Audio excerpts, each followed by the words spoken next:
What's up? What's up? What's up? This goofy little critter is sincerely thankful if you're listening into this video. Thanks a lot for tuning in to another segment of the Crypto Critter Talk live, coming at ya, breaking down some charts. Happy to analyze any charts by request. I'll give my 2 cents. I'll give my perspective. Maybe if it's a coin you're holding and I'm not, it's always good to have an outsider looking in. I see somebody's here. Thanks a lot. I appreciate you. Any charts by request, as always, I'm happy to look at. Let me figure out how to get my Twitch screen in view here in case anybody chat at me over there. I guess I gotta do it this way.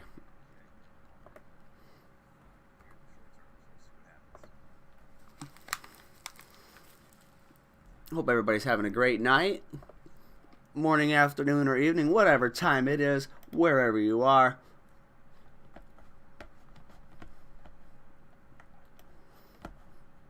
I'm living in the central time zone. 10:30 at night for me right now. Super excited to get on stream here. Been going through some tough stuff the last couple days, and haven't paid a whole lot of attention to charts, and so I'll be refreshing myself as well as answering any questions I can along the way. Just doing my thing, doing what I love. Sitting in front of these computers, feeding this healthy addiction for me. This YouTube journey saved me, helped get me sober, and I'm staying that way. Every single person out there that's part of it, you're helping me in that goal that is one of the greater, if not the greatest, accomplishments in my life. Alright, so we got Ethereum, top left, Cardano, top right, at $1.05, Ethereum, 2670s, XLM's currently at 0.194s. Looks like it's got support on that 19-cent level. We're looking at 15-minute charts, so it here, and in this case, trying to stay over it, trying to stay over that 19 even level. You often see those psychological levels, even cent hunks, build up support, build up resistance, whatever. Resistance often becomes support. Support often becomes resistance. The classic tale, the classic tale.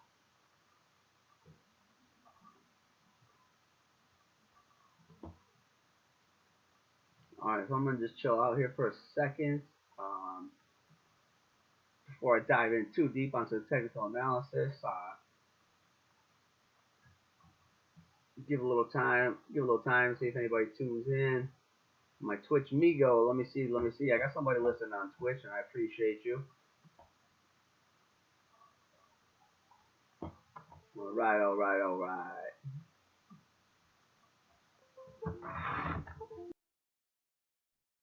As always, any questions, ask away. As always, I respect the privacy of anybody listening. If you don't want to chime in chat, I love you for being here.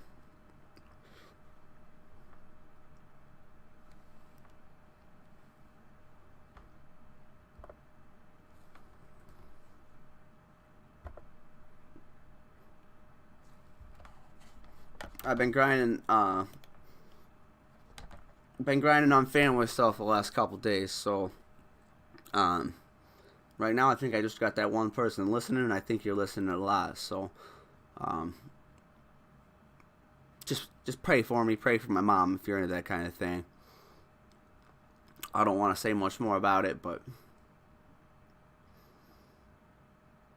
it's not good, so say a little prayer to that, please. Alright, so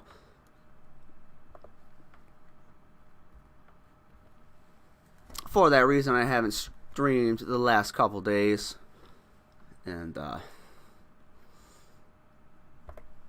we're getting stuff figured out there. She's staying strong, I'm trying to stay strong, and this channel's part of my strength.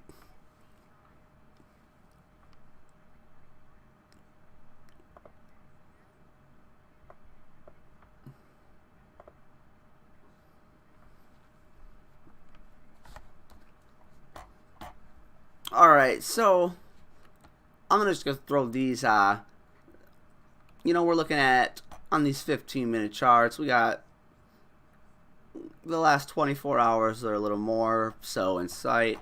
Obviously this one zoomed in a little more. So ETH, staying over 2,500 at a quick glance. I don't think I've looked at a chart very closely at all for about 2 days. So let's jump out to some 2-hour charts. That's kind of gonna refresh me. I know 4 hours are kind of commonly watched, but I'm getting into 15-minute and 2 hours as my kind of go-to time frames. I'm watching to try and suit my trading style a little bit.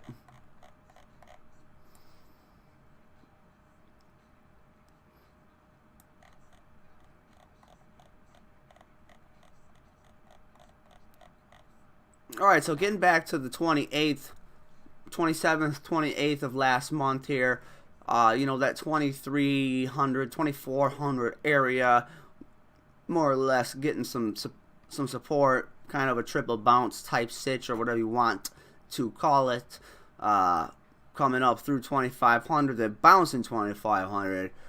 Again, now it rocks a little bit, right? Comes up to reject 2,800 or so. The pullback comes down to find that support on 2,600.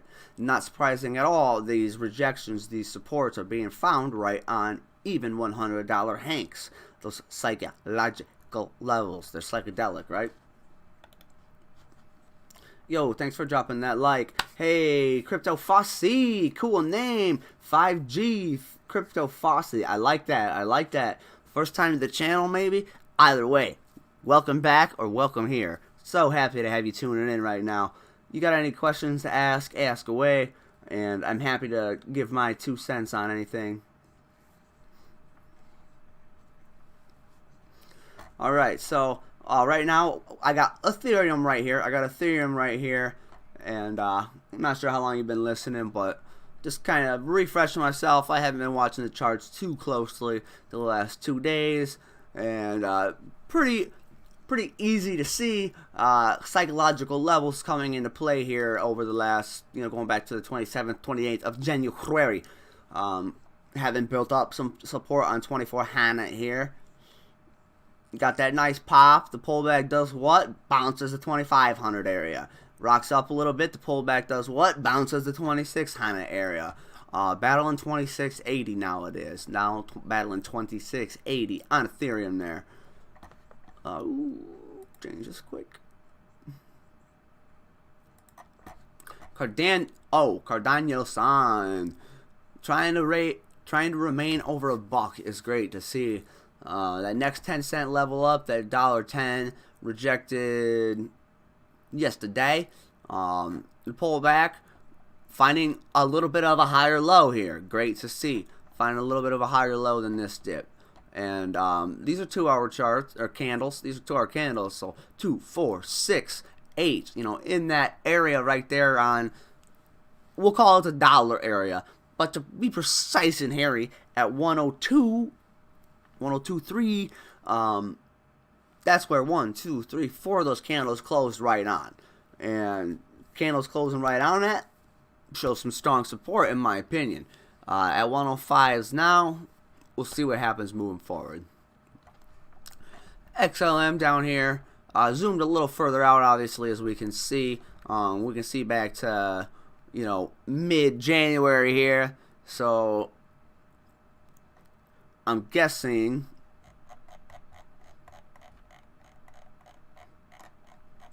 as they say, everything kind of follows BIT to a certain extent, and more of these mainstream cryptos kind of fall into suit with that, certainly. We can see a lot of commonality from that 17th, 18th area of dropping, consolidating. ETH's getting a little stronger than XLM to that point. XLM dropping and now consolidating. I'll zoom out a little bit on Cardano to see if we see the same thing there. Same point illustrated. There's the 17th, 18th, 19th. Dropped, consolidated. So, that's kind of been the story since November, right? It's been dropping, it's been consolidating. There's been some decent days, whatever. Hopefully things can take a bullish turn. I threw the bull thumbnail up because I'm a bullish trader. I want things to get bullish, but I'm not convinced they're going to anytime soon. I hope they do, but I think it's more likely things might keep getting worse before they start getting better. To be honest, I could be wrong. I sure as heck hope I'm wrong. To this point of running in sentiment, running in sympathy. Crypto Fossey, if you're still listening on YouTube here, I'm assuming you know what that means, but if not, you know what I mean, they run similarly. You can see very common patterns, right? Any charts you want to see, you want me to dive in deeply on, please let me know. We'll get Big Daddy Bitcoin on this chart quick, see if it's kind of illustrating that same point here. There's that 17th, 18th, 19th, yep. So let's get them all aligned where it's like kind of starting at that same day here. As I kind of quickly flip through, before I dive in any deeper, breaking down what I see technical analysis wise. That commonality of running certainly is illustrated across these three, right? With Ethereum probably looking strongest in terms of, like I just said a bit ago, stepping up to new higher lows, each being major psychedelic hunks, psychological levels, even $100 hanks. That 25 Hammett, that 25 Hammett, and now that 26 Hammett. Let's see what's up with Litecoin.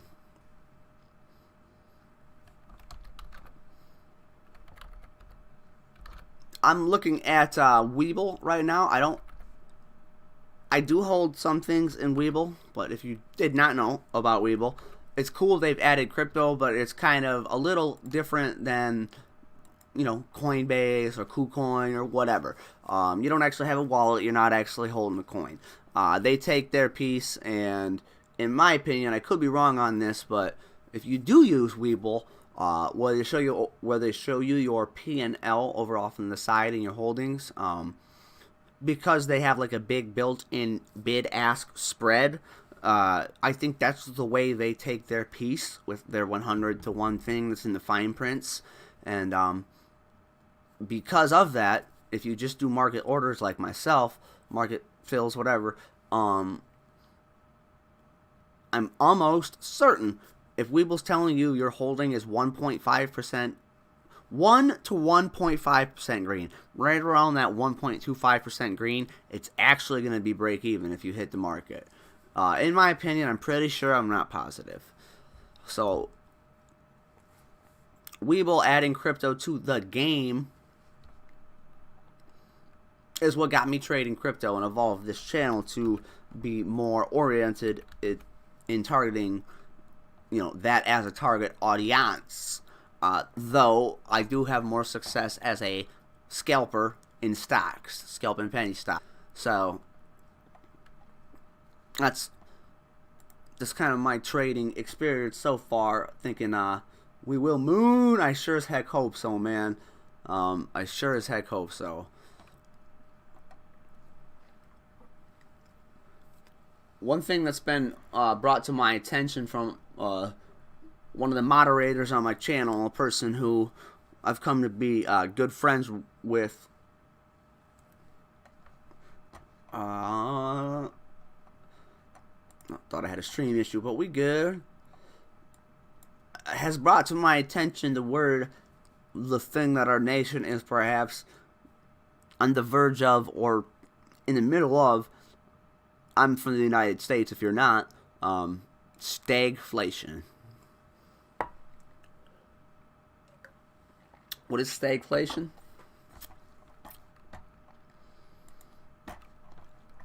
Ooh, I play Gods on Chain. This is God's token. Love to see it out of that 210 area again, finally. And like I said, I haven't looked at charts the last 2 days much, so love even more to see it finally got back up to the 250 area. I'm just going to throw the definition of stagflation in here to illustrate the point of what I just said. And how it kind of plays into my belief that things might be bearish for a while. Investopedia defines stagflation as an environment characterized by slow economic growth and relatively high unemployment.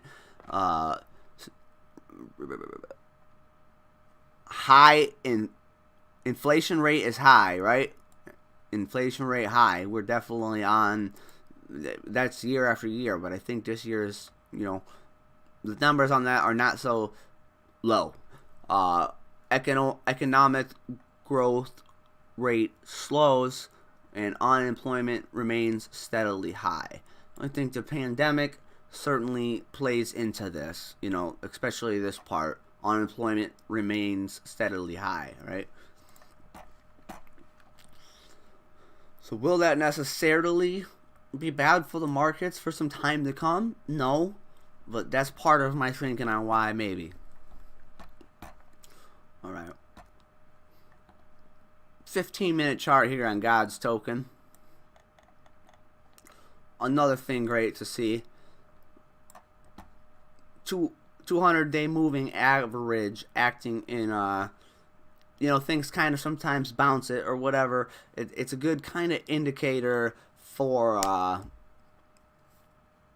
it's just a good thing to see it staying over the 200-day moving average on this dip, right?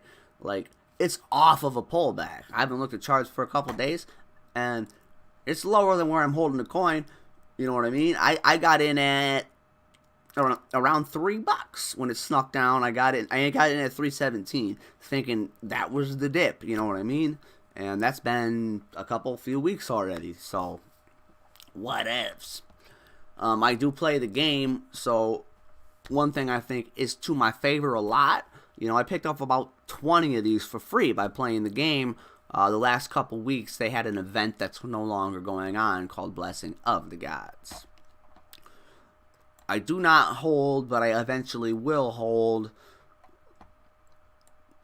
And to my point of, I'm not convinced that things might keep dropping a little bit over time and be kind of bearish. I hope that's not the case, but I'm just stating my honest opinion. I'm going to wait a bit to dive into some IMX. And maybe I'll get in a little higher once things take a bear turn, bull turn, and maybe if things stay consolidating and then finding new lows and then consolidating and then finding new lows, I could get this thing quite low. Why am I particularly interested in this coin? It kind of plays into the saying, trade what you know. And I a little more as a person who is totally a technical analysis trader. Very, very welcome, and thank you very much. Appreciate it. So they say, trade what you know, right? I'm coming to know the thing of life a little bit better. And so why is IMX now something that, as a person whose weakness in trading is the fundamental analysis side, because I now understand a lot more about NFTs and what Immutable X is, because I went hunting for a game that was going to pay me to play it. And Gods Unchained, I play. I'm looking to add a second game, and Green Park Sports looks cool. Haven't looked into the game yet, but the name of it just looks cool. Anyways, to my point on this evolving NFT thing, this has so many friggin' NFT projects included in it. Maybe NFTs, I'm going to throw out a little joke quick before I dive in a little more with what I'm saying. So real quick, Elizabeth, thanks a lot for tuning in. So this is the IMX chart on a 15-minute chart. I personally am a short-term trader, so the things I am primarily watching for crypto, you know what I mean? In stocks, I trade 1-minute charts. I scalp. I day trade / scalp. In stocks. So in crypto, I'm finding, in my opinion, with my trading style, watching a 15-minute chart and a 2-hour chart are the two charts I mainly look at for my technical analysis.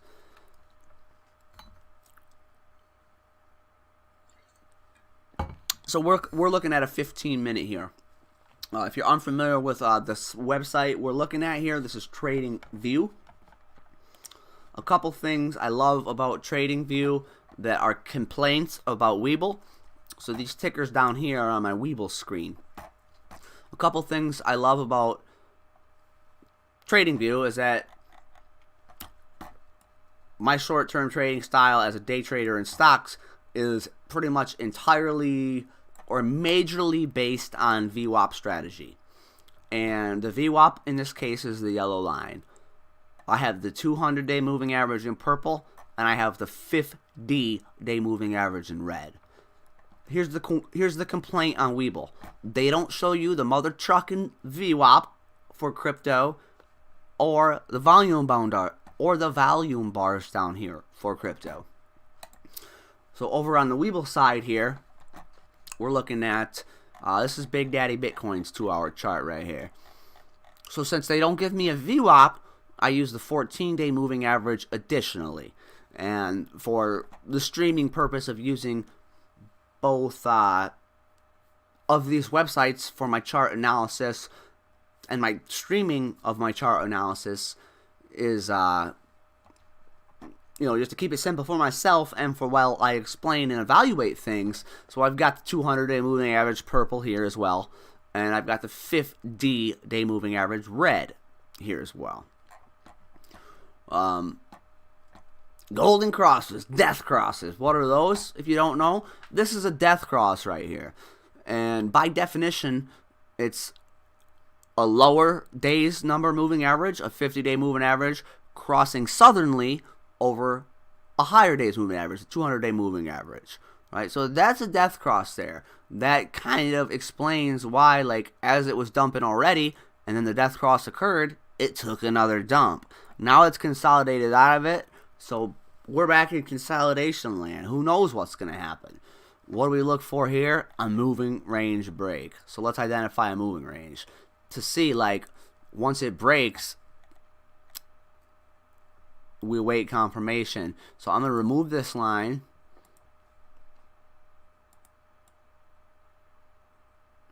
So I think it's fair to say that to round it to an even $5 level, in my opinion, psychological levels like are ending in 0 and 5, right? Math is a concrete thing. I used to teach special ed. I taught every subject, and math was my strongest area as a student, as a teacher. And so as I evolve as a streamer, I'm going to be able to explain my opinions on this better and better. But, so to my point here on the psychological hanks, in this case, 105 and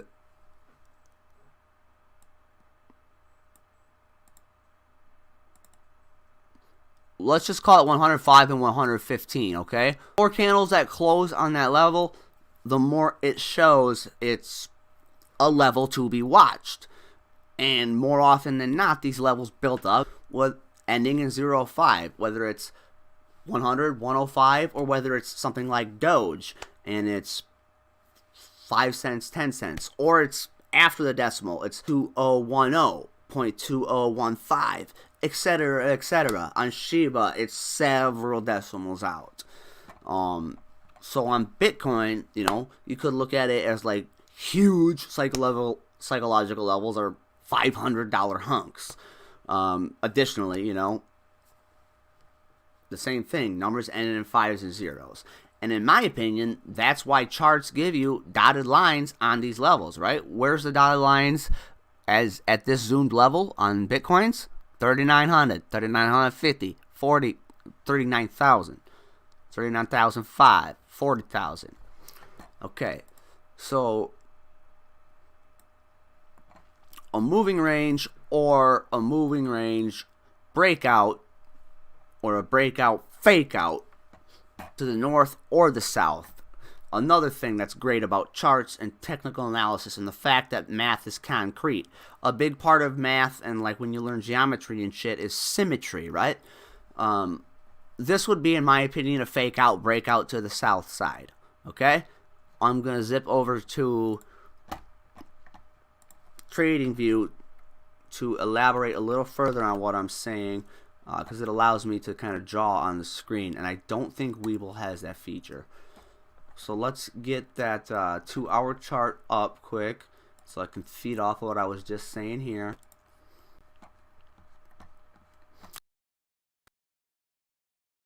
And I appreciate you a lot.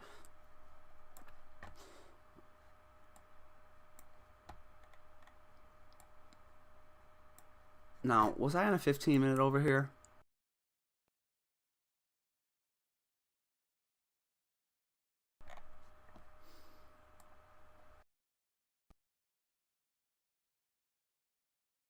These lines.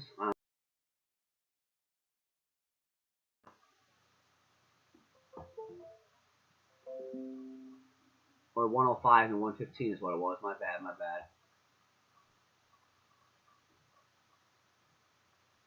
My lifestyle is back on my head.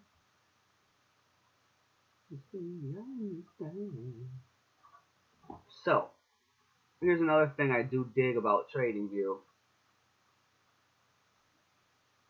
Over right here on your tools you can use. I'm able to grab this brush here and illustrate what I'm saying if you don't know. Breakouts, breakout, pullback confirmation. In my opinion, this is what you would call a fake out breakout on the south side. Obviously, we want to see a breakout with pullback confirmation on the north side. What would that be? That would be like, as the pullback occurs, this a moving range break yet. Once it pulls back, and it, especially if it's like right off that line or in the ballpark of that line, and it starts coming back up, that would be what fake out breakout. No longer, still a worry of fake out breakout, still a worry of fake out breakout. As it starts to come back up, that is what is looking like likely breakout confirmation. In terms of short-term trading in stocks, this is one of the things I will attack, right? But it's watching a 1-minute candle quicker than on a 15-minute candle, right? But that would be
IMX.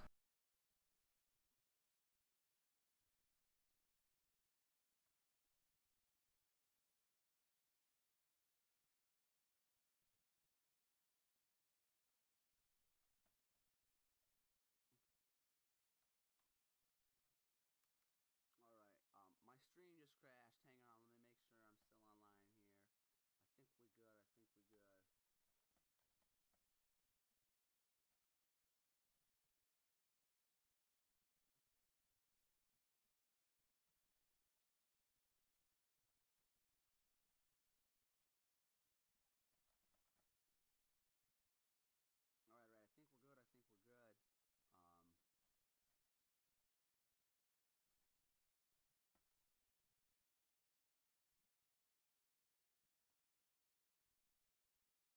Alright, right, I think we're good, I think we're good. Somebody let me know in the chat, please, if I'm still working on your end.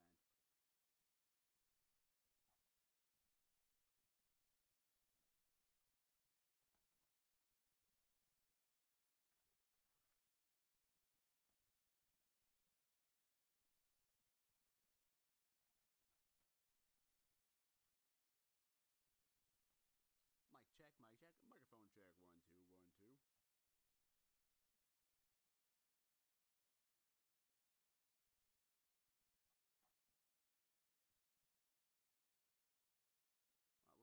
Oh, we're cool. We cool. Alright. And away we go. So, like I was saying about,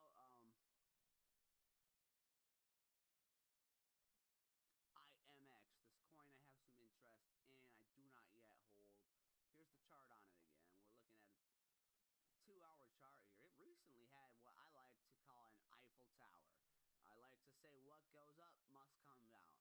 It kind of broke consolidation, broke what it was doing, quickly spiked, quickly fell back out. I like to call that the Eiffel Tower. It's kind of like a little mini squeeze or whatever, I guess. What caused that? I'm not quite sure. I've had personal stuff going on the last few days and haven't been checking my charts to that point. Please pray for my mother. Anyways, my Vin Eat. What's up, my brother? I do not know what to expect next. Nobody does. Nothing I say is financial advice. I got a bowl on the thumbnail here because I want things to turn bullish, man. Definitely do. I'm a bullish trader. I'm a momentum trader. But here's what I think to answer your question. I'm going to a daily chart. And I'm going to go to Bitcoin.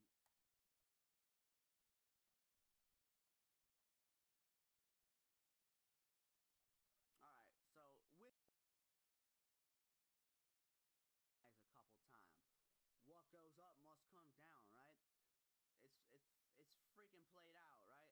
It's back into the 30s, dude. It's back into the 30s. It's gonna take some time to tell, but to be honest, here's what my gut's telling me, bro.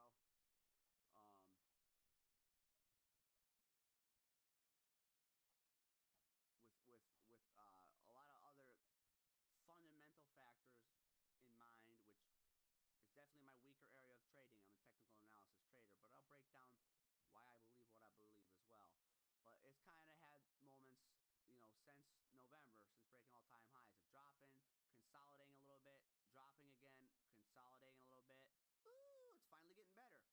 No, it's dropping, consolidating, dropping, consolidating, dropping, consolidating. I'm not convinced dropping and consolidating is done. And I'm not convinced that shit might be bearish for a while to come. I hope I'm wrong. I really do.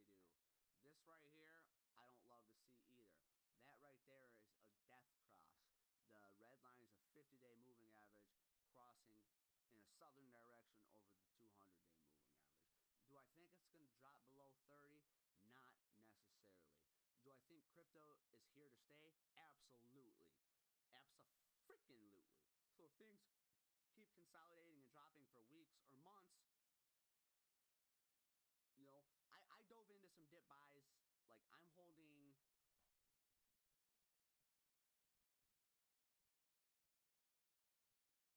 This is God's point I'm saying,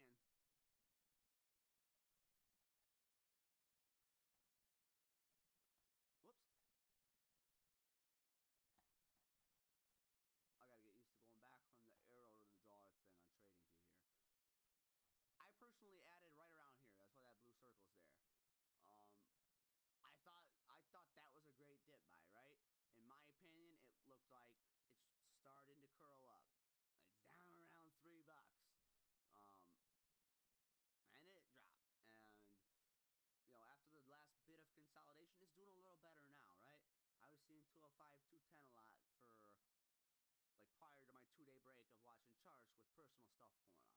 So I'm really happy to see this thing at 220. In terms of bullish, optimistic hopes or expectations, I think something that could be maybe a buy the rumor, sell the news, some short-term gain opportunities in crypto is the Super Bowl. And here's why. Even people that aren't football fans watch the Super Bowl for what? For the halftime show and the commercials. And if you didn't know, the halftime show this year is freaking like Snoop Dogg, Dr. Dre, and I can't remember who else, but 3 like fucking OG rappers. That's gonna have a lot of motherfuckers watching the Super Bowl, right? And what's the NFL largely promoting, sponsored by, intertwined with? Crypto.com. So crypto, much like the internet 25 or 30 years ago, is still looked at by many with skepticism. Look at the internet now. Right? I think the future is very bright. I think the short-term future, maybe not so good. I think maybe the next 6 months or a couple of years might not be great.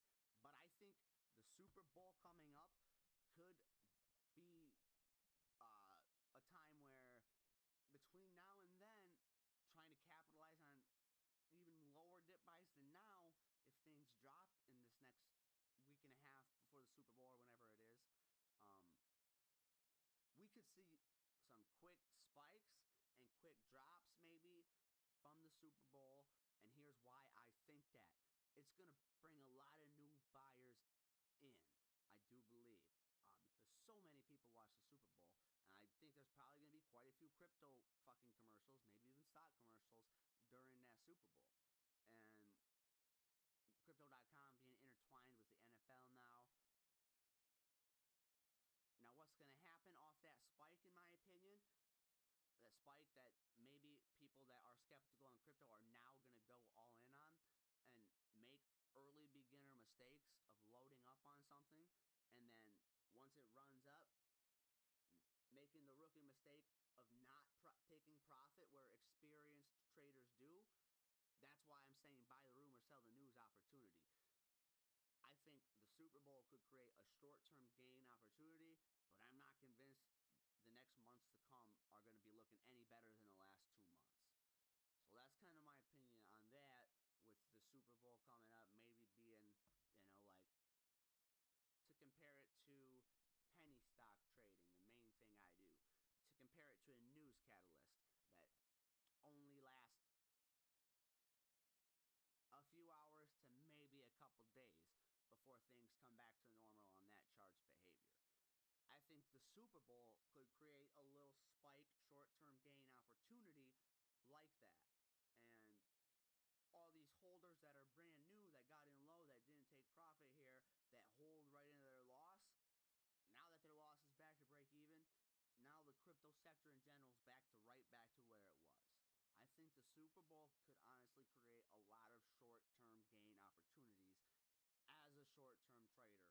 I'm hoping that opportunity plays out to bring in some money for me. Nothing I say is financial advice.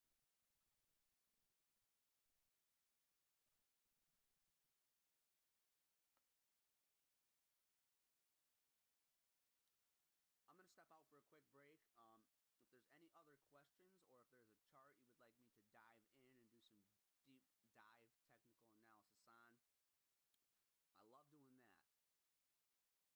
So I will be back in 2 minutes. music on while I'm out. If you like what you hear, this is my cousin's band. He's the songwriter, lead guitarist, and the dude singing. His band is called Bad Monad, and you can go find this CD I'm about to play. You can go find yourself on YouTube if you dig it. His music, I love it. He's gotten a lot of compliments and positive feedback from people on the channel. One dude said it's like, what was it? It's like Metallica meets Pink Floyd, okay? So put that in mind here as you enjoy my cousin's tunes a little bit for a second. And I personally, generally, I play it in the background quite a bit to have music with my stream. But right now, I'm listening to stuff in my headphones that's good for my mental health because of the stuff that's going on in my family right now. So I'm going to step out for a sec. I'm going to put my cousin's music on. If you dig it, that's the name of the band. If you want to go listen to it on your own in your future life or whatever.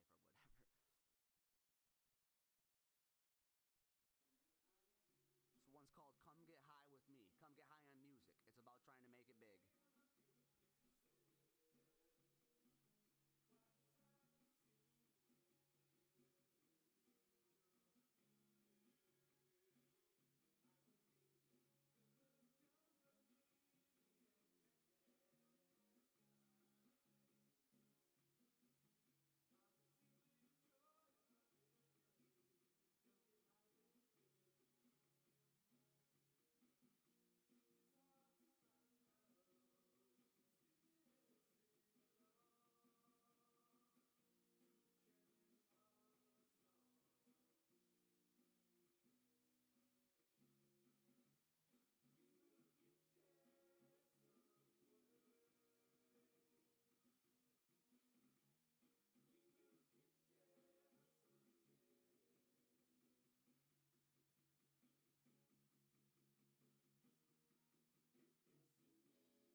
That was dumb. I accidentally put it on mute.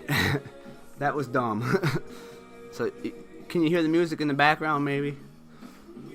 Let me check my sound here. Obviously, listen to my cousin do what he loves is also good for my mental health, so.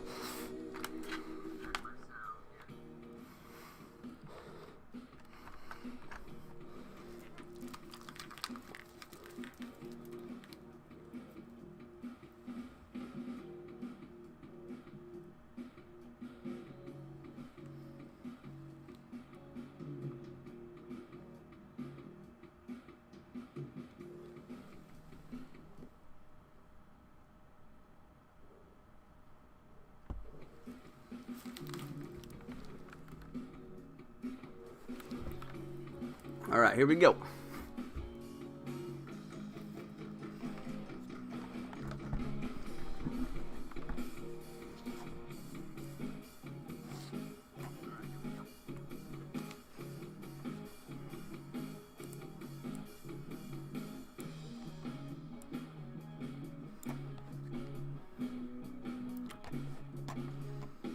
let's dive in on Big Daddy Bitcoin a little bit closer.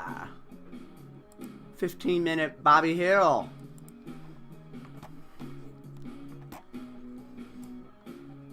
Why Bobby Hill, do I say?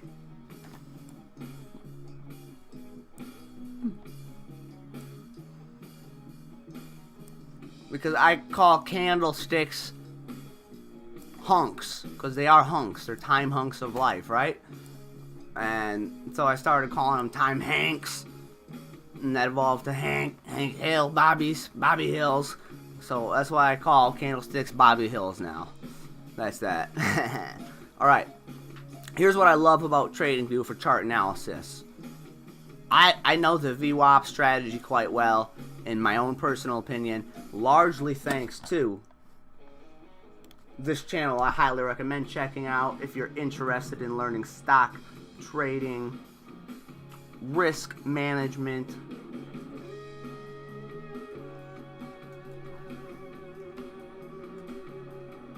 etc.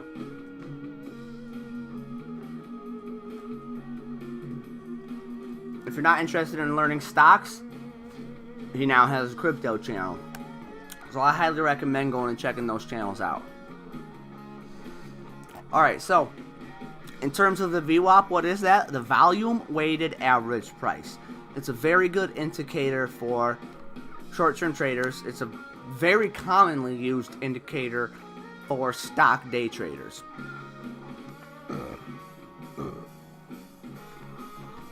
Excuse me.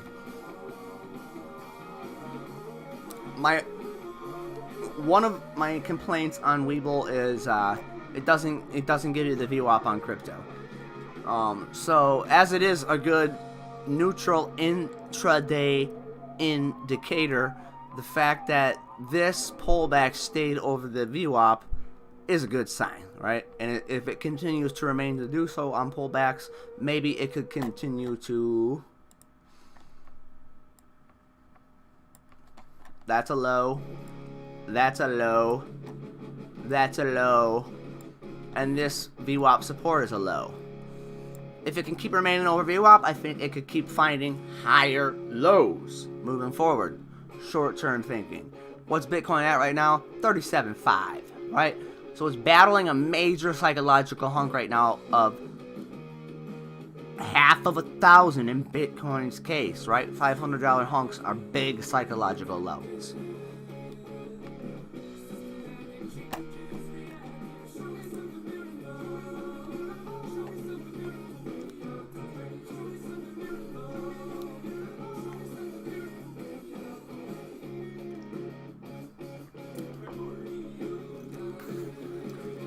Drinking coffee and water here, so that's why I'm sipping on 2 different cups.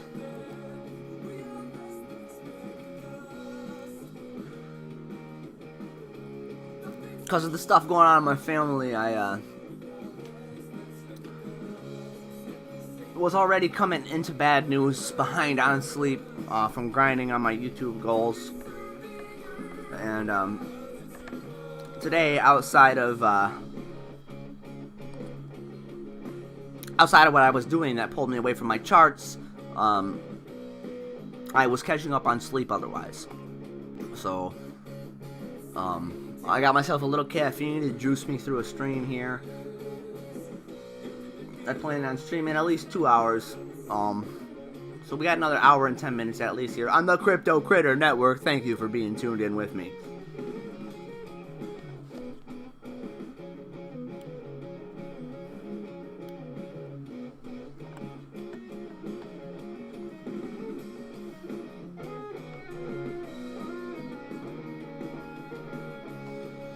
So, just to see a little closer what's going on, I like watching 15-minute candles. It's become my go-to when I watch crypto. But let's dive in a little closer to see if we've got some pullback candles in this 15-minute Bobby Hill of life. So let's go to a 5. We go to the 5. 1, 2, 3, 4. Going on the 5th 5-minute green candle in a row. I would say likely reject this level or consolidate this level. I don't think it's going to crank out another 5-6 green candles in a row and get up to much more north of battling 37,500 short-term wise, in my opinion. I could be wrong. Nobody knows.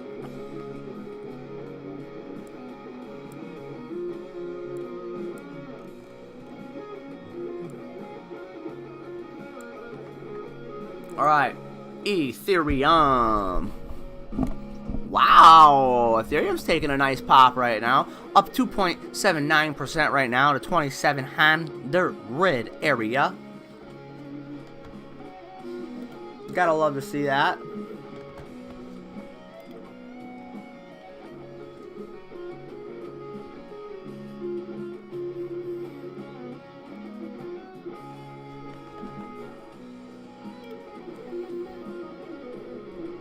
I think very generally speaking, just going back to when I started this stream, Ethereum's looking slightly stronger than some others right now, maybe. And, you know, the daily percentage illustrates that, right? Within sight in my watch list here, other than AMP, it's the highest gainer on the day. Let's check out AMP.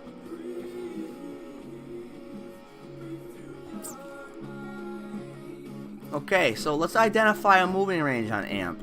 Now that it's had a nice rip and now is consolidating.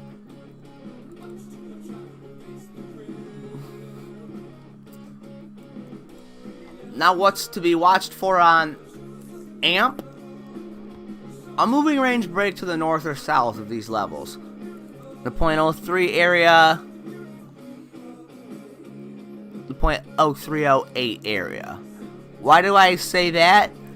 Because the more candles that close in a line, the more it shows that it is support or resistance or whatever. Like if we're looking at a trend channel or whatever.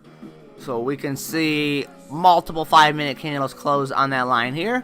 And a couple here, and these ones, you know, bouncing off that area, not closing on it, right? So that's the consolidation. The moving range is in now in consolidation to be watched for a break, to hope for good things. Generous Greg, have I heard of? I have heard of it. I do not know much about it, and I'm happy to pull it up. I do not.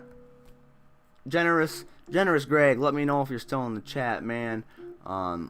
I have a terrible habit of not doing a great job keeping my eye on the Twitch chat, as I've come used to.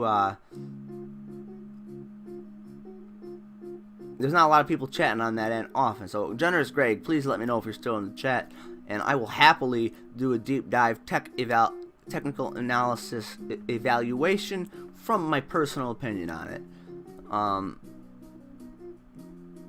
And I do have a question on it. Is that a dog? Is that a dog? You are, okay. Is that a dog? Does it fall into kind of the what now is part of crypto, right? I think Dogecoin has proven itself to be a legitimate coin. I'm not a meme coin lover, I'm not a meme coin hater. I'm a short-term trader who's very neutral on all of these things as I'm learning them. But the fact I see Inu, it immediately reminds me of Shiba Inu. Is it in the category of dog meme coins is what I'm wondering. You rode the hype and got thrown to the center of Earth. That's a good way of putting it. So riding the hype, how do you trade? Did you take some profits or? Okay.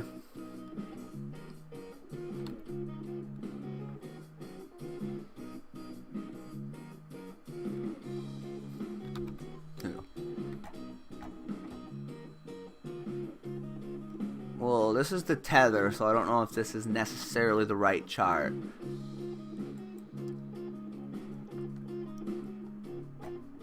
Yeah.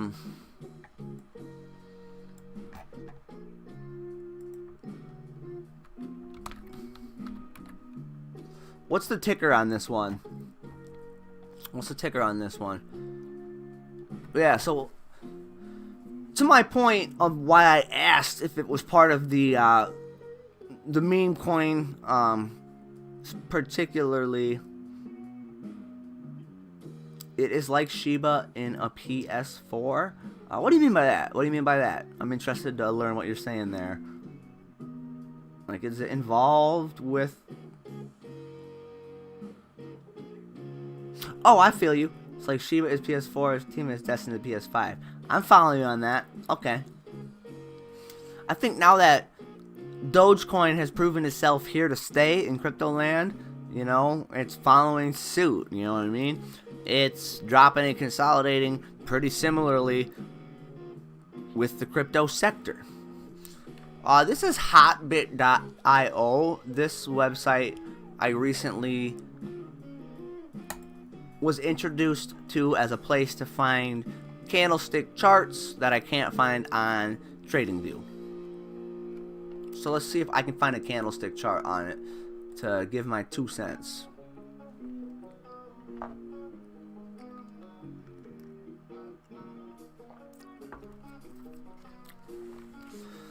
So let's compare Doge, then Shiba, and now this one.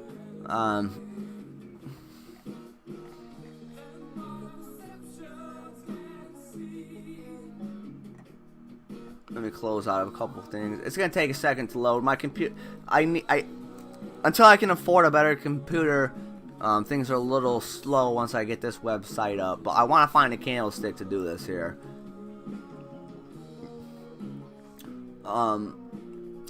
Before I do, I guess, let's look at Shiba's candlesticks.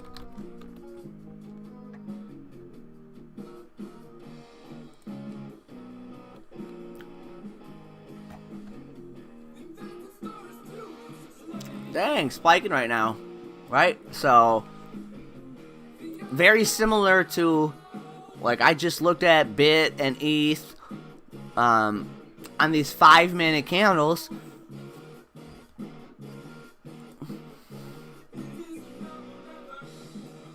There's Bit. There's ETH. Popping the same time. Shiba now is following crypto sentiment.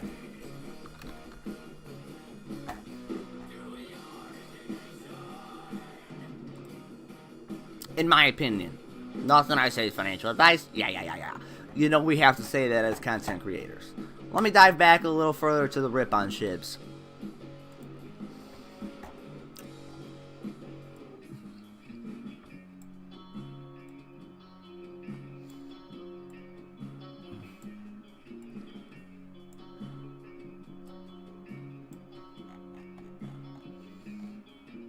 Alright, so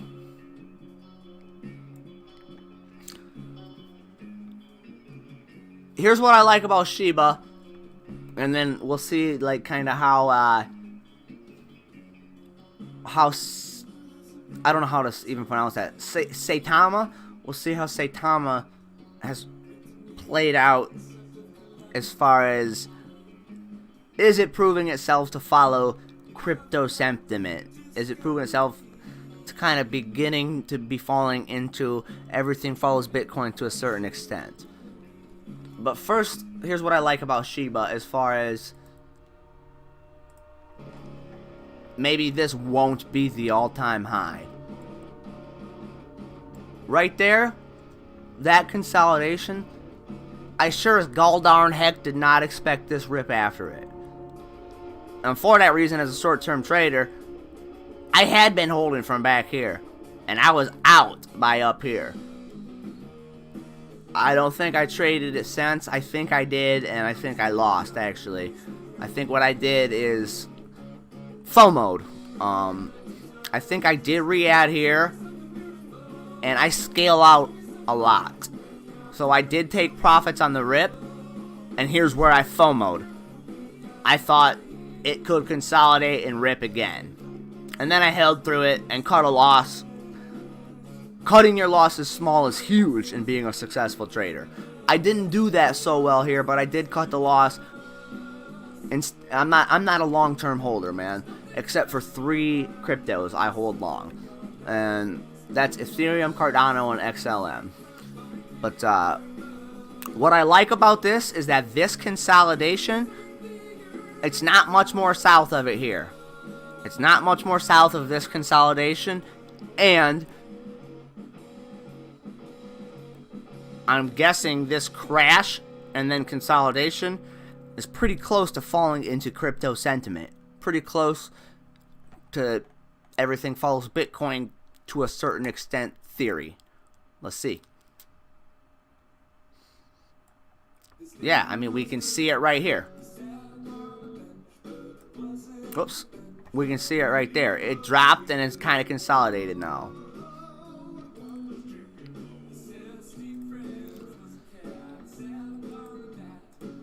So Shiba, maybe a lot of people made a killing on that. Maybe a lot of people are still losing from it.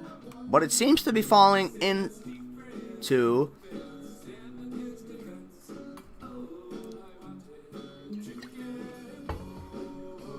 everything follows bit to a certain extent type thing.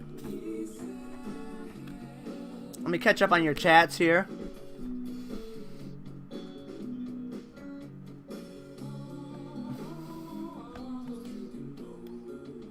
I was a big fan. Now the popular opinion is switching yo scam real quick.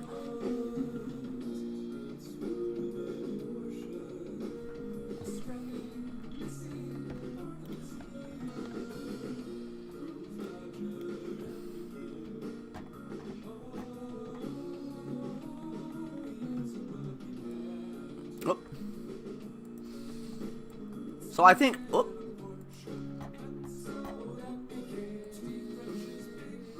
I think I get what you mean by that. So like having just looked at Shiba, right? And then me thinking out loud off your comment. Now the popular opinion is switching your scam real quick. So a lot of people that are meme coin haters would say, you know, maybe they're calling it a scam because they FOMO'd up high and now they're losing. And switch your scam real quick falls into the style I trade. Attack those fucking rips and take your profit. Don't get sucked into hold forever. Don't get sucked into the hodl shit. The hodl shit that is so unhealthy for trading. That so many people take advantage of. That people like fucking Matt Gores and Trey Trades, that fucking Ape Nation guys, make so much people lose money off of. In my opinion.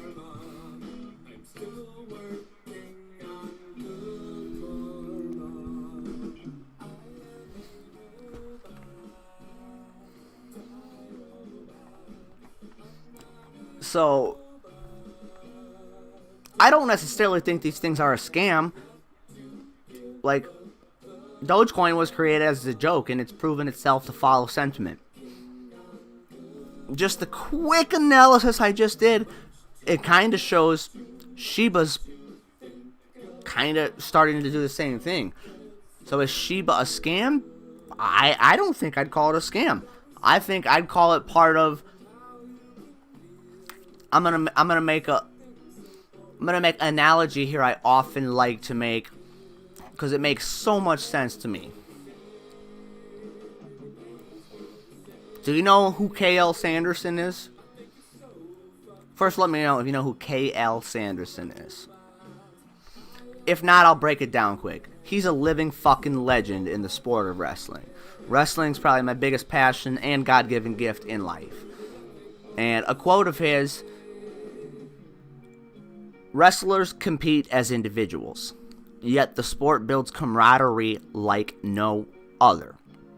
Later on in that quote, unless you continuously work, evolve, and innovate with it, you will learn a fast and hard lesson from someone who has. This is an evolution of trading, the dog meme coin thing. No freaking doubt about it, in my opinion. So, Shiba consolidating here is on a huge fringe of kind of proving itself. Kind of can it prove itself to be, even though I'm a meme coin, I'm here to stay. Despite, you know, a lot of those bullshit YouTubers out there that are losing on it, that are pumping on, like a lot of bullshit traders out there that are still pumping it because they're losing from up here. Despite that side of it, I think, you know what I mean? This having been the consolidation range when it proved itself here and consolidated and reproved itself here, now that it's holding a little lower, an interesting question I have is this consolidation a little lower than, like, what was Bitcoin doing here? But what I'm saying on this particular point is this. It's consolidating a little lower than this consolidation of this first rip. So, it's kind of on the fringe. But then again,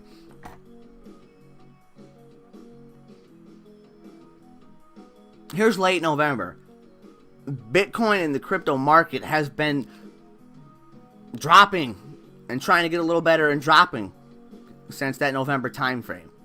So I see it following suit with that. To this chart's point, this level having spent, I call this a battlefield. I call a consolidation a battlefield, right? It battled that area before it popped again. Now that it's battling here, it needs to work up a little bit to rebattle this consolidation.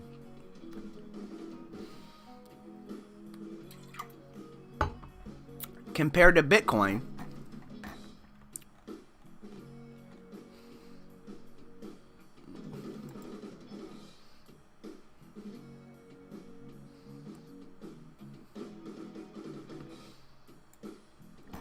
let me get rid of some of these lines. It's pretty much right on with what I was just saying. Its current consolidation, its current battlefield, right here, is a little lower than where Shiba's was right here. So despite the differences in its chart, as Shiba was in the middle of its, look at me, on the next Doge run, now falling into, I'm one of over 8,000 coins, look at me, I'm following crypto sentiment. My current consolidation now is slightly lower than at the exact same time of Bitcoin's consolidation back in that October area. I believe, I'm not a meme coin lover or hater like I said, but I believe that having thought out loud and everything I just said, Shiba has kind of proven itself a bit. And time will tell on that. You know what I mean? Once Bitcoin starts going up and a lot of other cryptos follow, will Shiba? We'll know a lot more. What is up, YYZP, my good friend? Thank you so much for tuning back in. Welcome back to the Crypto Critter Network. Any charts you want to see, as always, I'm happy to look at them. And Generous Greg, I never even pulled that Satima chart up. If you would like me to, let me know. If everything I just had to say kind of is enough thinking out loud on that coin, let me know. If you want me to pull its chart up, let me know, because I need to find it. YYZ, this is my first time hearing of YYZ. This is my first time hearing of QSP, I'm quite certain. Generous Greg, I'm streaming to YouTube and Twitch at the same time, so that's why I'm engaging with two chats here.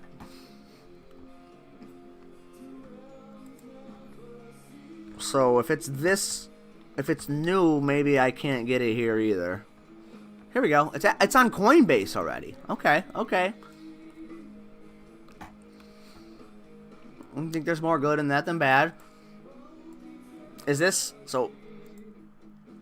It's probably not only 2 days old, but maybe Coinbase has only had it 2 days. We're on a daily chart here.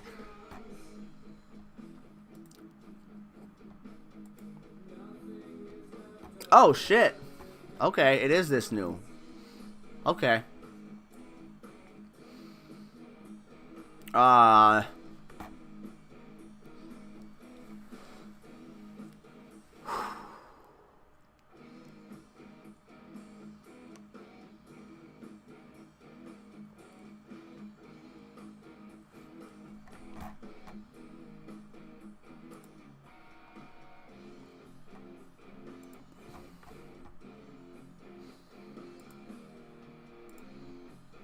Let's watch that bounce area to see if it can remain support. If so, let's say this pullback right here bounces about that line. What's it potentially setting up? A W, a double bounce, right? That could bring it back up to what is now its high at 13 cents. Myself, never copy any other traders, yada yada yada. But I'm telling you right now, awaiting confirmation, I might trade this thing this stream. And here's why. I'm a short-term trader. If I see it come around 9 and look like it's going to come back up, I'm going to get in. And I'm going to get out on the way up. Around 13. I think it's possible it could run way higher. I've never done tech analysis on something that just broke onto the scene. But YYZ, weren't you the person who brought Shping, SHPING, to my attention? YYZ, weren't you the person who brought SHPING to my attention? If so, thank you, because I got in much later than you mentioned it, and I made a nice profit off of my short-term trading style. Crypto Fossey, I actually overlooked your Dogecoin question, but I think while talking Doge, Shiba, all of that in general, yeah, I see you said thanks. So you're welcome. But I'm sorry, I overlooked that chat. That's definitely my weakness as a streamer, is staying active in the chat. And a lot of content creators who create content for content creators frown upon using Restream, what I'm using to stream to both. But as a tiny channel trying to grow, I think though it's advised against for content creators, I think it's good for me, and I definitely need to get better at keeping up in both chats. Yeah, so YYZ, like, dude, I have no idea, but when you brought Shping to my attention, and then I got in, I think, like the next day on a risk or something, right? Thinking this may be played out. I still profited well off of it. And then I made the mistake of not taking all my profits, and now I'm holding some for a loss. That's why for me, on this trade, I'm going to attack this double bounce setup possibly, but I'm going to wait for it to pull back to 9 cents.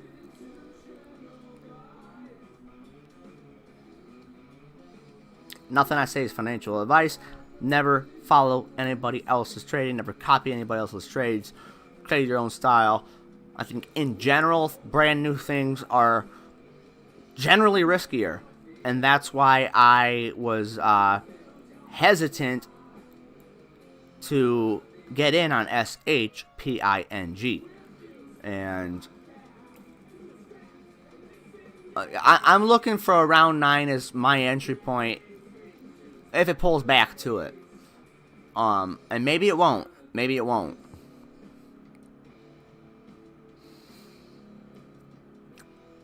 But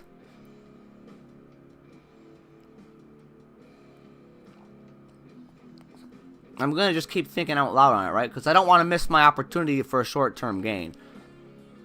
And maybe this last down candle is as close as it's going to get to hitting 9 again. But I think it's more likely to this point of just illustrating my consideration of getting in. I usually don't ever watch 1 minute candles.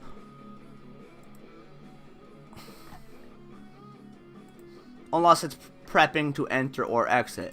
So what I'm going to do here is put it on a 1 minute candle and identify the downward trend channel. To help determine for myself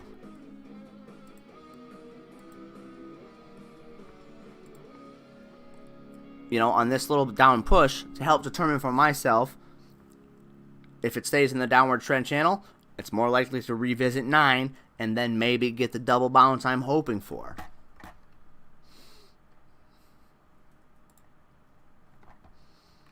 And then if it makes the channel breakout, maybe I'll get in, thinking, okay, maybe it's not going to come as low as 9.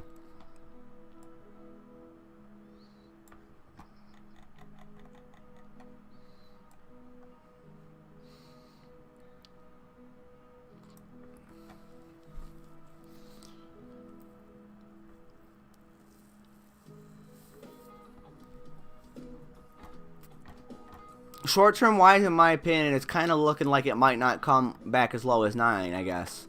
And here's why I'm thinking that.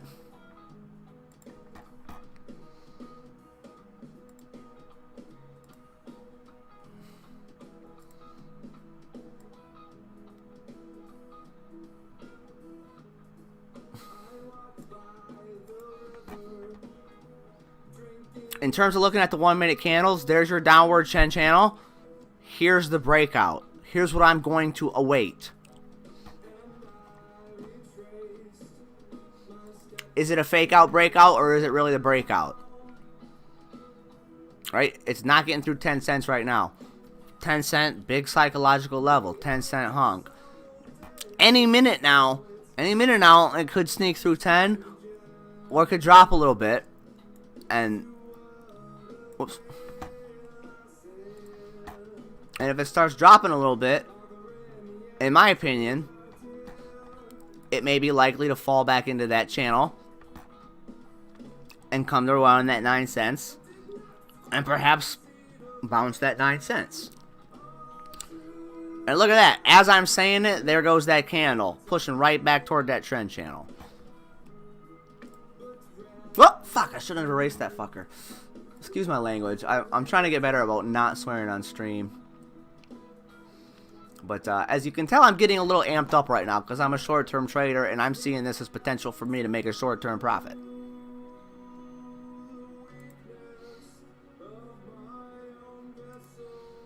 Alright, so as I'm saying this, it just is testing doing it. The last 2 minute candles are now perhaps falling back into that ballpark of that downward trend channel.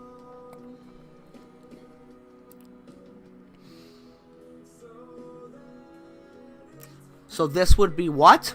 This would now, in terms of the last 10, 15 minutes, maybe a fake out breakout. Maybe what it just did is going to quickly pop back up and rip through 10 cents. You never know what's going to happen. I'm going to remain patient and wait for it to see if it comes back down to 9. And if it squeaks through 10, I'm going to further evaluate from there. That being said, I'm going to drop another horizontal ray.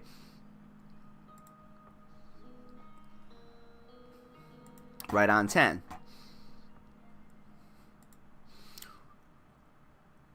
That's 10 ballpark. What's often known to be fact in crypto, in technical analysis in general, support, this was a support bounce, turns to resistance. It essentially rejected that area. So, here's how I personally am planning to attack a short-term trade on this. Nothing I say is financial advice. Like I said, awaiting a 9 entry. If it comes back up to retest 10,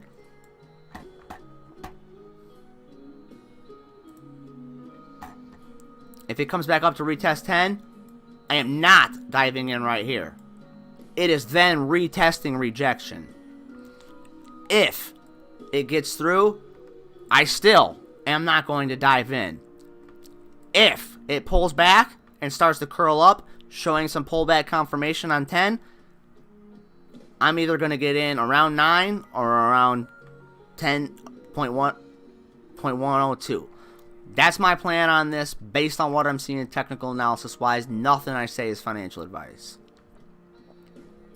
So I am going to keep watching this on a 1 minute right now. And I need to get my Coinbase open so I can prepare to enter if I decide to do so.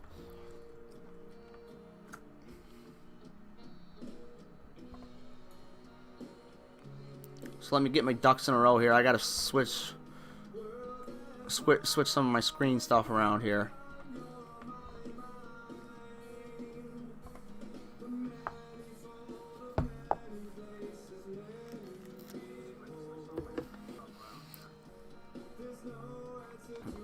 Yeah, man, like, so I'm gonna read this out loud for anybody listening on the other end. New thing, have a high reward, right? The new coin sometimes 300%. I think it's possible.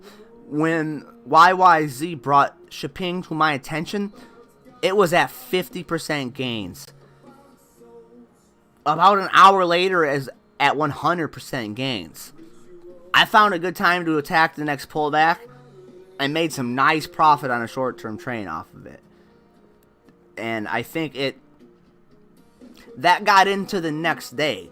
But the day before, when YYZ brought it to my attention at 50% gains, and it didn't even really cross my mind, ooh, this could be a short-term gain opportunity for me as a short-term trader. You know, it was at 100% later on that day, whatever.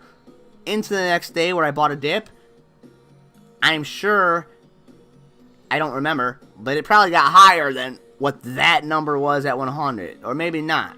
Maybe it got back to around that level. But if it did get a little higher in terms of the percentage gain over those 2-3 days, definitely was over 100%. And, you know, I don't know if it reached that 300% possibility, but I don't disagree with you that it's possible. Anything's possible.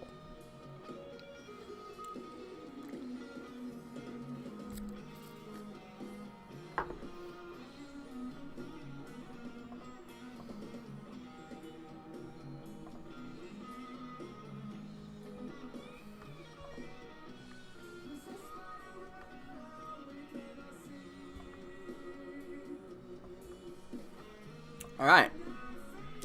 So YYZ, thanks so much for tuning in. Thanks so much for becoming a frequent viewer of the channel. It means a great, great deal to me. Sincerely. And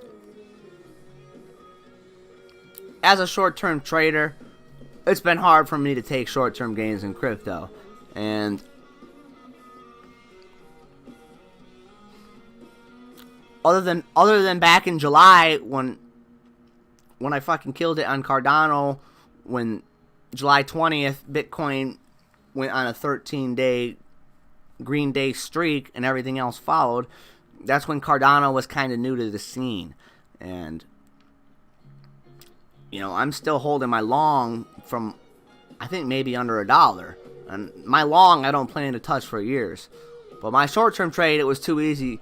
And that short-term trade wasn't as much as, like, how short-term this one I'm going to play is. I mean, I'm going to play it by ear as the chart unfolds, of course. But,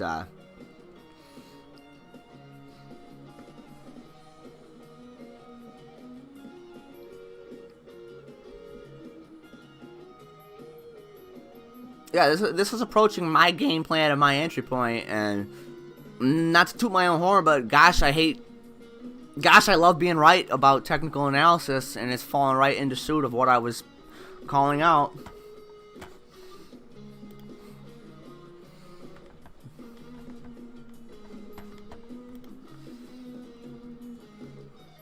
still, I need to get my Coinbase ready to enter, because other technical analysis traders also may be looking to buy in around 9. As it's getting closer and closer to that point, it's possible it could bounce quickly off of it.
What's Ethereum at right now? Alright, good. I don't have a lot of buying power, so I'm opening some up right now. My Ethereum's right around break even on my swing trade on it. So not. I was ready to cut a loss for a potential of a short-term gain here, but luckily I can get rid of some of my ETH, because I always hold a bulk of ETH, because God's Unchained, you got to pay the Ethereum gas fees to do shit there.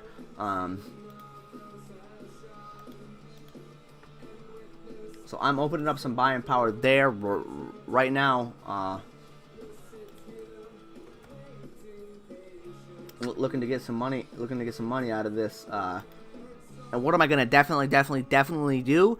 Strengthen my weakness as a technical trader. If it doesn't come down and bounce off 9 and get that double bounce I'm hoping to see. Cut my fucking loss small. Nothing I say is financial advice, yada yada yada.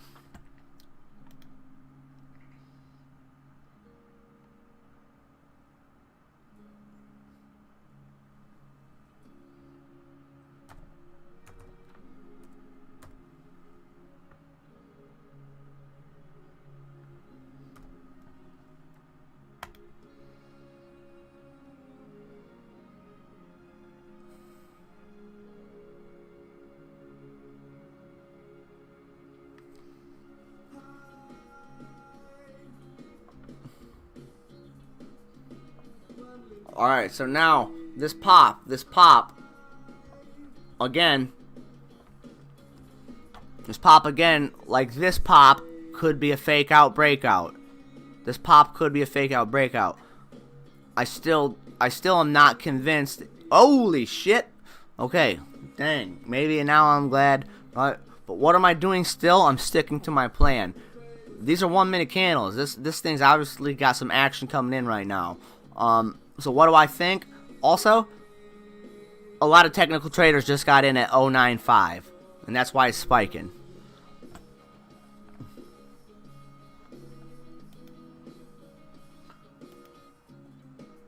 But I'm still going to be patient and stick to my plan.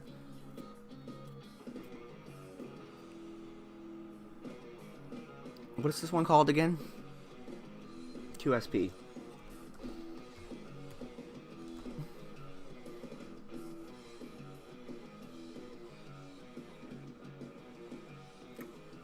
I'm looking at Coinbase Pro doesn't have it. Oh, never mind. I got it. Woo! I was about to shit a chicken. All right.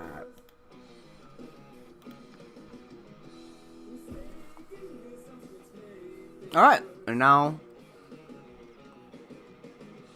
with 3 nice candles, that was a nice push. That might be the break of that little downward trend channel or whatever, the ballpark area of it. Major testing point now. Major testing point now. The 10-cent support there, having been the 10-cent rejection there, is what's being retested now. So we could see a quick Eiffel Tower. The next 3 minutes might... We'll see what happens. I'm going to remain patient and stick to my plan. What was my plan again? If it squeaks through, I'm not going to buy here and get fake out bought in, because it could come right back in Eiffel Tower. However, if it sneaks up and comes back and starts coming up off that, that's when I'm getting in. That's my pullback confirmation for my short-term trading style. So let's see what happens.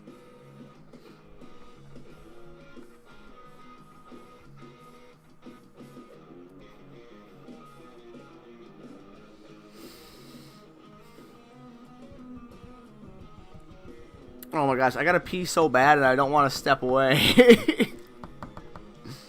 Lenny Cooper, come here. Come here. Come here.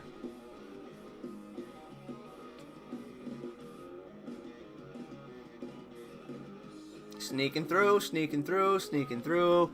And I'm gonna just draw this line a little higher up now. Oh, fucker. Excuse my language. Now it's right, it's, okay. It's sitting right on where 5 minutes in a row closed. Which is a little over 10 cents, whatever it is. Basically 0.101, basically. So, is it going to reject it again? Or is it going to push through it?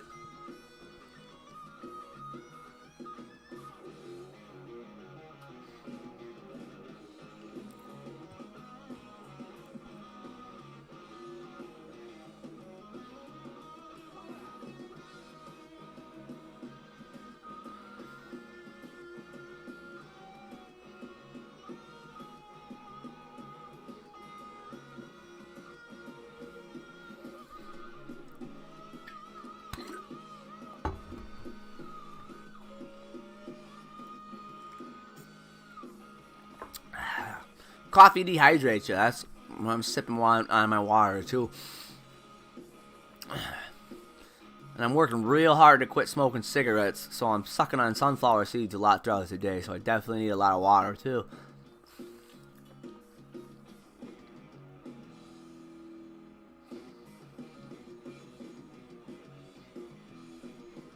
Alright. So here's what I'm kind of thinking now.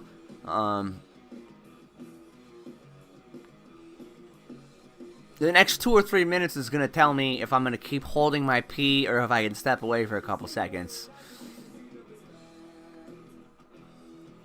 Because it's either going to reject off this and start coming down a little bit and I'll have enough time to pee and not miss my game plan buy-in opportunity.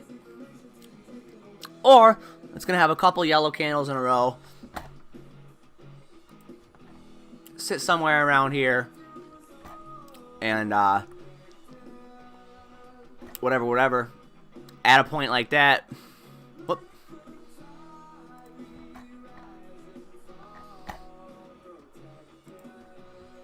It's trying to push through that. It's trying freaking hard, in my opinion, right now. Is it gonna? I don't know, but it's trying to.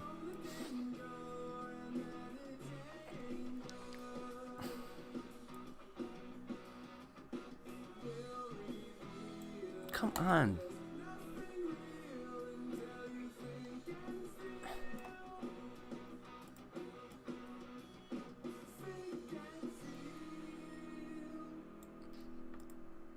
After seeing this bounce at 0.95, that is now my game plan of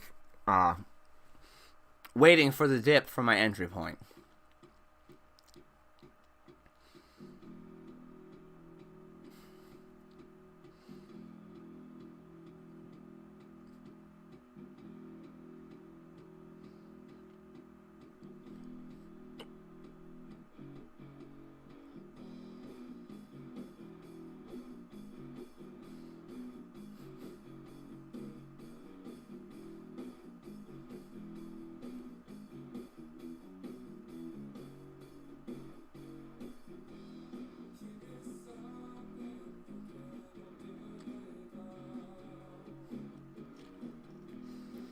If anybody's got any other questions, feel free to ask away.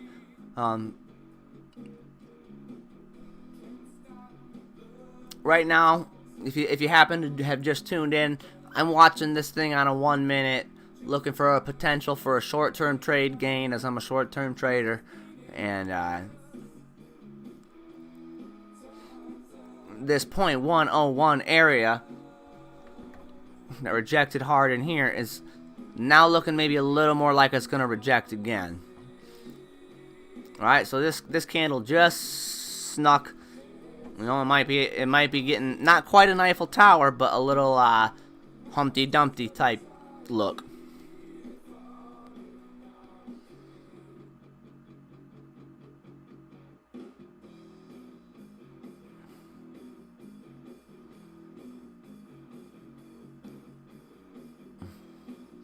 Thank you very much for tuning in. If you happen to have just gotten here, I appreciate your time. Much appreciated.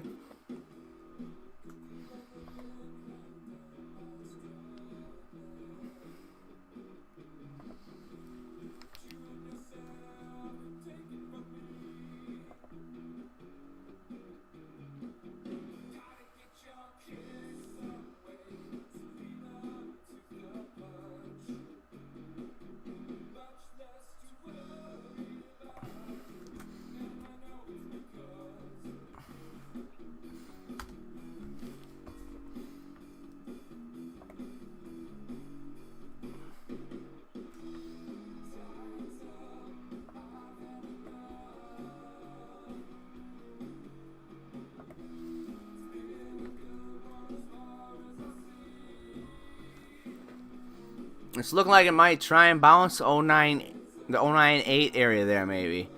This might, after that pop, this might be a good dip buy. Who knows? I'm going to remain patient to my game plan.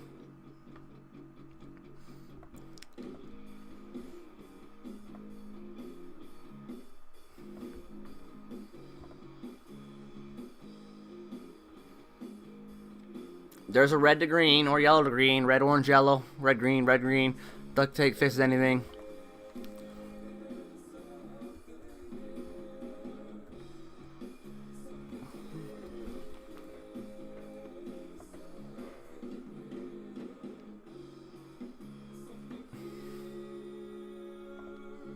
Alright, we'll see how this shakes out. It's trying to do 2 greens in a row now.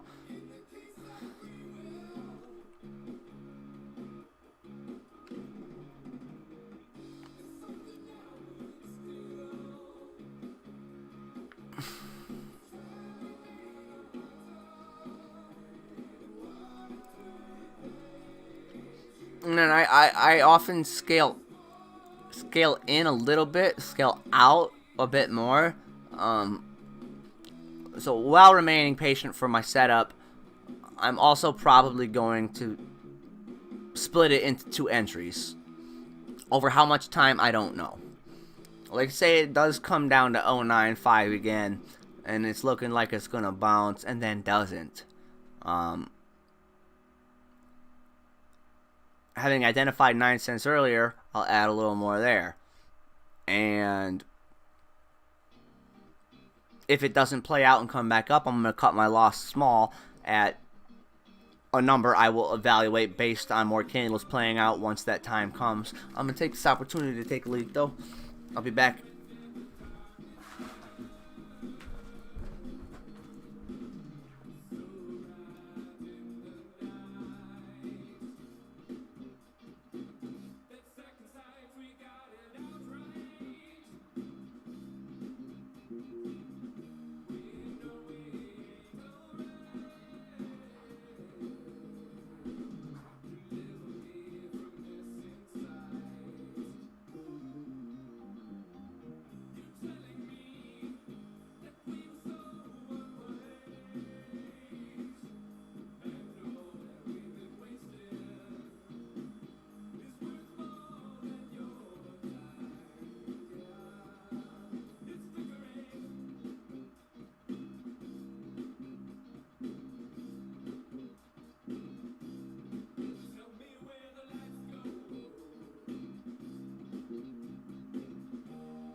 a sign.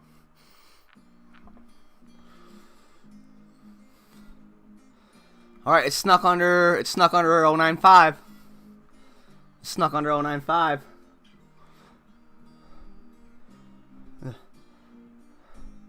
It's right on it. It's right on it. It's right on it.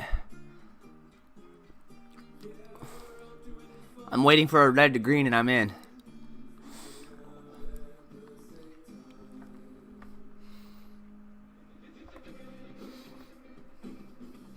This candle closes green, I'm in.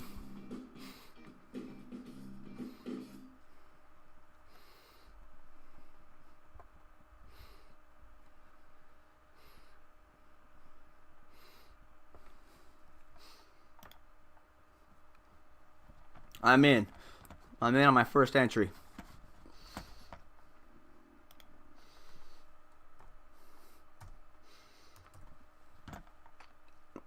I got my second entry ready.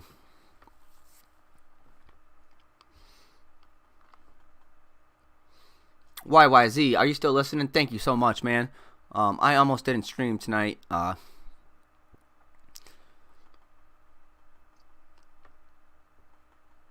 And I got a pretty gosh darn good feeling I'm gonna do good on this trade. Whether it's successfully strengthening my weakness and cutting the loss small, or whether it's making a nice short-term gain. So thank you, brother. Thank you so much for bringing this to my attention. Thank you so much for tuning in. Thank you so much for becoming a member of the Crypto Critter family.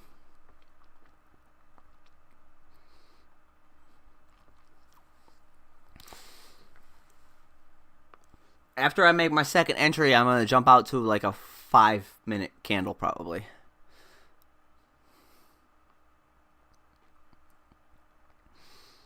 So now this little push up here,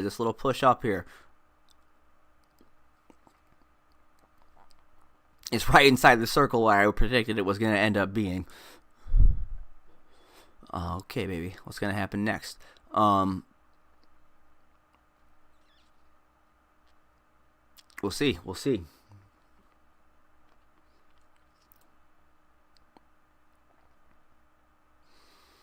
Now what I'm going to do to await my second entry is make sure it doesn't reject 101 again up here, 0.101 up here again, if it keeps pushing.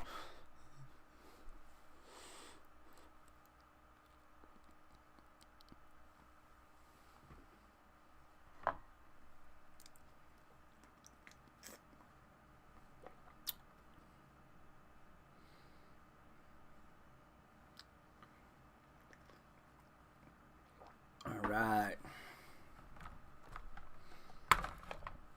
Groovy potatoes, cool beans, squawky jeans, phlegmy beans, original jeans, OG peens. Come on, baby.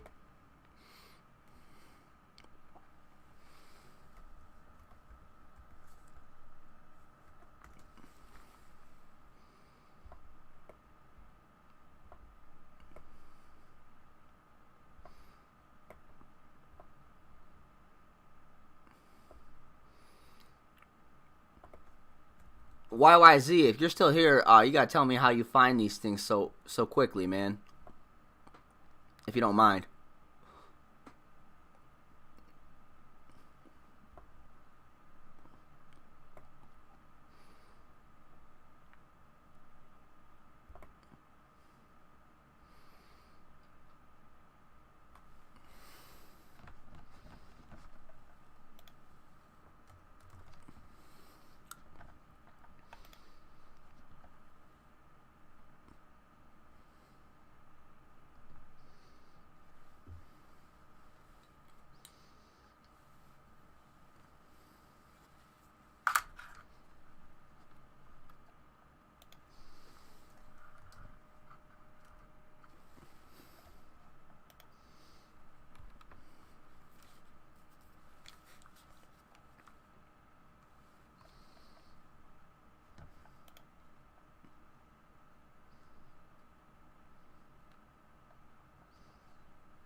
Sometimes I lay under the moon, then I pray, don't take me soon, 'cause I am here for a reason. Sometimes in my tears I drown, but I never let it get me down. So when negativity surrounds, I know someday it'll all turn around, because all my life I've been waiting for, I've been praying for the people to say that we don't want to fight no more. There'll be no more war, and the children will play one day. Sorry.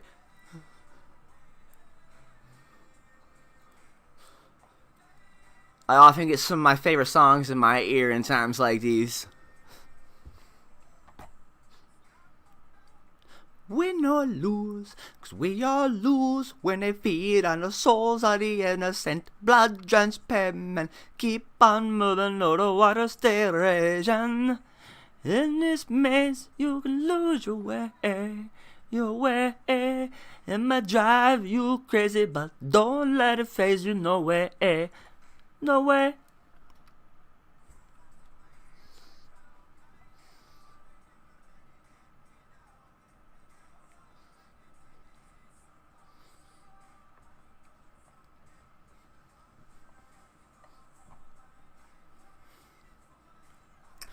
Now I'm currently awaiting this .101 rejection.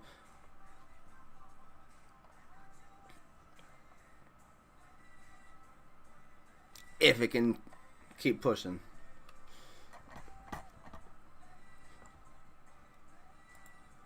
If it does, here's my second entry on Scale In. Breakout confirmation starting to go off it.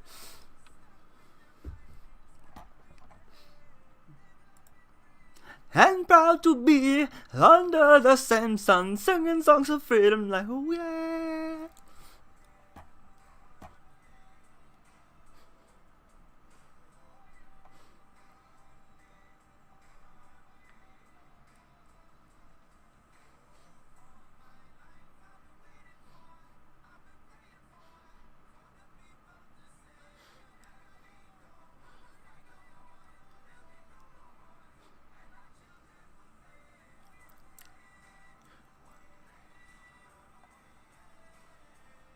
I am a technical analysis trader. Josh B, thank you for chiming in the chat. Great to have you here on the Crypto Critter Network. Thank you very much for tuning in. Thank you very much for chiming in on that chat. That certainly helps with the algorithm. Price action trader. I don't know how to say yes or no to that. I guess yes, based on technical analysis. I'm a short-term trader.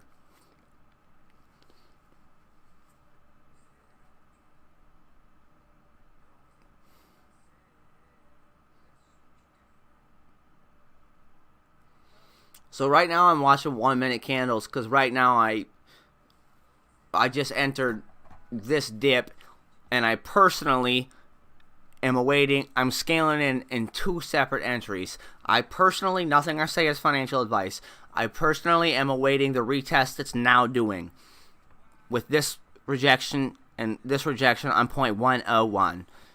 If it pushes through, I'm awaiting pullback confirmation for my second entry.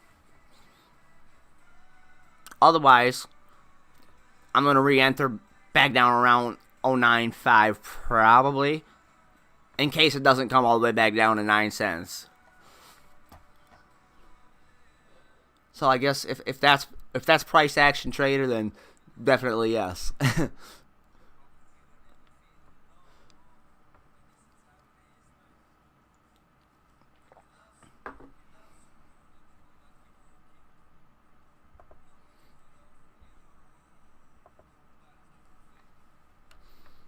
They say, know that I will be the light there at your side, and I just want to tell you why. And this is how it goes. Come on, baby. Retesting, rejection, retesting, rejection. several greens in a row, likely to reject. Technical analysis tells you what? The more time it retests, the more likely it's gonna get the breakthrough. So if it rejected once, rejected twice, now rejects a third time, the more times it rejects, the more likely the next time around it's gonna give me my breakout confirmation. So let's see how this shakes out.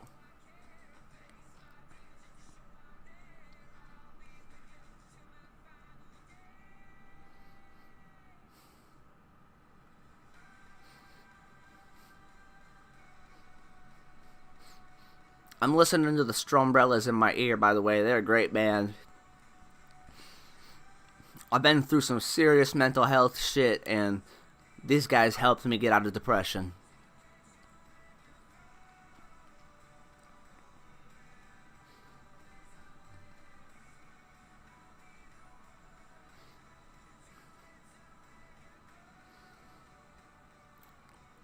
This is why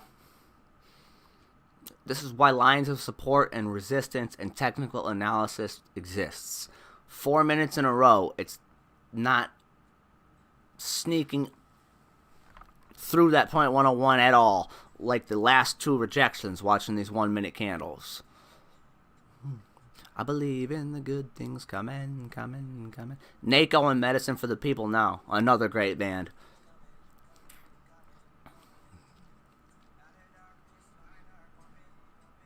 Oh, baby. It's trying. It's freaking trying. Running. I know I'm a terrible singer, so I'll try to stop singing along. Sorry.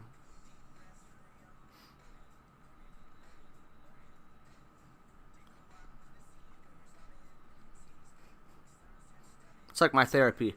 I'm a big believer in music therapy. That helped me bounce back from a mental breakdown more than anything else, probably. That ukulele on the wall right there. My mental breakdown caused me to lose my fiance, my job, my vehicle, pretty much everything in my life all at once. Learning that ukulele brought me back and was the first thing that helped get me back to where I'm at today.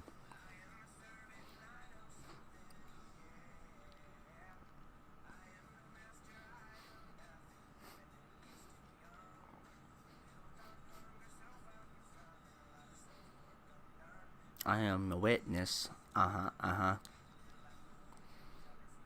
It still has not snuck through that freaking 101 at all yet, but it's trying to, isn't it? That point 101, that's slightly over 10 cents.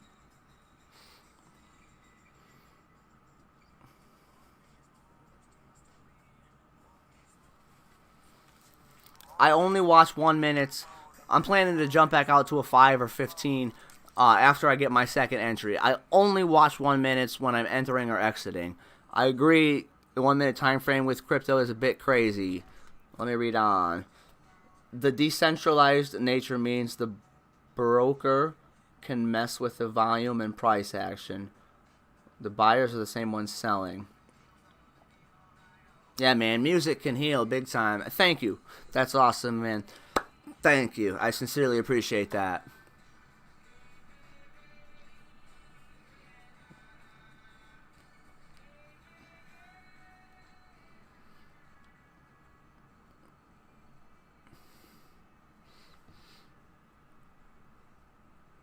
Yeah, man, I actually, like, just for my own, continued healing, I wrote a song, as well, that, I want to learn to sing someday, and, like, play open mic nights and stuff. Like, I got friends that are in bands, and I can play the uke pretty well, but I do not have one right now because that one's broke.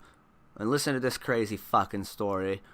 That song I was singing along to a little bit, the Matisiahu song, that One Day song, that sometimes I lay under the moon. I was at a bar over the summer, and this gal asked me to sing it. It's the first song I learned to, though I can't sing well, it's the first song I was able to learn not only playing but singing along with. And so I had my eyes closed as I was doing this, right? And this drunk dude apparently asked me to stop playing that song.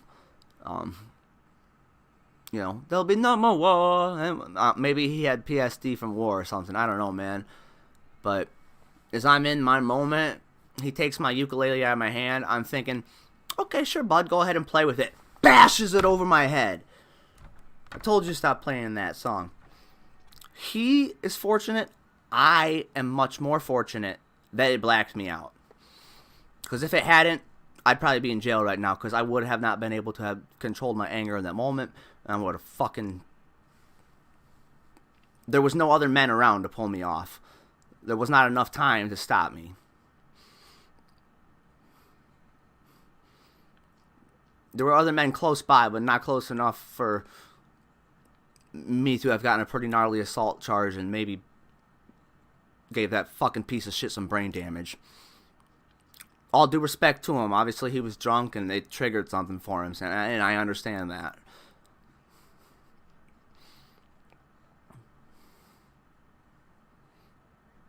So, for that reason, I have a left-handed guitar that's been collecting way too much dust. I am left-handed, so I just started learning that as my new engagement in my continued music therapy, in my continued personal healing.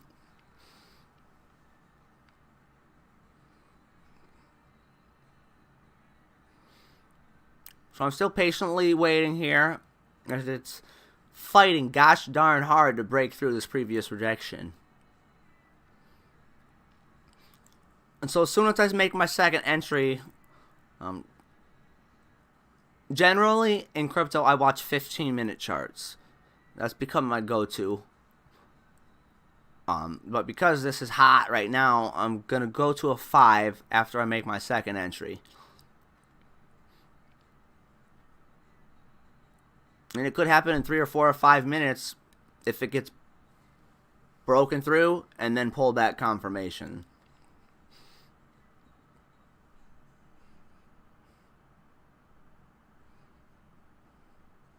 Come in, come in, come in. The power of music, dude, is incredible. I'm gonna get pretty far out with this, but like, what is music? Like, it's waves. It's electric waves. It's sound waves. It's electric. What are we as human beings? We're like a running machine, right? We're electric.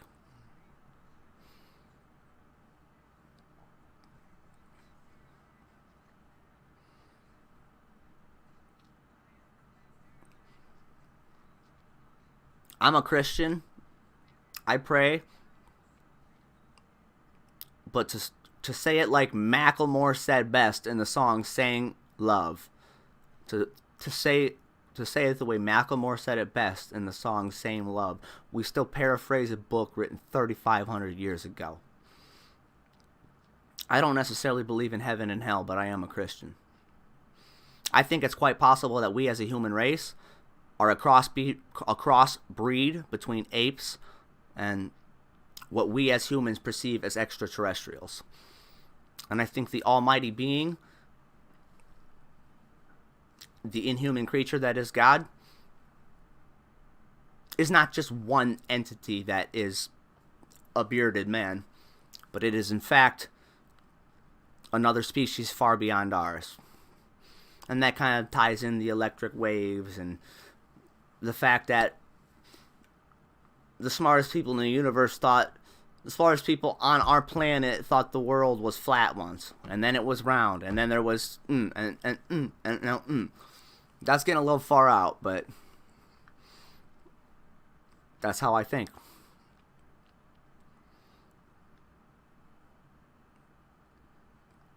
So I see it battling harder to try and break through .101 now, because it's spent several more minutes fighting it, and it's staying over. I mean, so the purple line is a 200-day moving average, and the red line is a 50-day moving average. But this coin like just came out, so I don't know how they can even have those day range of moving ranges visible at this point yet, but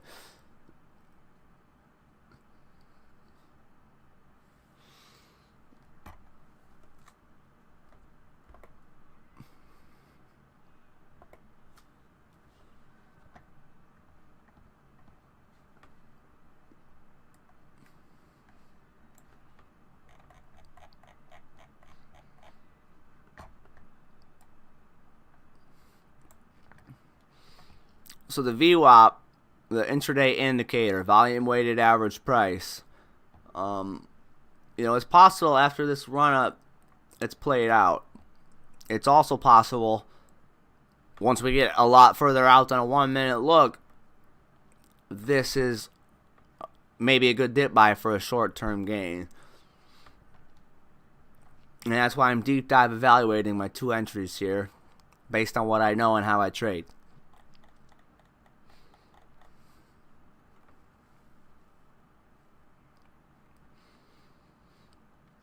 So for me right now, this whole general last 10 minutes could be a good dip buy. I'm awaiting the moving range break pullback confirmation to make my second entry in case it comes back below 095.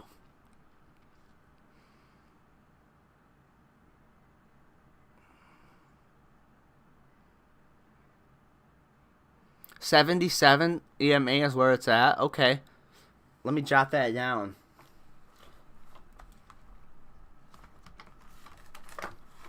I didn't even know a 77-day EMA existed, so thank you for sharing that knowledge with me. As a tiny channel here, with often very few people watching or engaged in the chat, it gives me a unique opportunity that I'm grateful for, to learn from the people that take the time to tune in and jump in the chat. So thank you so much for doing so. I want to be big someday, right? Where I've got a large number of people in my live streams, and in the meantime, moments like these are great. I get to know people, right? There's people I now know in real life because moments like right now, you and I are talking back and forth. So thank you for being part of this channel at this moment. Please feel free to stick around and come back in the future. No pressure, of course. Yeah, I'm definitely going to be checking that EMA out. I'm a Pine script coder. A Pine script coder. What is that? I've done a shitload of back testing on EMA. 77 EMA is where it's at. Change the variable in the setting after you add it. Okay, that makes sense. I think I get what you're saying. When I go into my indicators, I can change, like I have a 50 and a 200. I can just change one of them to a 77. So what I use is 50 and 200. And then I also use Weeble for chart analysis. And so the purple's 200 here as well. The red's 50 here as well. And the green's 14. So in terms of what I'm using now, like maybe replace the 50 with the 77, but keep the 200? What do you think?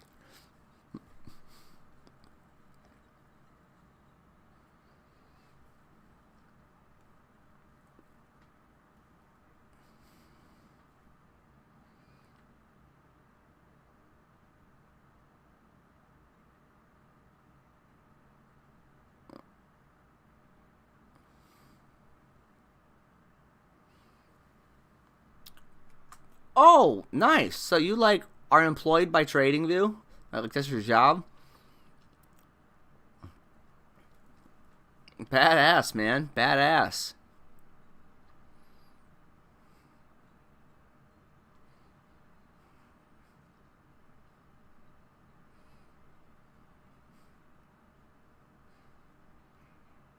Badass, man. I'm guessing that pays well. Very cool. Very cool. Well, I'm very grateful you found my channel, man.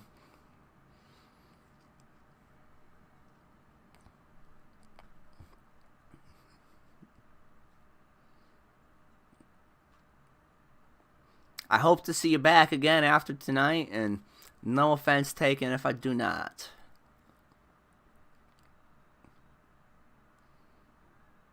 And thank you for sharing that knowledge with me. Thank you so much.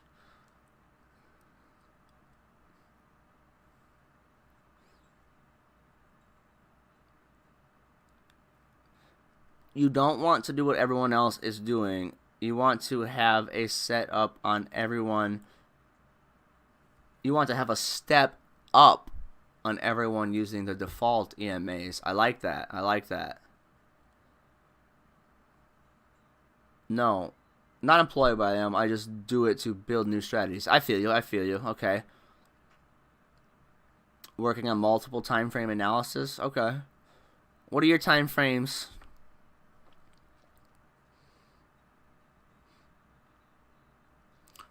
So I love what you just said. You don't want to do what everyone else is doing. You want to have a step up. So should I maybe go to just a 77? Or if I want to use two, like on TradingView, I don't pay for it, so I can only have 3, right? Maybe what I will do is, instead of using the 50 and 200, I'll just use a 77 and then add like the RSI or the MACD or something down below.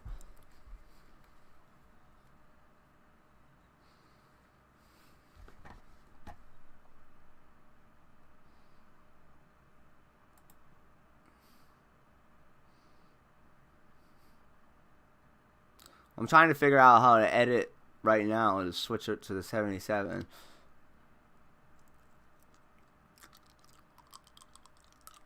Probably up here.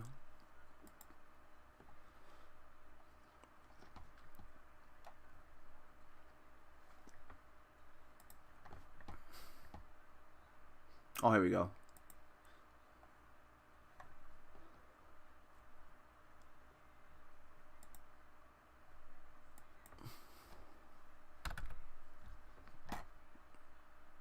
I like it. I like it.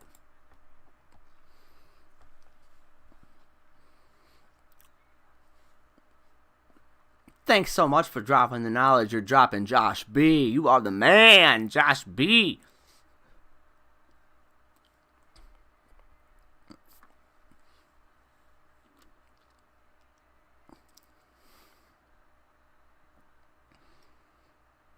So let me know what you think on keeping the 200 in play. If you have another number to suggest for the EMA, or maybe dropping the 200 and throwing down the MACD or the RSI.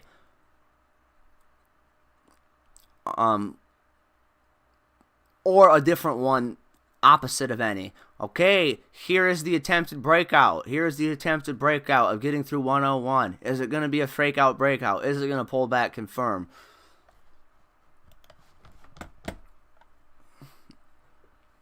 I'm a big scale in, scale out trader. My main trading is scalping penny stocks. So I scale in and scale out a buttload doing that, protecting profit. In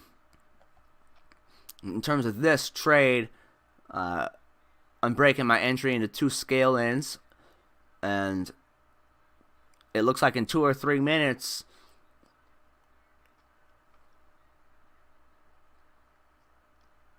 it may not even pull back to bounce that. But if it's confirming this breakout, I'm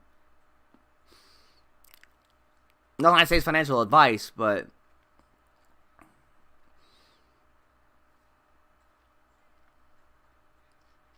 this is the setup I've been patiently waiting for.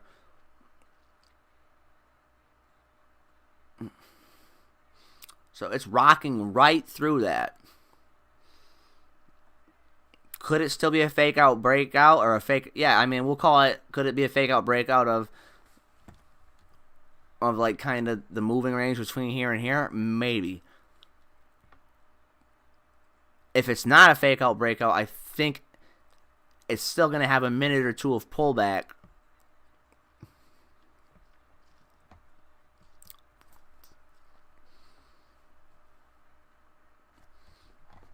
All right, now it's retesting this rejection. So likely to maybe pull back off retesting rejection.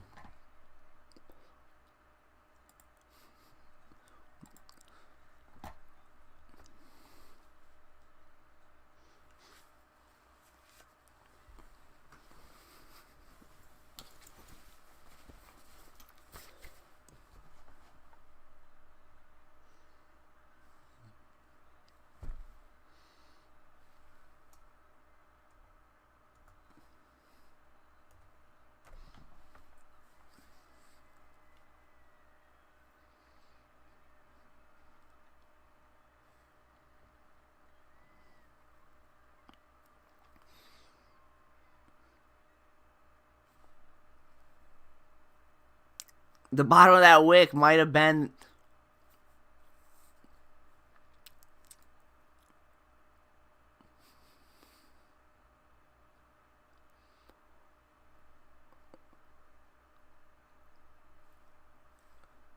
I'm going to catch up on your... I'll give you a link to the script on TradingView script that you can use all three EMAs, and it'll only count as one indicator. Oh, nice. Yeah, that would be great. Okay.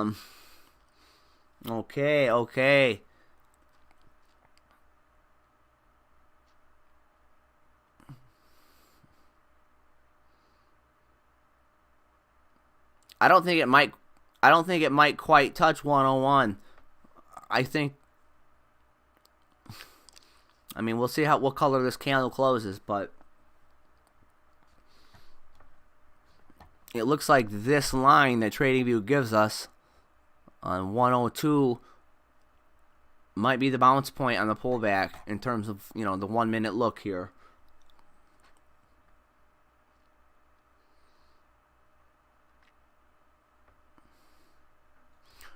Essentially going back to patiently waiting for my plan, essentially right where it's at, right around here was where I was looking to get in. It did just go green candle,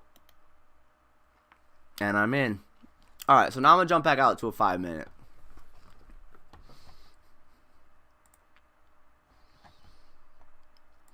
So now what am I going to do with this trade? Hope for some short-term gains. And use some technical analysis to determine my thing I need to do to strengthen my weakness of cutting losses small.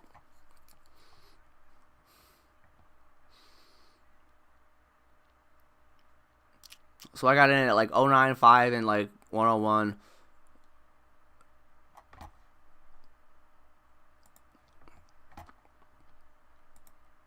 And you see how much I'm willing to lose. Because I feel like this rejection, rejection often turns to support, right? So that could like be around my line in the sand for cutting my loss small. That'd be a little over a cent a coin.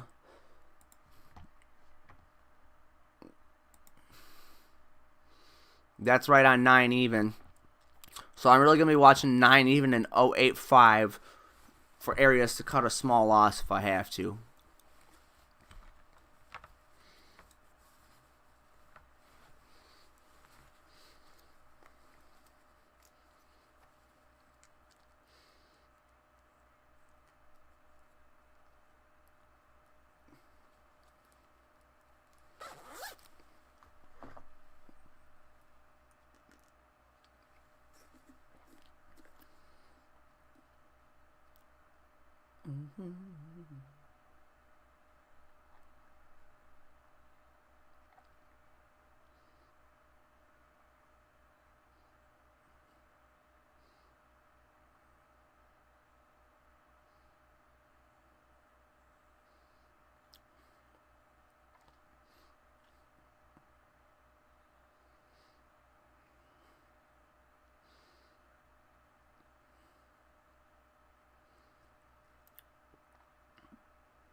I'm probably gonna have to make another coffee now that I'm in on this thing while it's hot.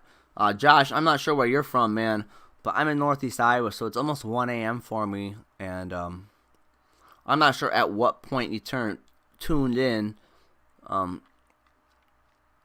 What I stated earlier, I got some very serious shit going on in my family right now, and I had not checked any of my charts or really paid much attention to them for about 2 days, and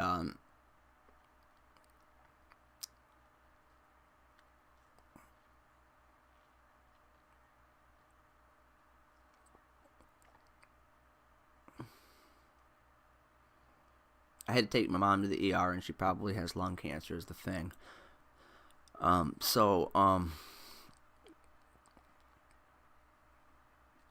Today, other than taking her to an appointment, I slept most of the day. So I'm in a situation where, this is what I do. I YouTube and I trade. So I have the freedom to, what I mean, pull an all-nighter and have it not affect me being able to catch up on sleep. I probably got 8 hours of sleep throughout the day today, or at least 4 or 5. So I'm looking to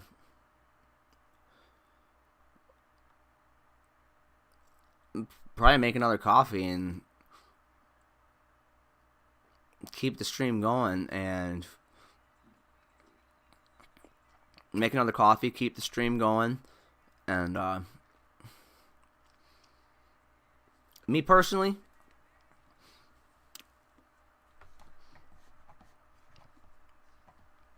I'm a short-term trader happy with small-term gains. And what does scaling out do? Guarantee profit will given some room to run, right? Nothing I say is financial advice.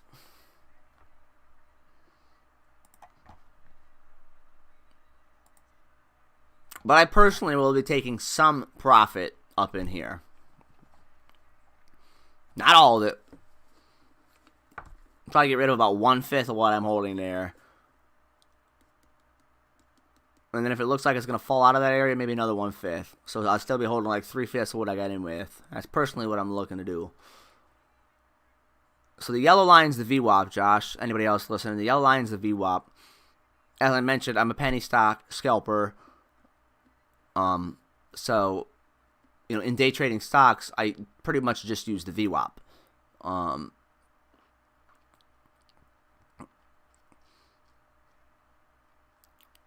So what we're seeing now, as it's pushing a little higher, it's approaching a VWAP test. If it can get through that VWAP and VWAP bounce, VWAP bounce is like the same thing as breakout confirmation. Get over, pull back, look to go. I think that could be a good sign for this short-term activity here.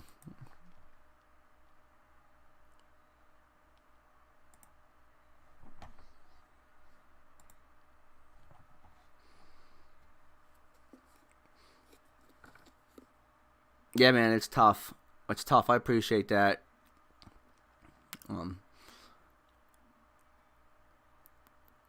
Obviously, it's not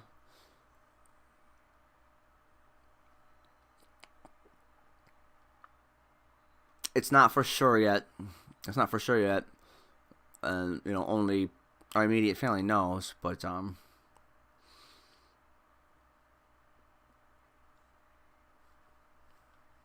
in the heat of this moment in my life as a trader, as a son, it came out. So thank you. Pray for her if you're into that kind of thing, or send good vibes or whatever.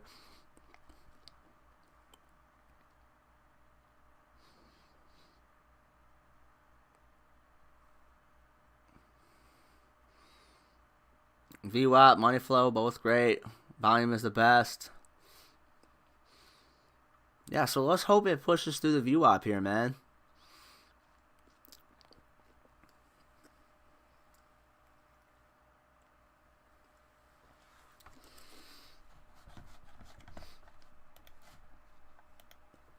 Alright. I'm gonna step out to make a coffee. This music I'm gonna put on while I step out. The name of the band is Bad Monad. My cousin writes these songs, lead guitar, and there's a guy singing. I'm gonna turn it up a little bit while I step out, and then I'll keep it as background music if you don't mind. If you prefer no music, let me know. It's not great sound quality, because it's like my mic picking up a CD player. I've literally gotten copyright infringements on Epidemic Sounds, on lo-fi beats, on pretzel music with the YouTube safe setting on.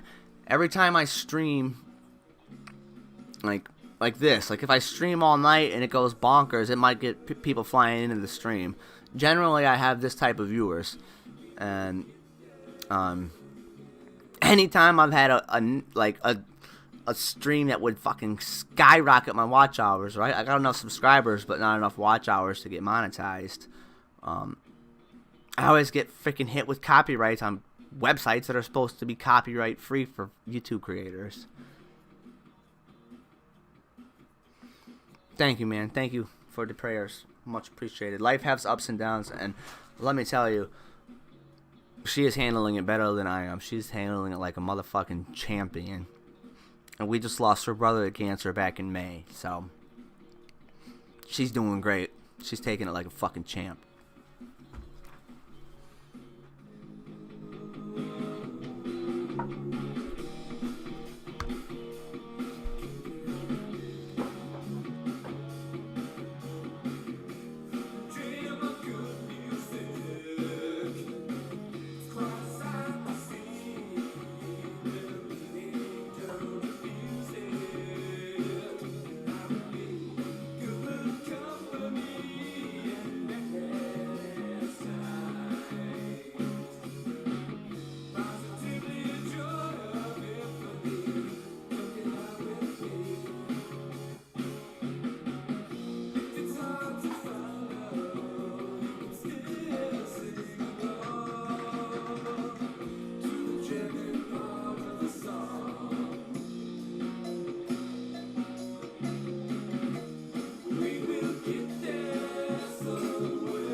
Drinking my H2O too.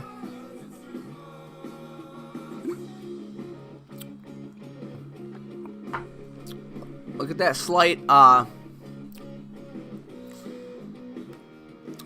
looking like rejection off of previous rejection slash that 77-day moving average area.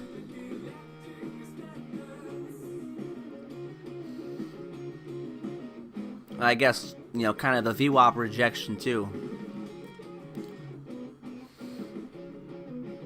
Hopefully it doesn't double top and give a McDonald's arse back down to the 9-cent area.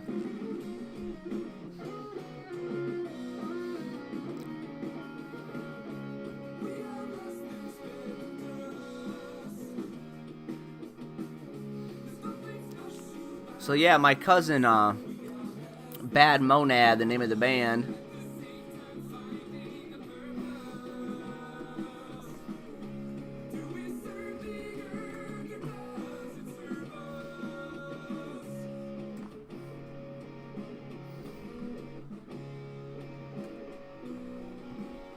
This is a 10-track CD I got on right now that you can find on YouTube if you like it.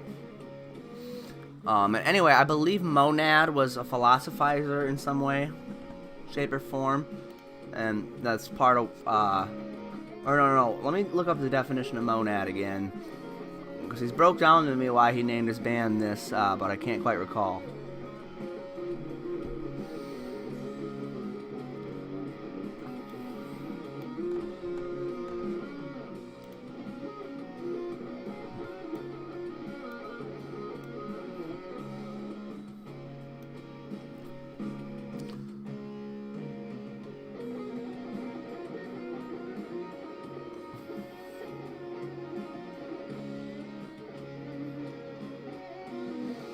An elementary individual substance that reflects the order of the world and from which material properties are derived. The term was first used by the Pythagoreans as the name of the beginning of a number series from which all following numbers derived.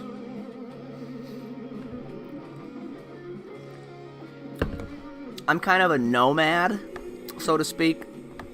The way I live my life has like created nomad to be a verb. Like my friends are like, "What are you doing out nomading around?" So I asked him like, "Is that just a play on the word nomad?"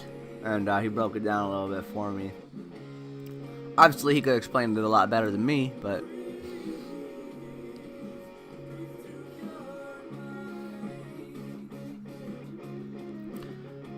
yeah, anybody in the chat, anybody listening, thanks a lot. I see somebody just tuned in on the YouTube. Thank you very much for tuning in. I'll happily turn the music off if you're not feeling it, so just let me know.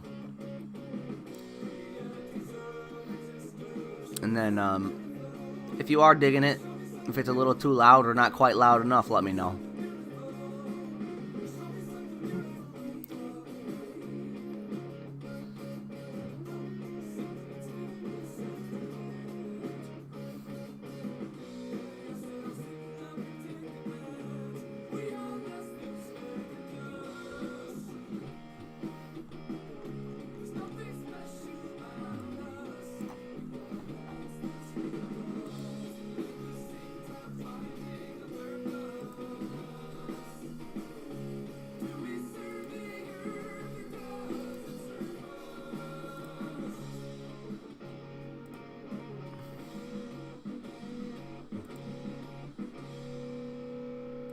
I don't want to clog this.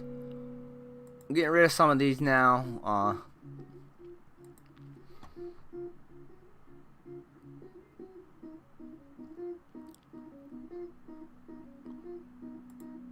As I was explaining,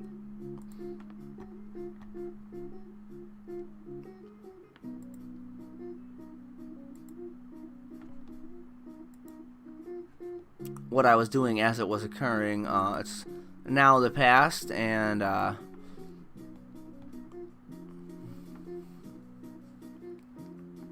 yada. So what I did in the chat, thanks again YYZ if you're still here, is I dove into that 1 minute. I identified the downtrend channel. I had initially decided I was gonna wait to see, if it would come down and test 9 cents. Once it showed support on 0.95, I waited for the next pullback to 0.95 to get in.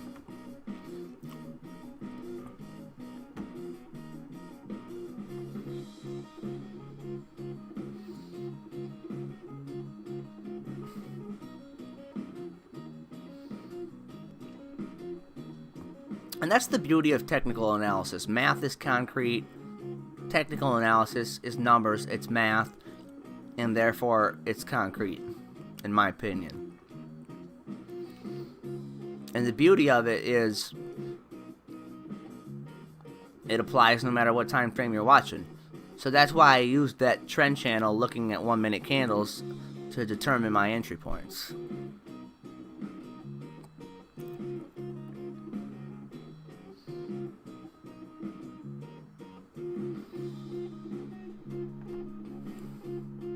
Whoop.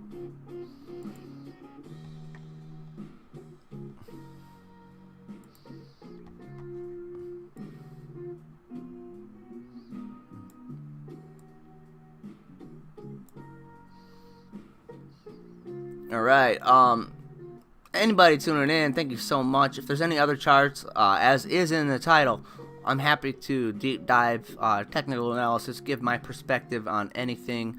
Nothing I say is financial advice.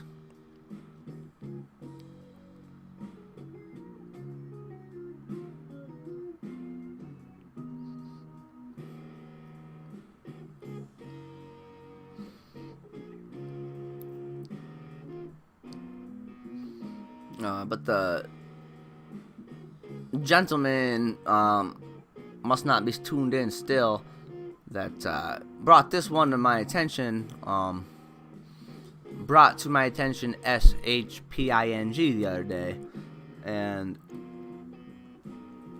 when he brought it to my attention, it didn't even cross my mind to maybe enter. But as like a day passed and I watched, when he brought it to my attention, it was up 50%. Like 30 minutes later, it was up 100%. I waited for a pullback. I got in and I made some nice profit on it. Then I made the mistake of still holding some. Maybe down the road it won't be a mistake, but I definitely canceled out some of my profit there that's sitting on a loss. But that's why I scale out, you know what I mean? I've guaranteed some profit. I didn't break down the math on it yet to see, like, overall where it's at right now. Is it a losing trade for me? And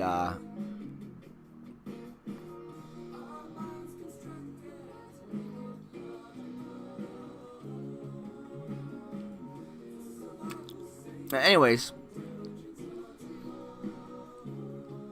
as a short-term trader,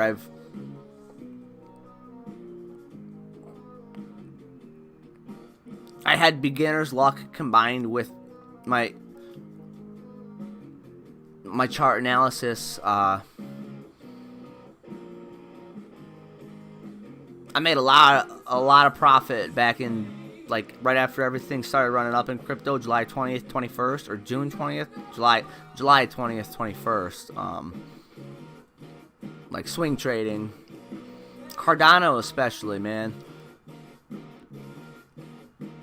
But since then, as time played out, and Ethereum, I think broke highs on that run. Eventually, came back to 30s, went up and broke highs again. Now it's back in 30s. I've had a difficult time for opportunities to get short-term gains, and shipping that SHPING, I definitely did, because of, you should never copy anybody or just jump into something because somebody throws it out there. But the same dude brought this one to my attention, and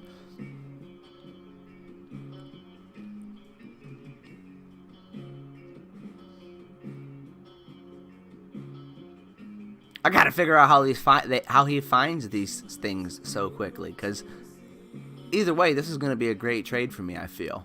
As long as I do what is the weakness in my trading, and if I have to, cut the loss small down in this area. But hopefully, I won't have to do that.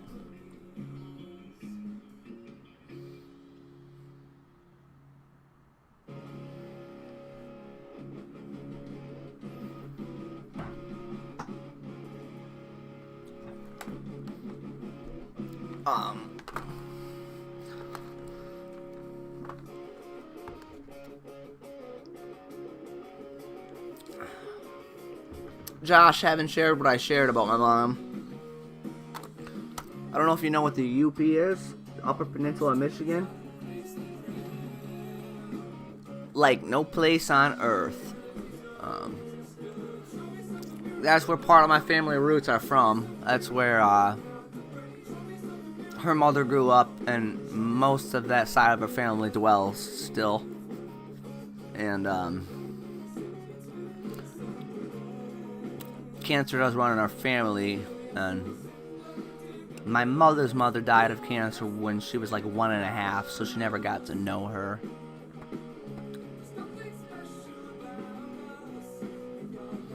And I'm also busting this computer out because I've got another great song I can play.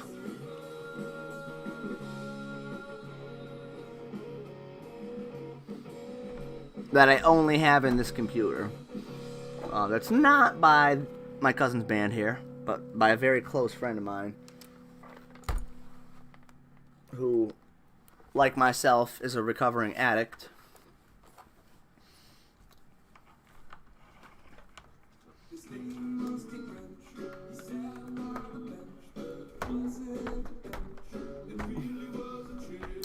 This is a song about a cat. Steve French. Steve French was a cat.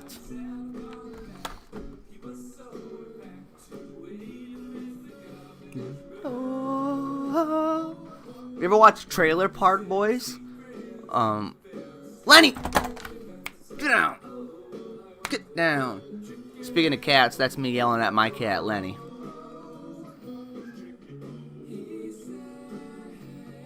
Has a 90s feel to it.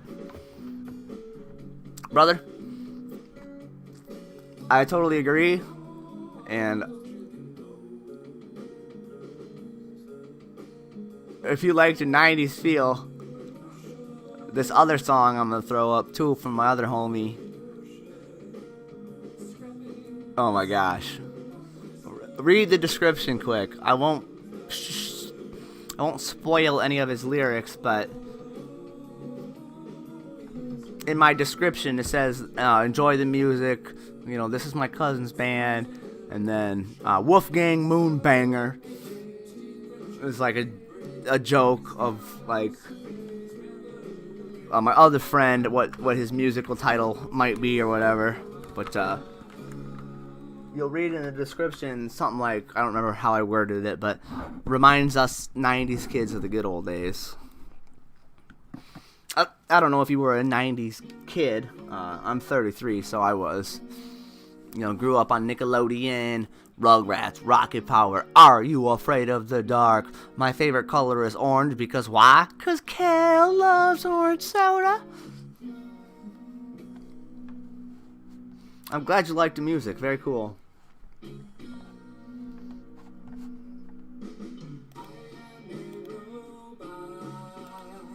This one's one of my favorites. It's called Robot. I often make jokes like if people are in the stream like, are you a robot or not? And then go play I Am a Robot. You're also 33. That's pretty cool.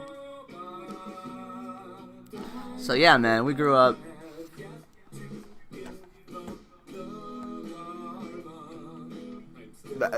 We were born the same. Wow, that's crazy. My birthday's August 12th. How about you?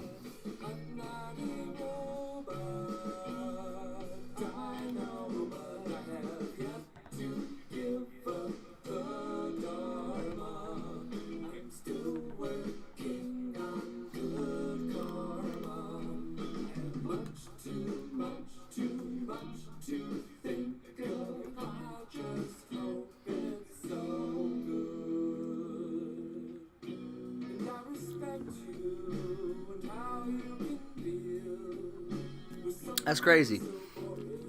We were born less than a month from each other. I'm August 12th, 88.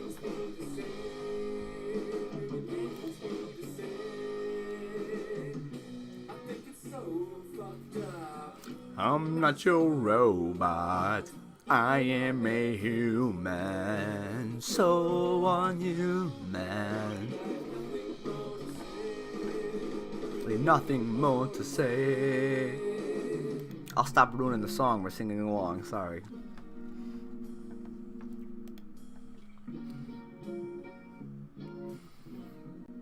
Tom B, thank you very much for tuning in. Nothing I say is financial advice. I am a short-term trader. I got in around 095, and I got in around 101, I think. Kind of patiently awaiting breakout confirmation. So where am I at right now? I'm gonna trade about break even. I scale in, I scale out. Me personally, nothing I say is financial advice. I'm looking to start scaling out around here, but definitely holding some coin in case, you know what I mean, that's not the top, right?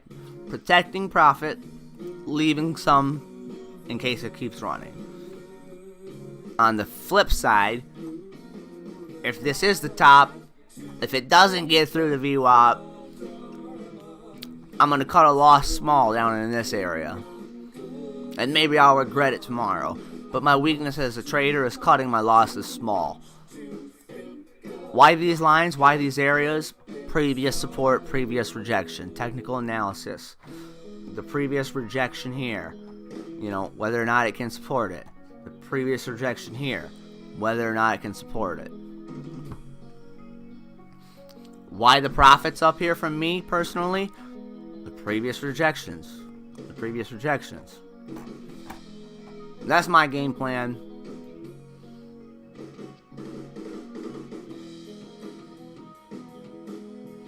It was brought to my attention by a fellow trader in the stream.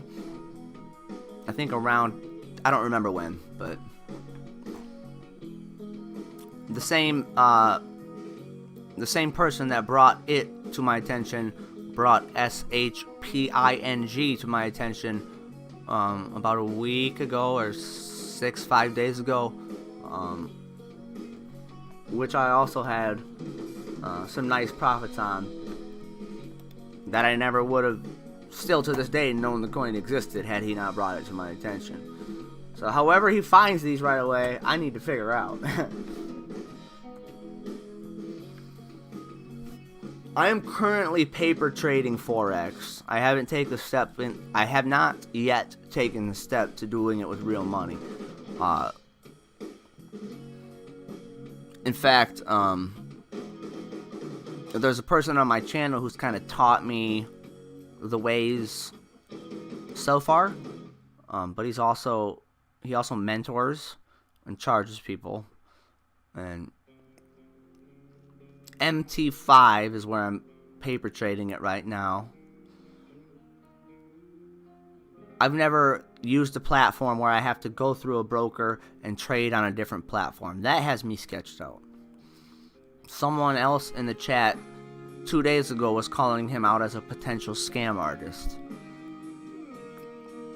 So that has me a little leery about using his referral link to go through vital markets. I personally trust the guy, but I also am very gullible. And P, if you're listening, it's no disrespect to you. It's me being honest.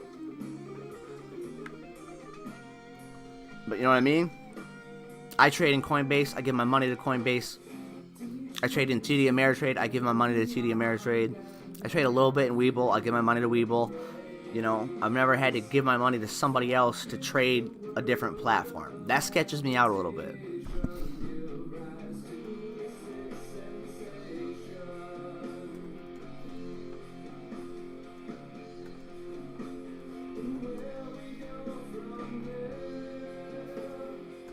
But yeah, Forex is definitely my next step, and I'm currently paper trading it. I've also never traded with leverage or margin. And that's where I see my potential to take the skills I have and make a fucking killing. But I don't understand margin and leverage a whole lot. And that's why I'm still just paper trading it, in addition to the other stuff I just said.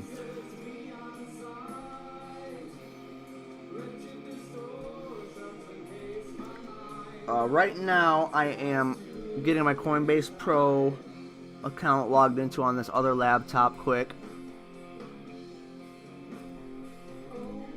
Just in case it freaking rockets up to my target price to start scaling out.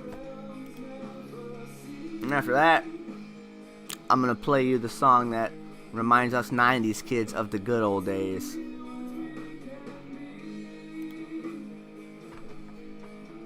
Alright, so I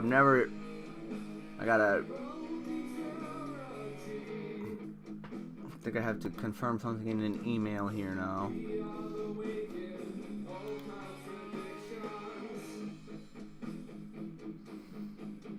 Awanda for Forex, however I use futures for the charting volume. So is Awanda the platform?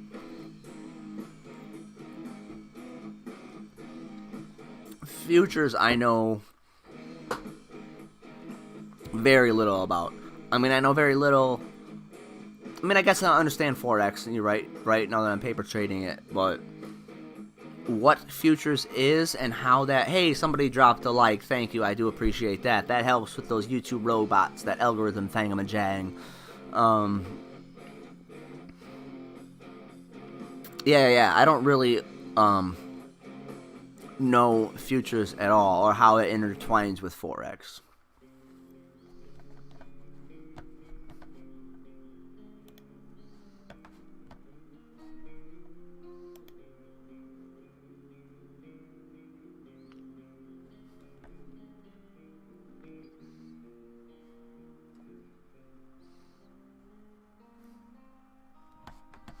Oh, duh. I have like 3 emails. I went into the wrong email to confirm it's me getting into my account here.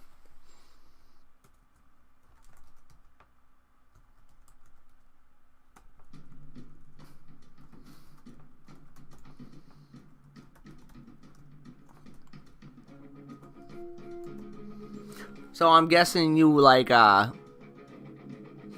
Awanda is the platform, aka broker. So that wouldn't be something like MT5 where I have to go through a separate broker. Awanda would be like, I put my money here, I trade my money here.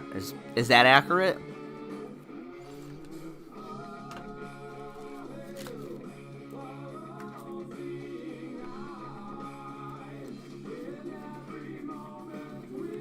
There it is.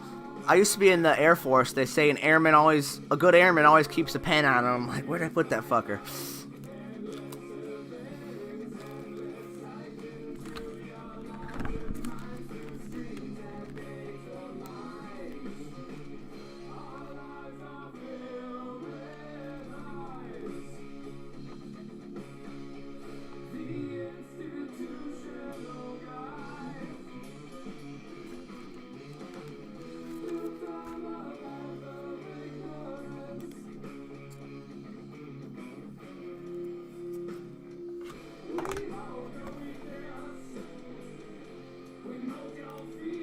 The name of my email account I'm trying to get into is the name of my wrestling club, and it's tatted on my arm right here. Perseverance Wrestling Club. I misspelled it.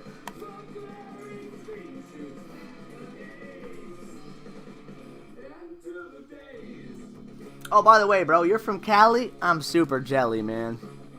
I would love to live in California. I've been to San Diego area a few times. A college wrestling teammate of mine was from Temecula. I've been to San Francisco, but I was like 4, so I don't really remember. San Francisco area. My aunt and uncle used to live in Modesto, wherever that is.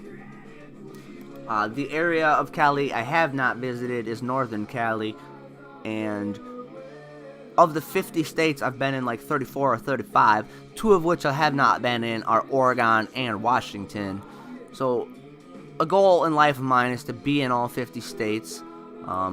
Additionally, I have a second YouTube channel and a third I haven't started working on yet.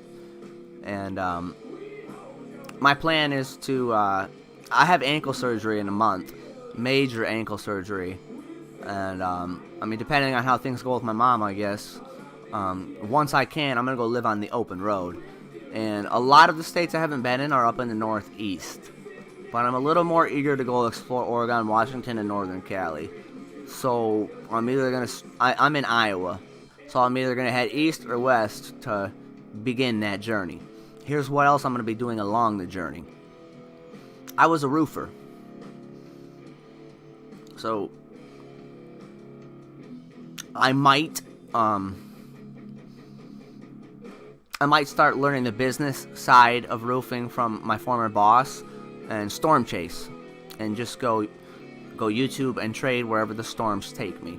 My second channel is the way this channel started, aiming to help other addicts get clean and sober.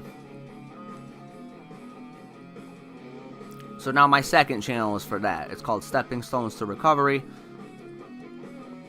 And my third channel is going to be called Critter Caching. I'm big into geocaching. So on this journey, I have a goal to find 50 geocaches in 50 states. And at each geocache, I will be able to throw one video at each of my 3 channels for each geocache. Because on this channel already, I've found some, and a lot of friends around here watch my channel, so generally I don't show the hiding spot in case they want to go find it. On the geocaching channel, I'm going to show myself getting there. I'm going to show the hunt start to finish. I'm going to show the thrill of the hunt. On my sobriety channel, I'm going to whatever, mix in a little bit of just sharing the love of geocaching, sharing that it's a healthy hobby, sharing that it's rewarding to do as a recovering alcoholic who's done it drunk driving, that kind of thing. So for my 3 channels, 50 states and 50 geocaches in 50 states, each of which I can put 3 separate videos. You know, not just make one video and throw it to all 3 channels, but make 3 separate videos at each geocache for each channel. Is something I'm super stoked to begin the journey of. And so I already have like 100 some geocache finds, so I'm not going to count those toward the 50 caches in 50 states. I'm soon probably going to start doing just that. And at each geocache, make one video for each of my 3 channels in that manner, and thus begin the 50 caches in 50 states journey. While I'm still staying here, staying close to mom, go find the ones in my area I haven't found yet.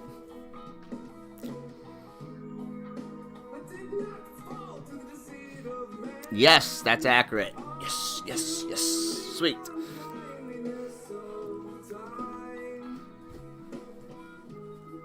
If someone is trying to sell their knowledge to trade, then they must not be good.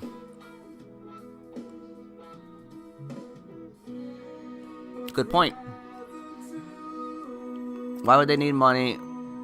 Plus, they'll never tell you their setting. Good point. Their settings. Good point. Yeah, I mean, he's been called out by a couple people. Yes, sorry, Tom B, I overlooked. Or is QSP done? It easily could be, man. It easily could be done. I don't know. Nobody knows. And for me, in my trade, that's why I'm planning to cut my loss small down here. It'll show a little more likelihood it might be done. That doesn't necessarily mean it will be done. You know what I mean? It's possible. Anything is possible. It's possible it could refine this area. And in refining this area, it could bring in a whole lot more attention. Whether it's good traders or bad traders, it could bring in more buys. It could go higher. Or, you know, other people who trade my style might also be looking to take profits in this area. So it could be not done, but not get much higher than this.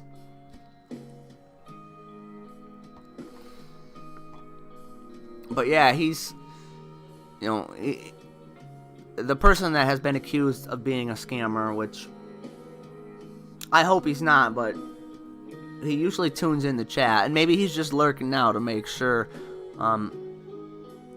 I truly, honestly am giving him the benefit of the doubt.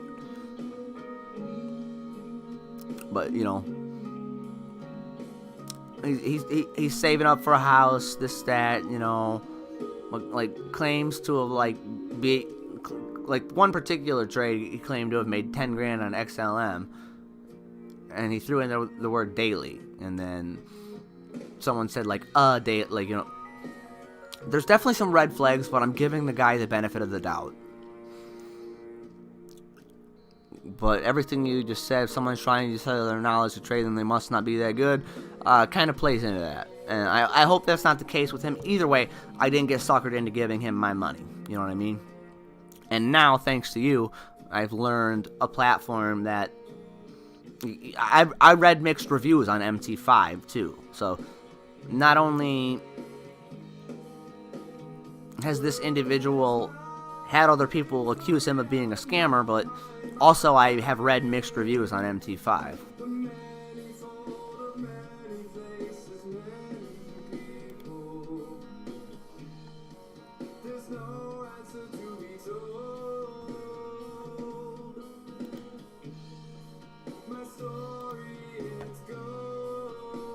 And if he is a scammer, you know, I mean, I just realized, like I said, I haven't been watching my shit the last 2 days because of my situation with my mom, and I'm pretty sure he dropped something in my Discord, like, telling people he's my mentor. So that sketches me out. By the way, I'll drop a link to my free Discord if anyone wants to join it. It's small right now. I'm not super active in it. But I'm looking to be more active in the Discord now that, like, before I learned to trade, I was very technology illiterate and kind of prided myself on it. And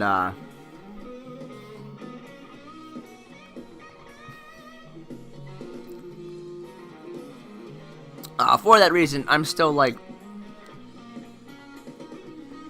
learning more about like, what Discord's all about.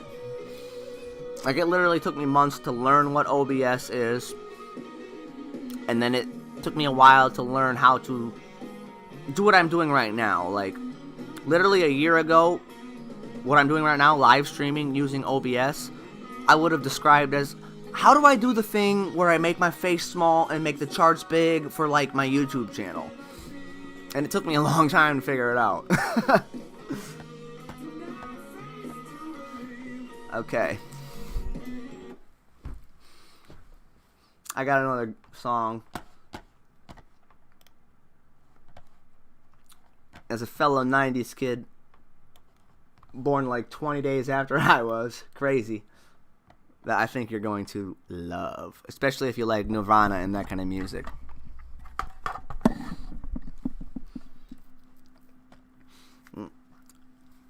He had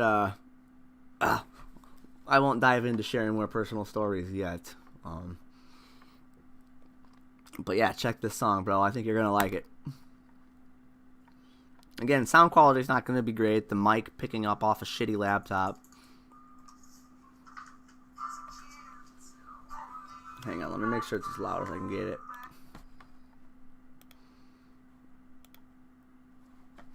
Alright.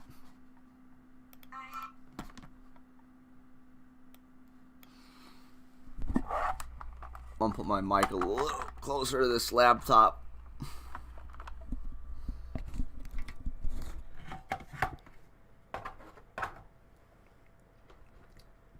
I was a kid who wanted to live like the Cobain. Here we go.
When he said Mac Miller and Chris Farley, I'm like, no way.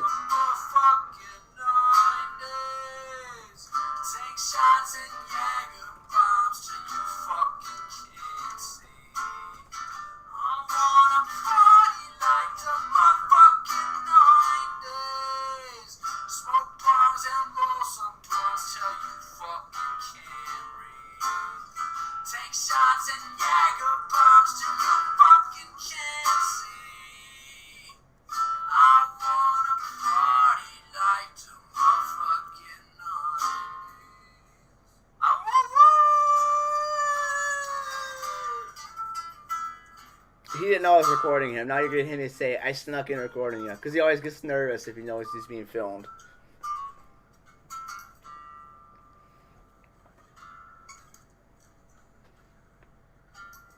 That's sick, dude.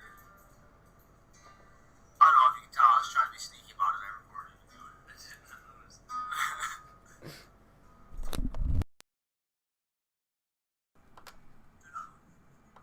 it. Good stuff, right?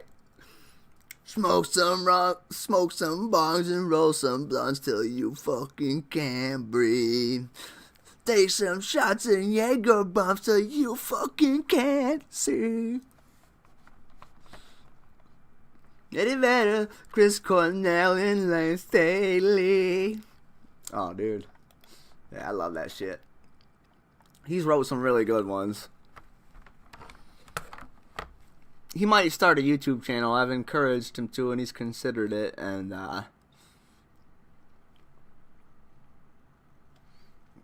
you know, we recovering addicts. I talked a lot when I started this channel before I transitioned it to a trading channel. As I was gaining my sobriety, I talked a lot about the power of energy, right? I believe in energy big time. Harnessing your addictive energy and transferring it into something good. I mentioned earlier the Strumbrellas is one of my favorite bands. And they have a song, Hey Now Kid, you're my salvation. And as I harnessed my addictive energy and dove it into my YouTube journey, I began saying, hey now, YouTube, you're my salvation. It was like a digital diary for me. If you were to go back to the early content on this channel, you would see me evolve to realizing, a friend once told me, a friend I've got a lot of YouTube advice on, a friend who's helped me overcome my technology illiteracy. What was I going to say?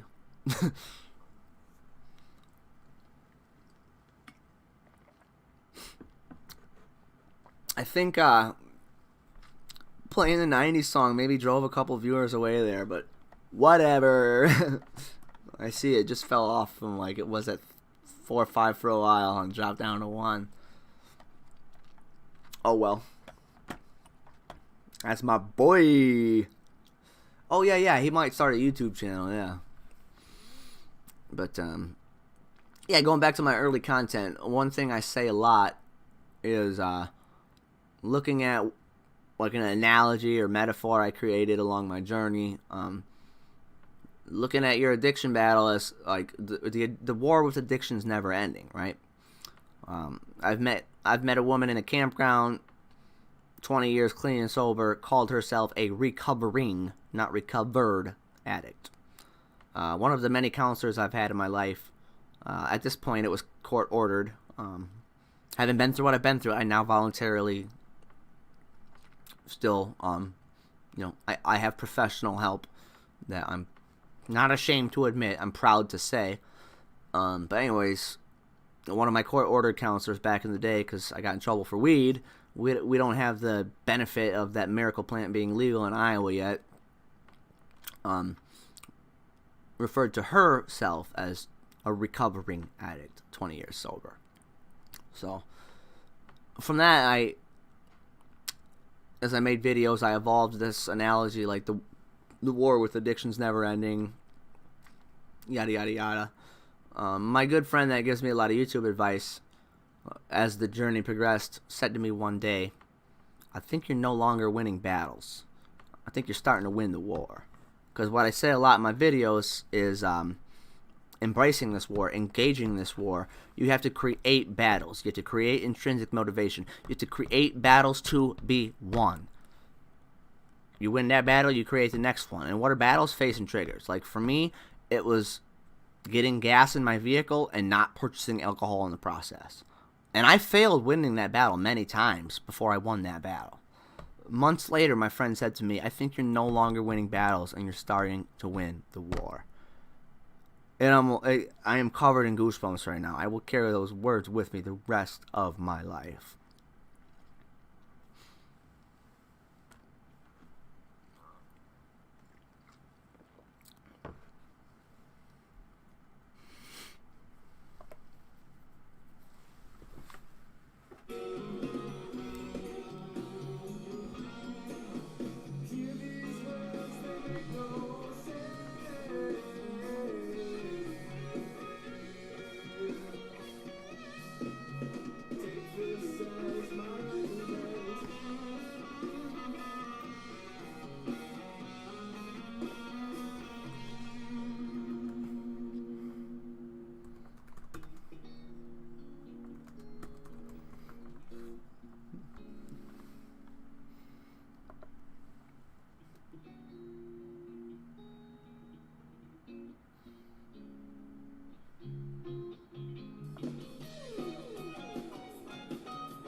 Alright. So, 0.105 here. Let's dive in a little closer on the action.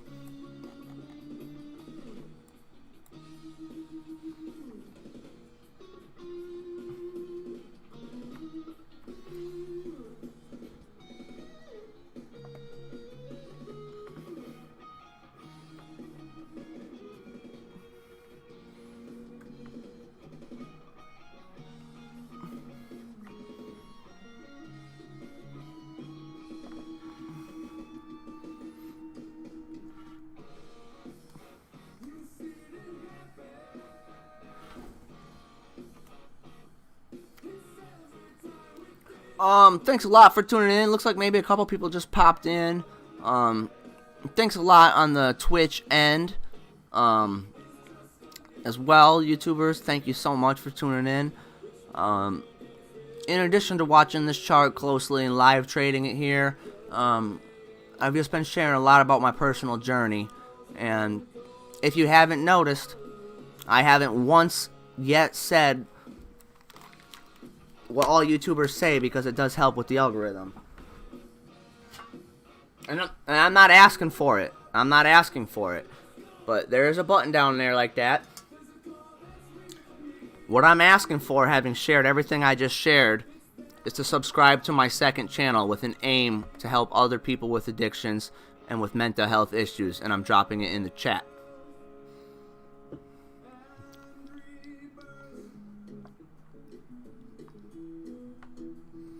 I am winning the war. Yes, sir. And it is never ending, and I will remain in the lead of this war.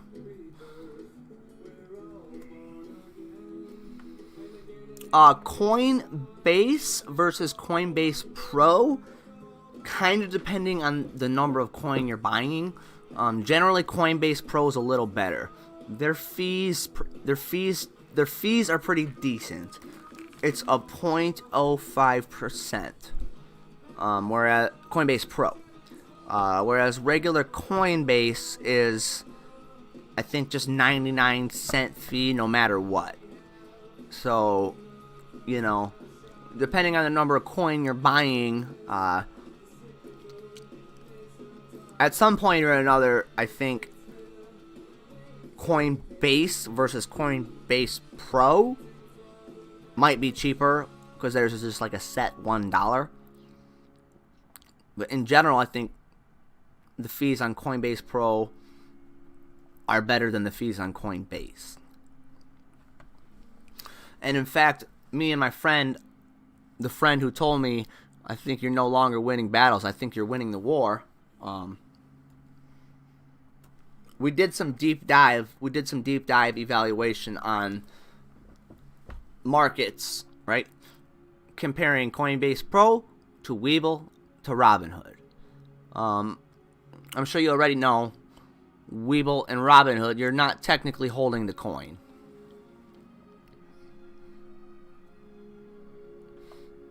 That being said, though, here's what we did. Side by side, we did a bunch of markets, like comparing Webull to Coinbase Pro, comparing Coinbase Pro to Robinhood, and surprisingly enough, though it only offers like 6 cryptos, Robinhood is the one that has the best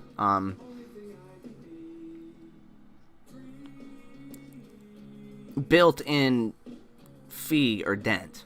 Because like Webull and Robinhood, basically, like, they hide it in their fine print of how they take their profit off of you. And I could be mistaken on this, but on a Webull hold, I don't know if anyone here trades crypto in Webull, but on Webull, because the bid-ask spread is very large, that's where their 100 to 1 thing in their fine print is how they make their money off of offering crypto. I believe. I don't know for sure. But because of their built-in bid-ask dent, and you do a market, if your P&L, how Webull shows you your P&L on your holds, if it tells you you're up 1.25%-ish, you're actually about break even. I'm pretty certain, not 100%. FYI. It's an ETF. What's an ETF? The Weeble Robinhood thing, or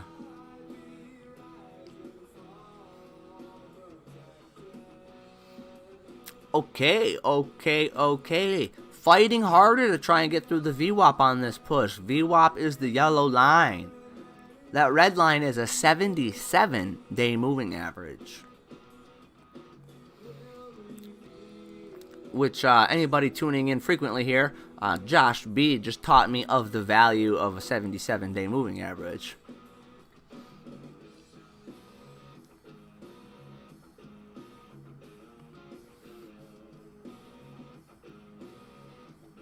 Yeah, Robinhood, you don't own the actual coin, and that's the case in Weeble as well. And I do have a couple holds in Weeble yet, because that's actually, I only traded stocks until Weeble started offering crypto, which happened to be right around when Big Papa Elon was pumping Doge and going on Saturday Night Live. You know, at the time I didn't understand all that. At the time I didn't have a wallet. At the time I wasn't trading crypto yet. You know what I mean? I was still just a stock trader.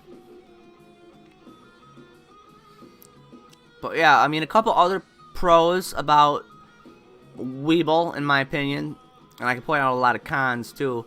I mean, so here's why Weeble was my first chart analysis using website, as I learned what chart analysis was.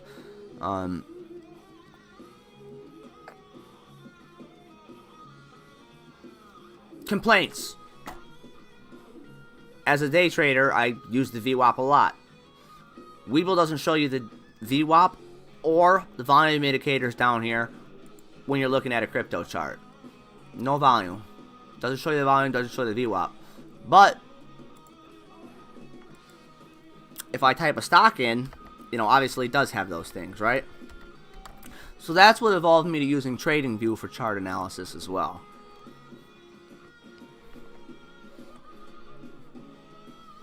So I type Tilray in. I'm a very pro-cannabis person. I swing trade Tilray because of that. And I always want to be holding a good bulk of it for when that miracle day comes, when they finally make it legal nationwide. Nothing I say is financial advice, but a few months back when their quarterly earnings came out the same day news came out about, you know, they're pushing for it nationally legal, blah blah blah. I think that's was some higher powers at B taking advantage of that time frame. Regardless, all the fucking marijuana stocks ran that day. Whether it's a 1 day lasting thing, a 1 week lasting thing, whether it holds gains or not, when that glorious day comes, I think I'm gonna make a fucking killing by not making the mistake of scaling out along the way. And one of those scale outs will be taking profits at the top-ish. So for that reason, I'm always holding Tilray. Additionally, SNDL, because I'm a penny stock scalper. So SNDL, you know, I'm working with not a lot of money. Full disclosure, right? And SNDL, I can hold a buttload of. And as a scalper, here's a little bit about the PDT rule if you didn't know it. I use TD Ameritrade with a cash-only account. So I can day trade as many times as I want with the money I have. There's no worry about the TD, there's no worry about the PDT rule because of the cash-only account. So with my bulk I'm holding in SNDL, say I'm you know, day trading whatever penny stock it is, and my SNDL's green. You know what I mean? I could go sell 20 of those to buy 20 more of this penny stock I'm day trading today as a momentum trader. So they say trade what you know. I know my grass.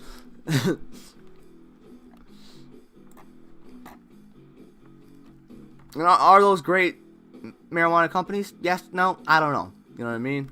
But that right around that time where there was a quarterly earnings and, you know, a news article about a fucking bill or whatever. I hate the government. I really do. But you know what I mean? Additionally, you know, there was news articles then about Tilray will expand to the United States, their business, whatever, once it's legal down here. Yeah. That's beside the point of this crypto stream, but those are some of my thoughts there.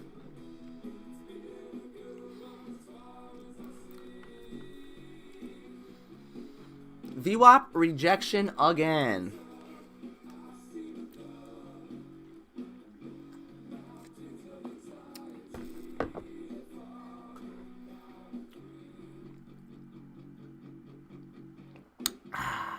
I made 2 cups, or I got a 2-cup system going right now. I keep my water in me too. All right, so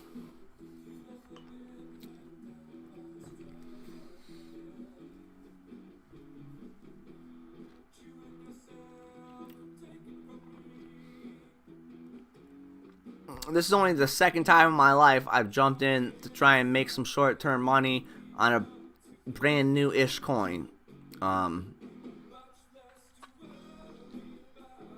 VWAP, I believe, you know, is very commonly watched in stock day trading, right? That's why VWAP bounces often occur, right? That's what I'm illustrating here, right? The breakout, the pullback confirmation, starting to go up off the VWAP. That would be a VWAP bounce. Is that as likely to be seen on a crypto chart? I do not know. I have not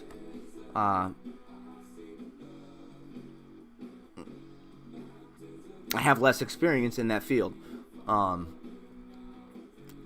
But I know with my stock trading experience, something like that happening is a good sign for entry. And I find it not surprising that it's tested VWAP and rejected. So now we'll call this the second retested VWAP. And it appears to be playing off previous rejection from back to here. Support and resistance often revisits itself. Retests. Support often turns to resistance. Resistance often turns to support, right? So that's on 0.108. So, if it keeps hanging a little below the VWAP over a little bit of time here, they're right by each other right now already, right? But now that 0.108 is the rejection point, it's once retested and rejected, twice retested and rejected, 3 times retested and rejected. The more times it retests, the more likely it might get through. And the VWAP might sneak down a little to like by the time the next time it's retesting previous rejection, it might also be trying to squeak through VWAP. I mean, they're close enough together right now. That's kind of the case right now.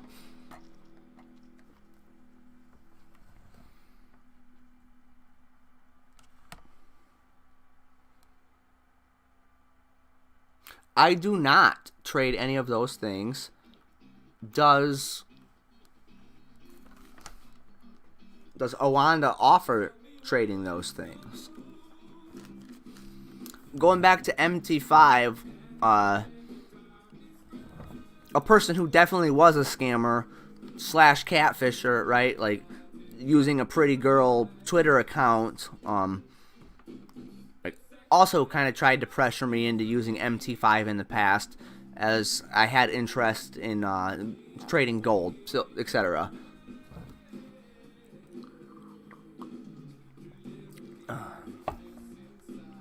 And that makes sense. Do you trade precious metals? Gold, silver, palladium, that stuff is going to rocket with inflation. That makes sense.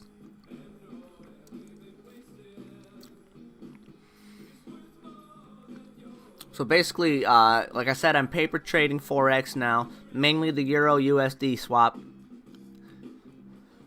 or not swap, whatever the word for it is, the Euro USD chart.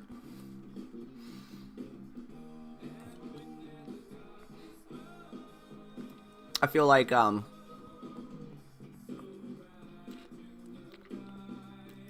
as a generalized statement within the confines of technical analysis, bringing in the element of trading with leverage, you not only can make a lot more, but like, for example, like I feel like I'm gonna get rid of some of these lines to illustrate this example. Now I don't need them anymore. What's this on?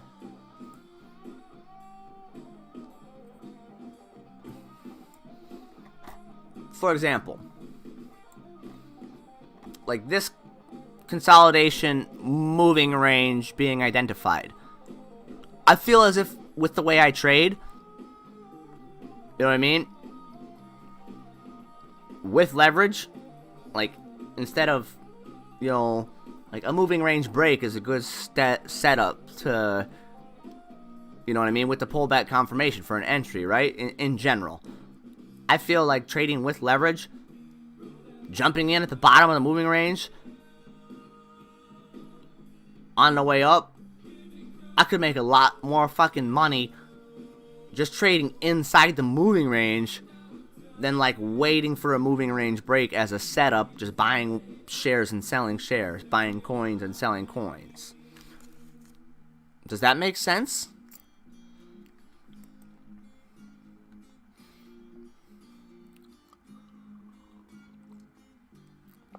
I will be right back. Sorry, I gotta step out for a second.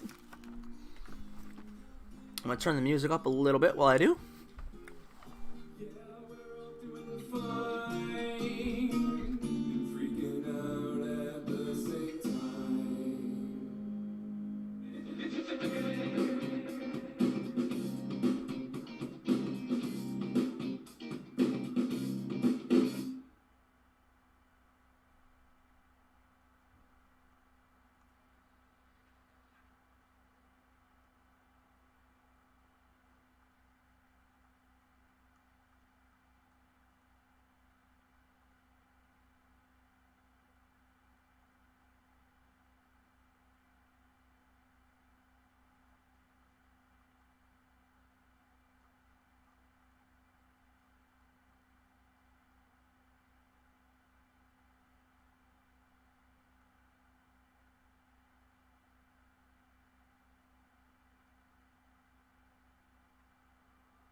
All right, my man Josh.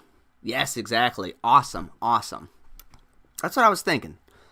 I mean, that's how I've been paper trading it. The things about margin and leverage I don't understand, is why I'm still paper trading it. But yeah, that's the end of the CD. You can find that full track on YouTube. A couple other songs. And then you can find a bunch more of their music on SoundCloud if you're digging it.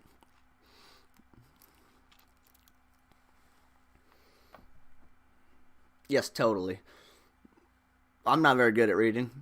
I is more good with numbers than I is with words.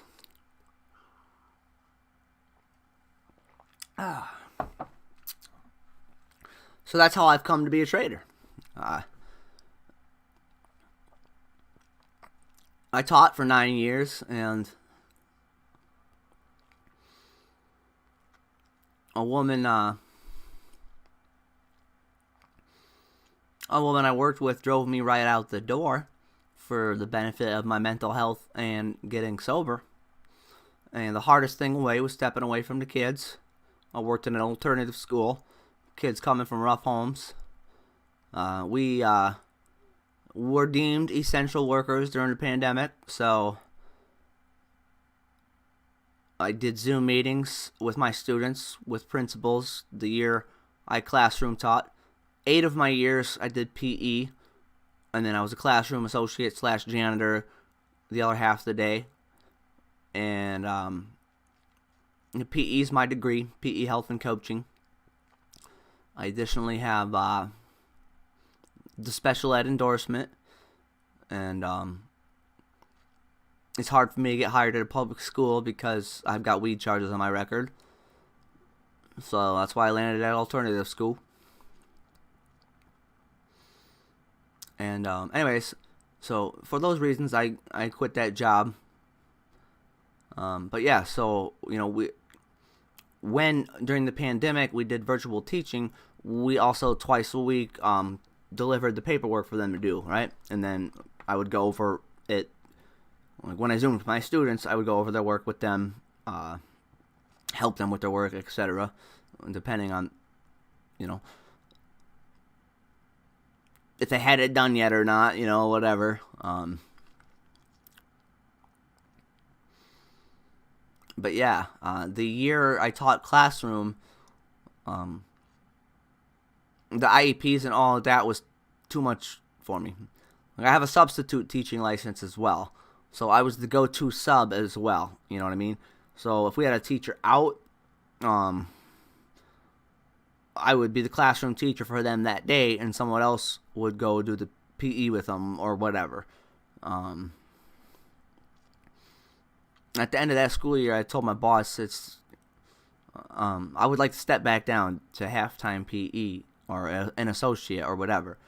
And our company had 2 different day schools. Obviously we were an alternative school where the kids just came during the day. We weren't a residential facility. So,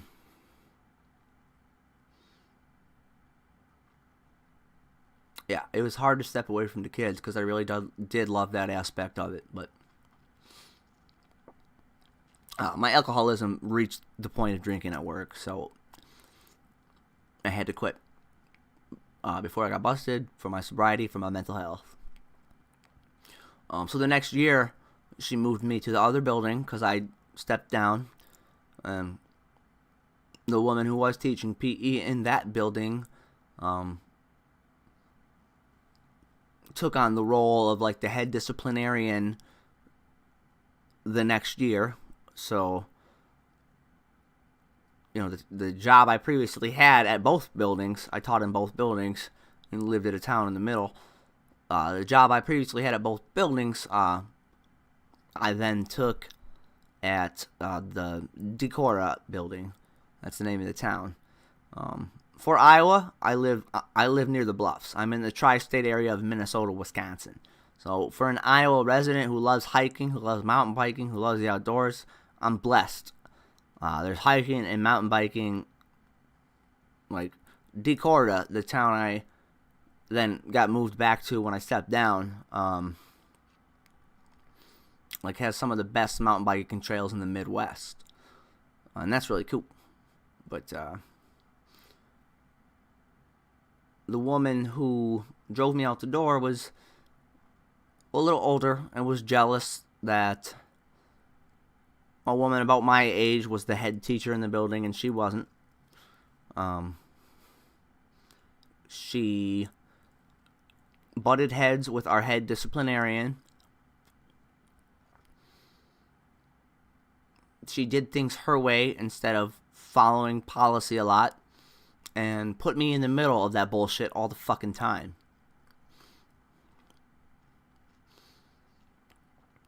She drove another associate out of her classroom later that year, a guy I became friends with. So, a little later in life, I'm like, I need to do something about income again pretty soon. I'm pretty good with numbers. I'm going to start learning up on this stock market thing. And so the first thing I used was Stash. And Stash is pretty cool. You know, investing made easy, a beginner thing or whatever. And then I learned what day trading is. I had the fortune of getting into the game right before the GameStop craziness.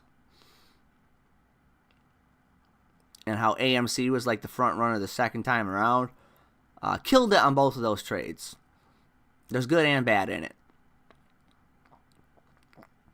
At the time,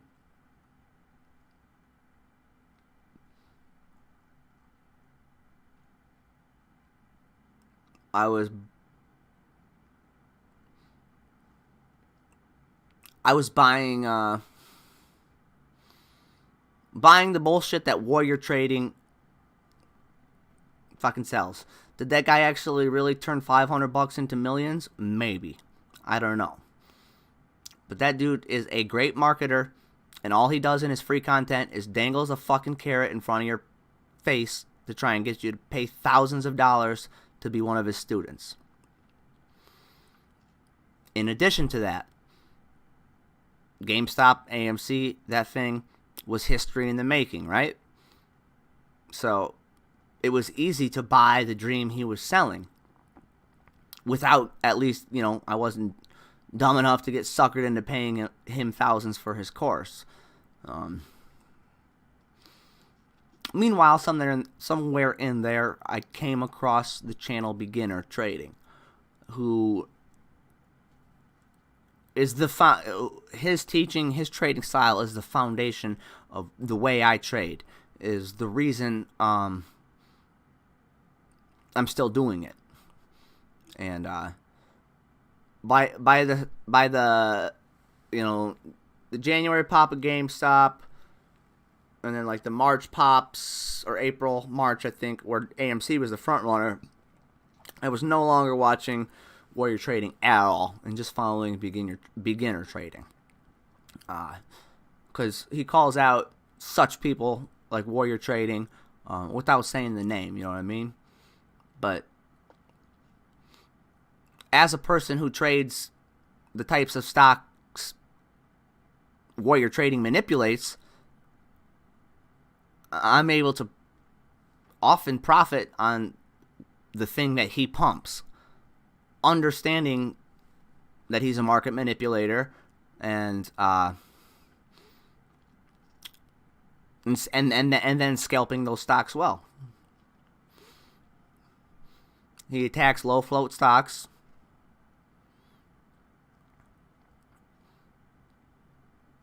and not every day, but some days I'll go check his channel just to see what he pumped that morning. Just to know it's probably going to get halted the first hour. He has content where he dangles the carrot to buy his courses about teaching you how to trade halts.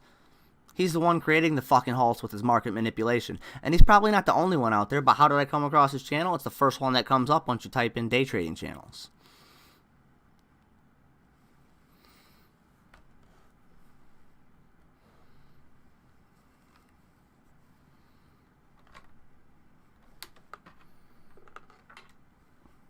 Anyone who wants you to pay them so they can tell you how to make money is BS. Exactly.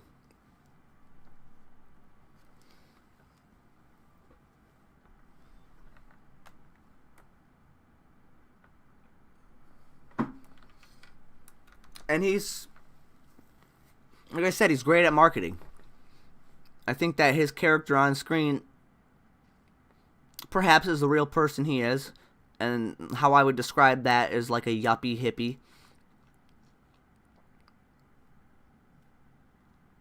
Which the town of Decorah is full of. Like, to compare it to a South Park episode where they're all out in San Francisco and they like fart in glasses and smell their own farts, right? Like yuppie bullshit. You know what I mean?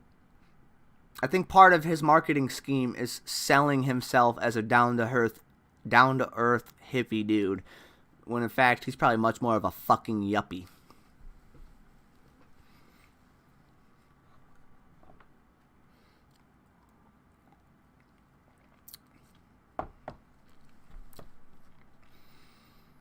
If they need to sell a training service or etc., it's BS. If someone finds a profitable strategy, they will never give it up. Yeah, man.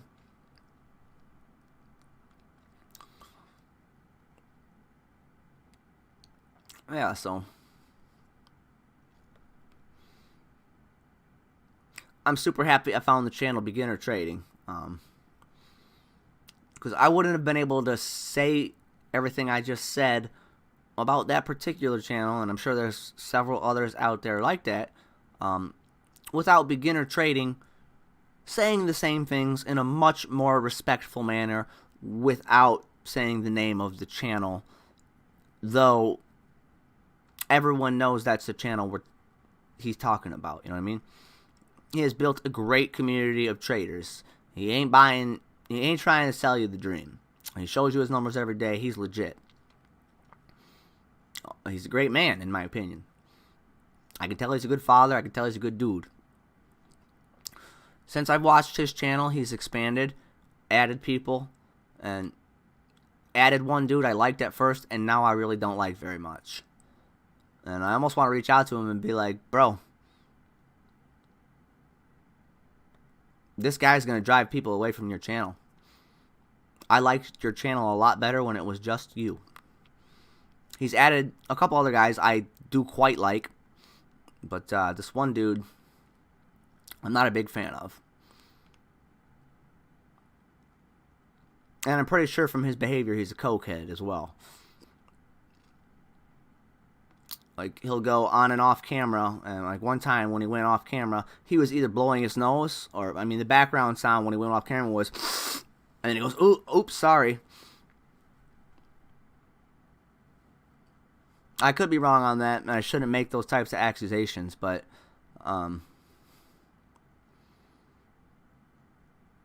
John is the guy who runs Beginner Trading, and him adding this other dude, is kind of driving me away from his channel. And John taught me the foundation of everything I know.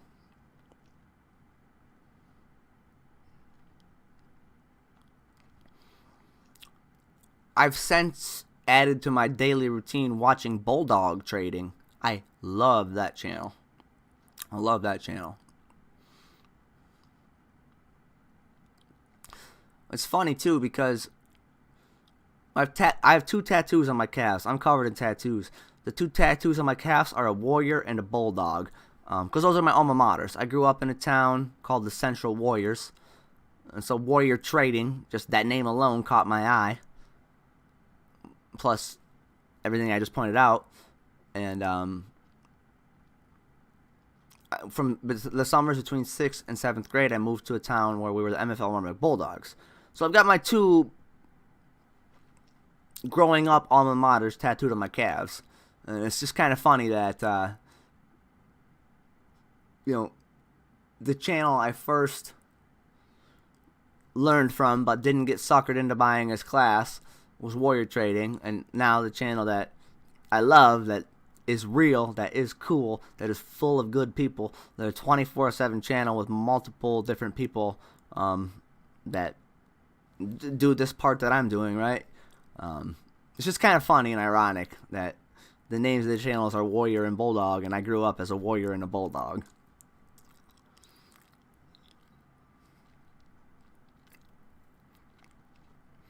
I see a couple more likes on the video. Thank you very much. I much appreciate that. You know that helps with that algorithm. Thang-a-ma-jang.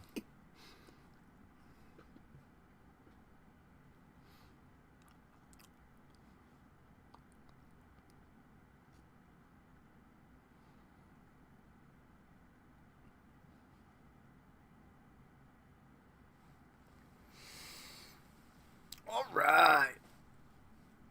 Man, I hope this thing gets through the VWAP here, man. Yeah, I've, going back to, you said a lot of people are leaving Cali or getting drove out of there or whatever. Another friend I've made through the YouTube world, is from Southern Cal too. And, well, I don't know if you mentioned the area of Cali you're from, but he's from Southern Cal and says he doesn't really like it there.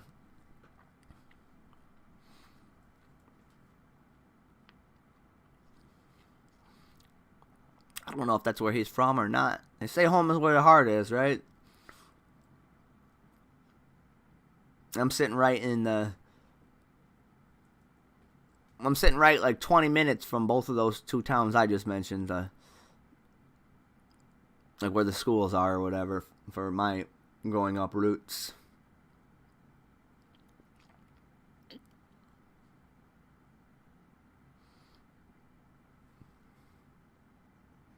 Cali bad. Do you care to expand on that, man? Yeah, man. What's bad? What's bad? What's bad out there? What's bad about Cali?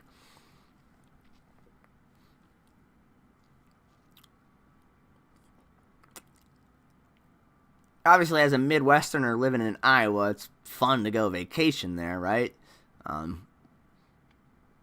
Like, I'm in the middle of the country, so just going to any ocean's cool. I skateboard, I snowboard. Snowboarding and wrestling is why my ankle's so messed up. But I've never surfed. I've never tried to learn to surf. So that definitely is a bucket list item. And I can't wait. And I can't wait to learn to surf once I hit the open road and do the whole thing I talked about earlier.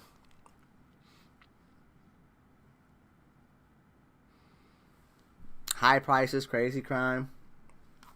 Yeah, makes sense. Yeah, cost of living, those are things I take for granted as a Midwesterner, I think, probably.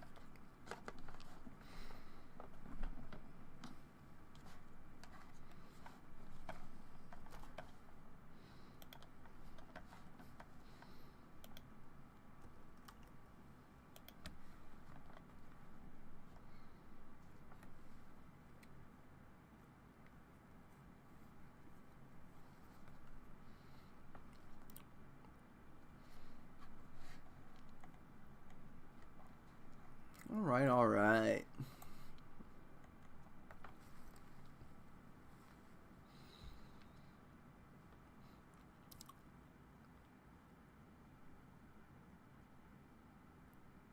So in my opinion, it's not uncommon to see after a run up like this and a pullback, a consolidation like this, you know what I mean? Lasts quite a while, so hopefully it can make a moving range break soon, man. Or just not necessarily soon, but hopefully that's what it does, you know? Hopefully it gets the moving range break to the top. Hopefully it gets over that VWAP.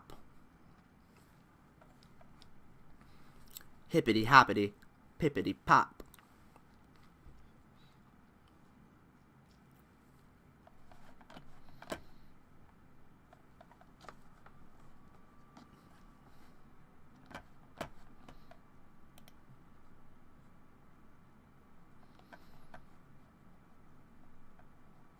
So you're in Cali, so it's 12:30 for you right now. Whoops.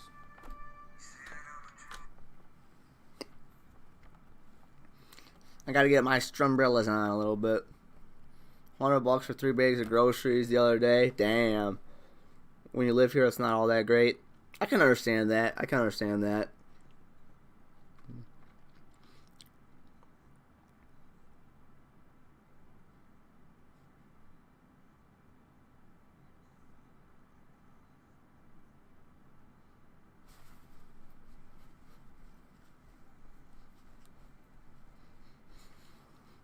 Anybody else tuning in, thank you so very much for being here. Please feel free, no pressure, to jump in the chat. As is in the title, I'm happy to break down any chart you'd like me to. Nothing I say is financial advice. I'm not a professional. I'm just outside of being a rookie trader. And all that being said, I'm happy to deep dive any chart you'd like me to.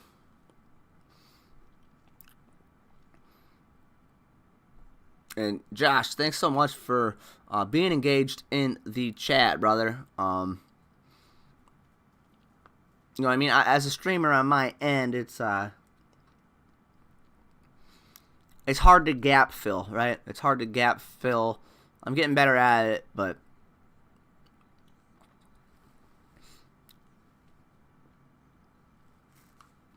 having a chat to engage with just makes it a lot easier to keep talking, right? Like, there's only so much you can say about a chart while it's going on, right? Grass is always greener on the other side, no doubt, no doubt.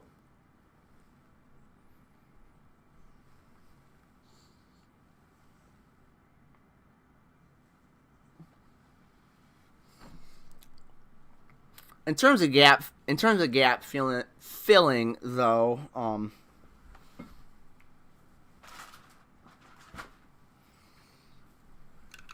I don't know.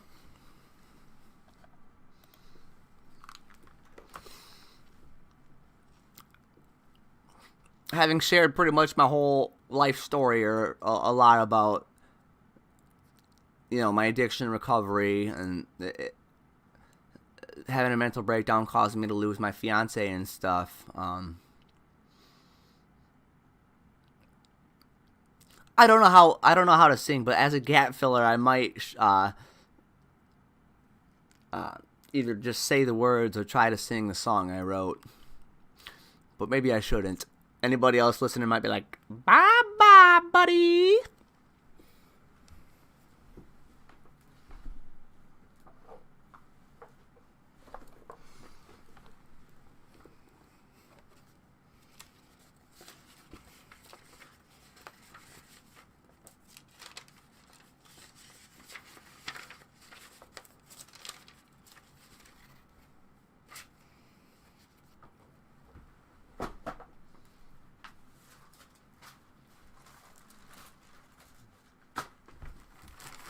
So fuck it, here it goes. Nah, I'm not gonna. Nah, I might. I'm gonna think on it some more.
What do you do for are you like a full-time trader, Josh? You obviously know your shit.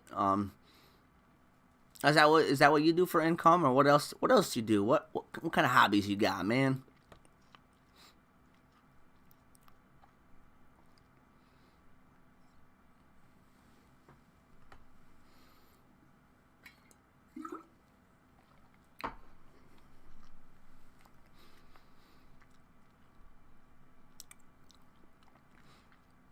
So quick rundown over here. So my watch list. Another thing I like about trading, you can break your watch list into crypto, and so Forex. The other ones I'm interested in so far is the what's GBP, the British Pound, US Dollar, and then the US Dollar Canada. But the only one I've paper traded so far is the Euro USD. One of my regulars on the channel knows his crude really well. So the limited knowledge I have on futures is what he's taught me about crude. And then let's see here. I swing trade Hut, kind of following, trade what you know, right? And then I threw Bit Farms and BTB in my watch list to like BTB. I may eventually kind of like do what I do with SNDL, I guess. It's something that's so cheap that with the money I work with, you know what I mean, I can bulk up on it and swing trade it / pull money out of it to get a little more money into a day trade that given day or whatever. And then there's my Tilray and my SNDL. And then, of course, the SPY, the NASDAQ, and the Dow Jones are there already. Or Dow Jones or whatever. I use the SPY chart to judge sentiment. Both stocks and crypto. My guy who teaches me about crude broke down a little bit of that for me. So what I do, if I stream stocks, even though my channel is the Crypto Critter, I throw the SPY up here, and then use it to compare sentiment like to the thing I'm day trading, as well as it's quite common during power hour. The SPY's chart pattern behavior is similar to that of the crypto market. And I learned that from him. Ethereum here. This is lovely to see. Getting through 2800, 2830s. This is a 2-hour chart. Like it. I like it.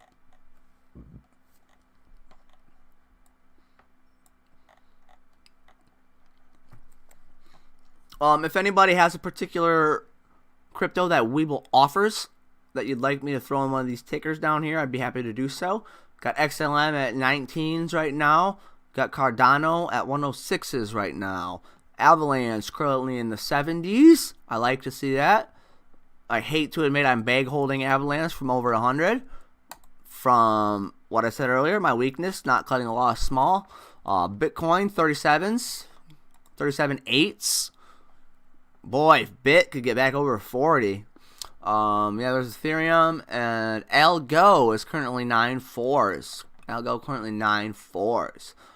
We got God's Token. I play God's on Chain. That's a play to earn game. I love that game. God's Token currently 227s. IMX currently 320s. IMX currently 220s. That SHPING. That one that ran last week or whenever. Currently 0.032s. Dogecoin currently 14s. Ethereum Classic at 28s. AMP 0.03. 303 right now. Remember that band 303? Bruises all over her knees. You can tell her boyfriend if he says he's got beef. I'm a vegetarian and I ain't fucking scared of him. Gala currently at 19 cents. Jasmine currently at 4 cents. XRP trying to get to 62 cents. 619ers. FET currently 0.322s. XYO currently 021. You're in law enforcement. You're about to leave for full-time trading, but don't want to leave the pension benefits. Yeah. That's cool. You're in law enforcement, man. Thanks for doing what you do, man. I can only imagine. I'm sure there's ups and downs to it, but in a state with high crime rate, especially, you know what I mean.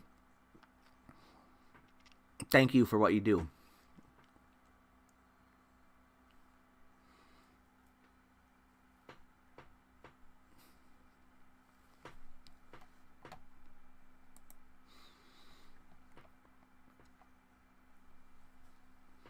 That's good info. That's good info. The spy thing, going back to the spy thing. Yeah, man, that follower of my channel, like I was saying, like, that's one thing I really enjoy. You're very welcome. You're very welcome. That's one thing I really enjoy about, that's what has me still grinding hard here. You know what I mean? Maybe a lot of people might have given up on YouTube when they can't get over 5 people in a stream and they've been doing it for over a year. I ain't going anywhere. But so yeah, like moments like these, you know what I mean? Hopefully someday I'll make it to that point where, it's tough to keep up with the chat, and I'll have multiple people chatting, and in the meantime, as I pursue that goal, it's awesome to like get to know people in this way. It truly is. And I wouldn't have that knowledge if he didn't teach that to me through this manner. I consider him a true friend. We've played some Fortnite together. Still haven't heard his voice or seen his face, but he's a true friend that I've made because of this.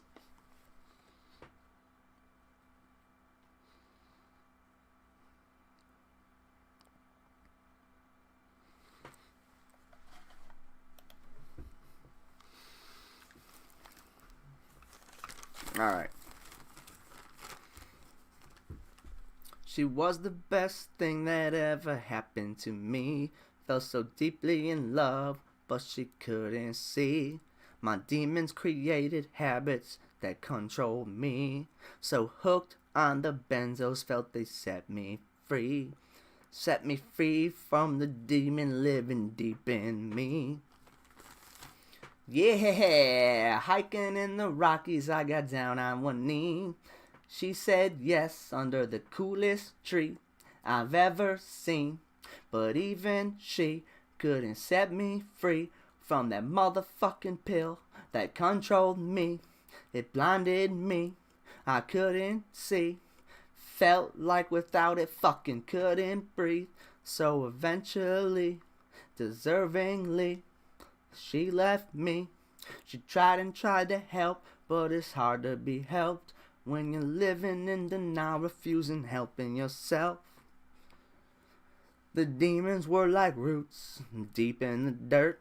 Felt letting a pill run my life wouldn't hurt. No doubt those roots will always be there. Better ways to cope, but I didn't care. Lines and lines of Xanax and the demons weren't there. Bearing the pain with the pills, I wouldn't dare going anywhere unless I had a stash already hidden there. Yeah, hiking in the Rockies, I got down on one knee. She said yes under the coolest tree I've ever seen. But even she couldn't set me free from that motherfucking pill that controlled me. It blinded me, I couldn't see. Felt like without it fucking couldn't breathe. So eventually, deservingly, she left me. She tried and tried to help, but it's hard to be helped when you're living in denial, refusing helping yourself. Life goes on, and now I'm clean. I hit rock bottom, felt like a movie scene. Proud to be clean, but reality is, it's so obscene. I let that pill ruin the best thing that's ever happened to me. There it is, that's a song I wrote. Had to do it. just since I've shared so much personal stuff, I couldn't pass. I just had to do it.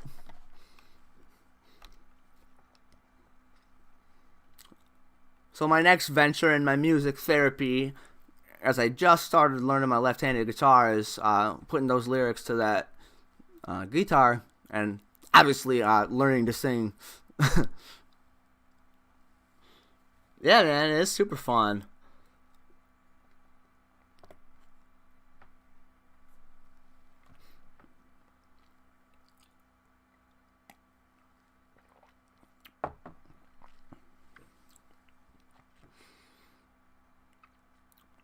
I've played a lot in the past. I'm not very good at it. But I like playing it.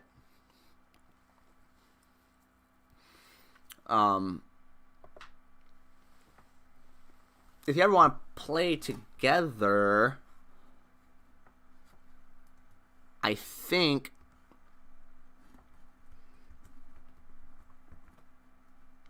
that's my gamer tag or whatever.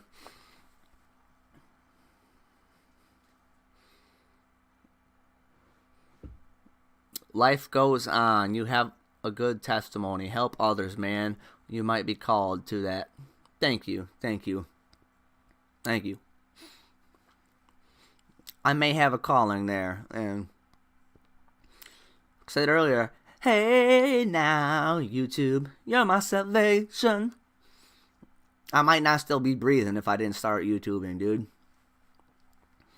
Because of that pill habit combined with my alcoholism, I was a polysubstance addict to those two things for the better part of a decade. Benzos first, then alcohol. Cool, man.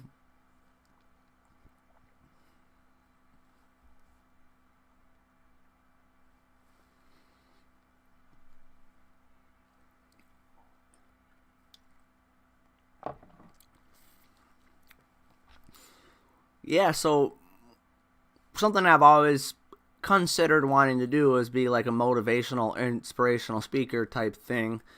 And on my channel, aiming to help others with addiction and mental health issues. So far, I don't have a lot of content there yet, and I'm kind of, like I've done through this stream, getting to know you, just kind of shared a lot of my story. And I say a lot of things like, you got to be honest with yourself, and that's why I'm admitting all this shameful shit on camera, to show you what's good for you. Whether you write in a journal and do it, here's my email, hit me up.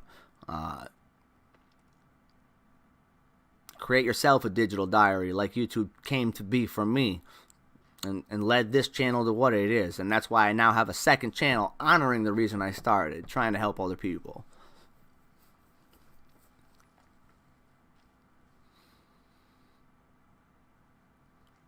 So Ethereum is up 5.3%. I noticed earlier it looked a little stronger as a generalized statement, kind of compared to the general crypto market, which, yeah, I guess it's up 5%, and Bit's up 1.6%. See a lot of 1-2% in my watch list.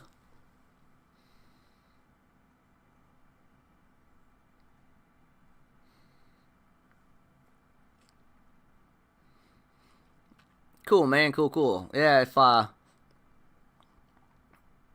that's not the right name for my Fortnite thing or whatever, I'm pretty sure it is, but it might have like a underscore 307 or something. I don't know. I think that's what it is, though. I don't play too often, but when I do, it's just kind of my separation from this channel, from my YouTube goals. So I don't want to burn myself out on it, and like a big part of the reason I have enough subscribers but not watch hours to be monetized, you have to have 1,000 subscribers and 4,000 public watch hours within the last 12 months. And 90% of my subscribers probably don't watch my channel, because I identified a way to spike your subscribers big time. and that is attacking YouTube Shorts. My philosophy on it was this. TikTok came along. YouTube's like, we're going to put a TikTok aisle in what we do. Thus, YouTube Shorts. Feeding off our cell phone reliant, addicted society, combined with the pandemic, short-term attention spans, flipping through shit. So all I do, like for example, I'll do one right now. It's almost like it's likely to get over 1,000 views in the next 48 hours because this chart's running. Additionally, as it gets out there right now, it could bring a couple people into this stream. So it's like a free advertisement for the stream a little bit. I just put my phone in front of the freaking chart and talk about it for a minute and throw it up. And 10 months in, I had about 200 subscribers.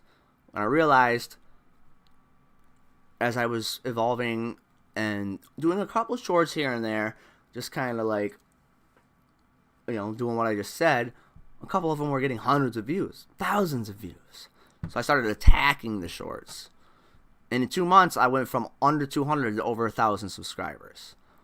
I recently re-attacked the shorts at 1,200 and jumped over 1,500 from doing it for 2 weeks. And made some content breaking down how I've done so.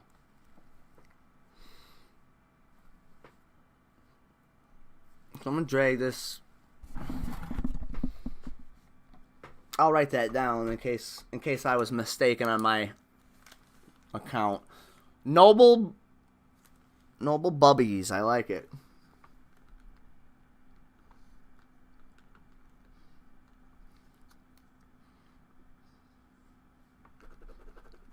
Misspelled it.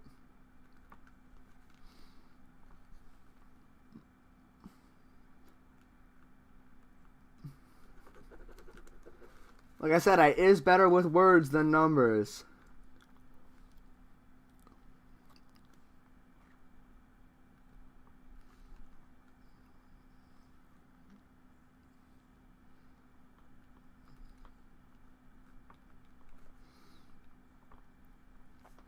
So what's your work schedule like, man? You got is it the same every week? You know what I mean? Like, is it a 40-hour job, same time frames, or is it kind of some sporadic type stuff? All right, I'm gonna pull this screen down here.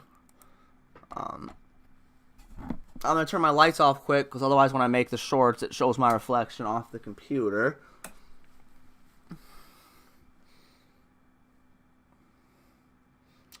Let's see. What am I gonna say about this thing?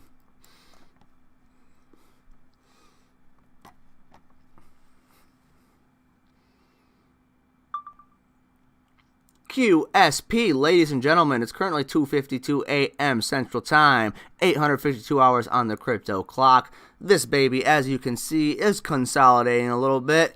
Having some trouble getting through 0.018 rejection here, retested, rejected here, retested, rejected a third and fourth time. Definitely falling down off of that. Could be played out, but you just never know. Topping out up here at 13 cents or so. Currently 0.988.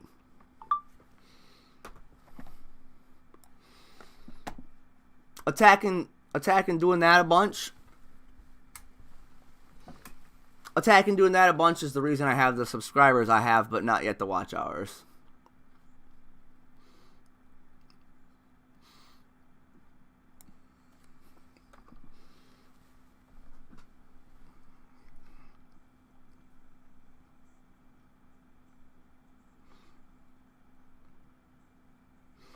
Oh shoot! I accidentally almost uploaded it to my other channel, and that one is still finishing an upload, so I gotta wait until that finishes.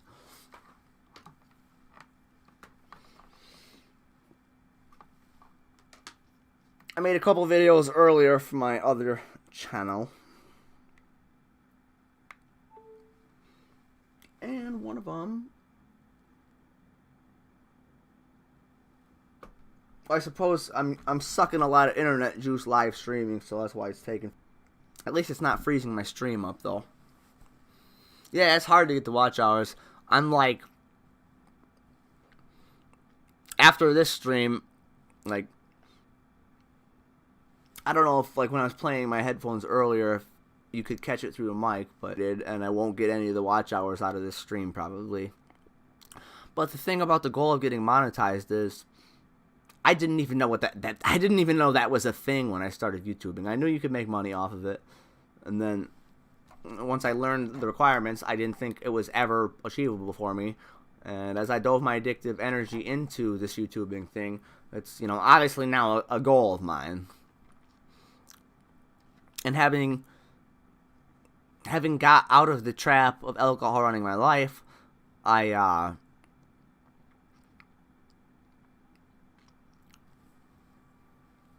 started to study the algorithm and take the channel seriously. So now that I understand how to work the algorithm a little bit, hopefully that Stepping Stones to Recovery channel that is tiny right now, as I continue to work at it and I'm doing all the behind the scenes things right, hopefully it might get growing a little faster than this one did. We'll see. Cool story to share. The reason I named the channel Stepping Stones is because I ran, or helped run, I eventually took the reins on a youth group at my church 8-9 years ago. And a couple of my students, like one of my students, like, because they got bussed in from the town they lived in to our building. So one of the students lived in the same town I did, and I took him under my wing, and I took him to the youth group, and it was brand new at the time, and we had the kids help us come up with the name of the youth group. And the young man who was a student of mine who I was bringing to the youth group came up with Stepping Stones for the name of the youth group. So that's why I named my second channel Stepping Stones to Recovery.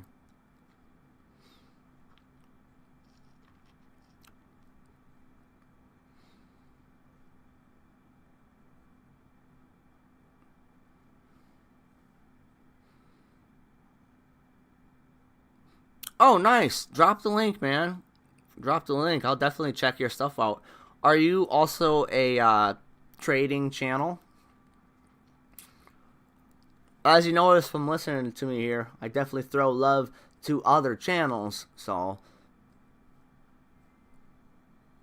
I don't ever have a lot of people listening, but like you said, it's fun. It's fun. But yeah, I'm all about sharing the love and promoting other channels. To add to that, there's a channel named Matt's Market who reached out to me with YouTube advice, having came across my channel. And that's what he does. He reaches out to other small YouTubers to help him grow. And he's part of the Bulldog Trading community too. And then there's another channel out there, CP Trading and Gig Life Talk. So Matt's advice to me right away was, you gotta grind on YouTube, man. One of the things he advised was, surfing other crypto channels, getting myself involved in their communities, becoming a member of their community, and then mentioning, hey, I have content too. And one of the first channels I started doing that with, like 12 hours later, I see Matt in the chat or something, and he's like, how'd you find him? Did you see him on my channel? I'm like, no, bro. I just followed your advice, and now here we are in the same chat room. It was pretty cool.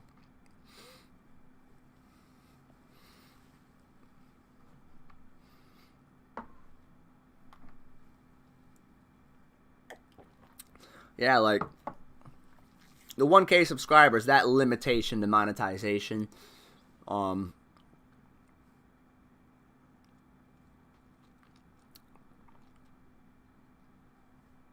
yeah, dude, maybe, I guess you already got the subscribers, right? The watch hours is hard, right? The watch hours is hard. at the time he suggested being a 24/7 channel, and I tried it for a while, and I went back and forth, but I evolved away from it because I hate wasting electricity is the main reason. But it just wasn't helpful to my channel, you know? Like, Bulldog Trading being a 24/7 channel makes sense. They got like 8 different people. There's almost always somebody on the mic, on the camera. And Matt's on their channel once in a while. But I tell you what, though, I don't know what your work shift schedule is like, but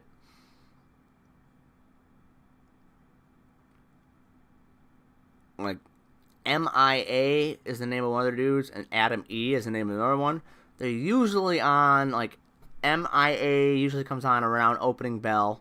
The guy before him is really good, too. He's an older gentleman. And MIA and Adam E are a little older than us, I think. They're, like, around their 40s, but they both look like they're, like, 20. But MIA is a really cool dude. And then Adam E comes on after him, so they're, like, on the mic together. And then MIA heads out. And Adam E, much like myself, is an Air Force veteran, which is cool. But he has a positive energy that is unmatchable, dude. And it's funny, having shared the things about my mom.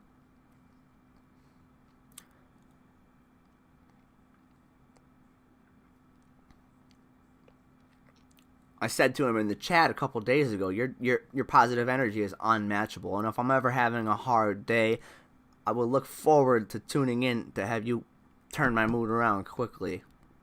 And when we got back from her appointment today, he wasn't on the mic today for some reason, so, but I was definitely hoping for that to help get me upbeat. And after I got another nap and woke up at like 7 or 8 p.m. my time, I came up with some ideas for my mental health channel, one of which is still uploading, and then I was getting all YouTube juiced up, and I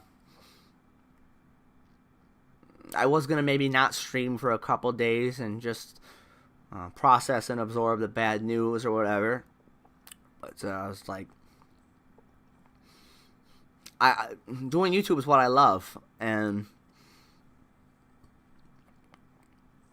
I could sit here and cry about this, or I could go distract myself and do what I love. And in addition to that, hopefully this freaking coin isn't over and it'll turn into like a stream where I didn't intend to live trade and make some bank. Which it's not looking likely, or at least not anytime soon.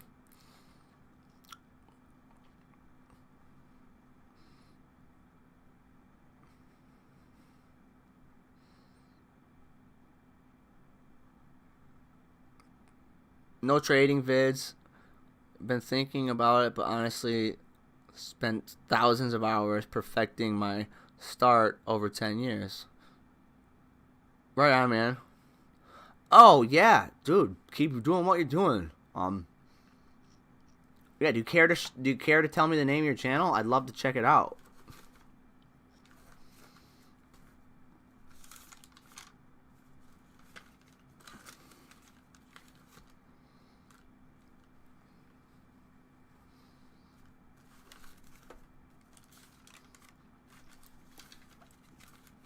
So yeah, like how my YouTube style is, right? Like,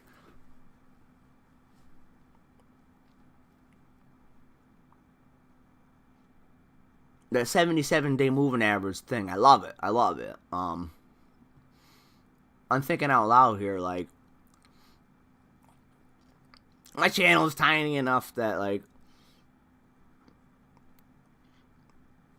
you know, I'm debating in my head. I mean, this is a very unique new thing I learned from you. The way you worded it, you don't want to be using what everybody else is using. You want to find an edge within that. Like, do I just not even mention it's a 77-day moving average unless someone asks? Or do I be like, a friend I've made through YouTube because of what I do taught me this? I guess that's your call because you're the one who taught it to me. Super Build X. Cool. I don't need to write it down. I'll just go subscribe right now. Duh.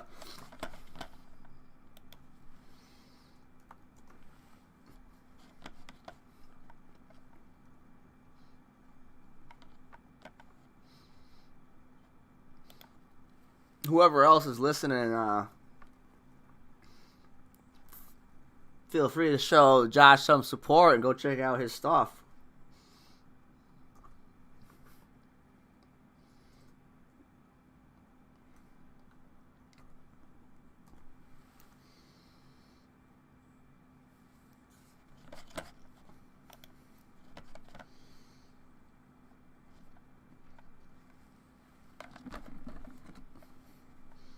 Nice, nice.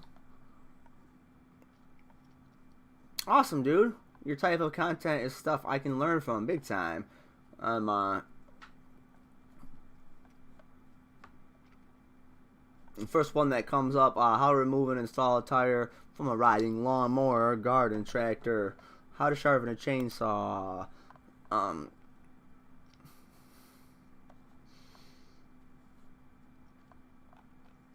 Man skills, handy skills, stuff I didn't get to learn a lot about from my dad because he passed away at 14 for me. The types of life skills I wish to have. I feel like surfing your content could be very valuable to me. Just to be a better handyman. So cool. Cool. Everything happens for a reason.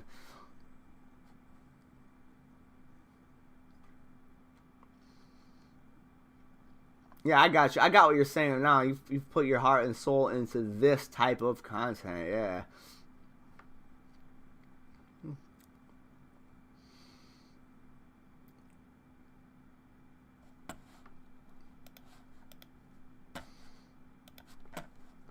Your one called Fish Hunter is catching my eye.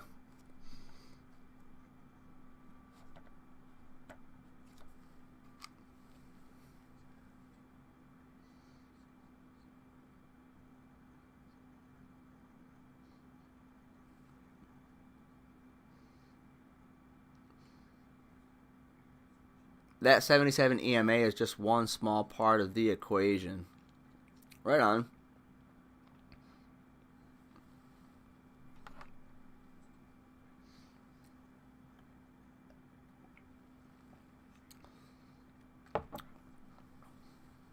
Bro, this video has over 100,000 views. Are you getting close on the watch hours at least? Nice.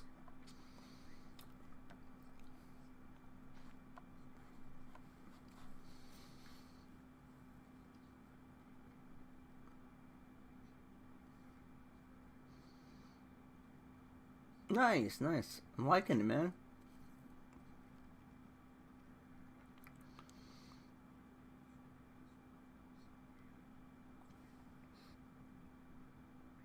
It's fun to make videos. It is. It is.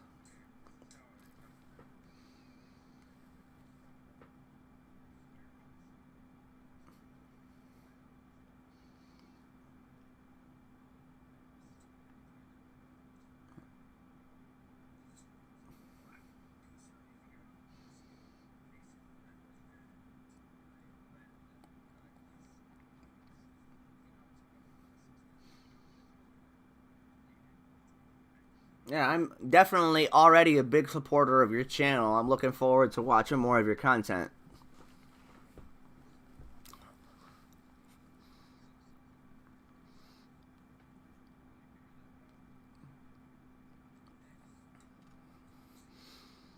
Oh boy. Alright, so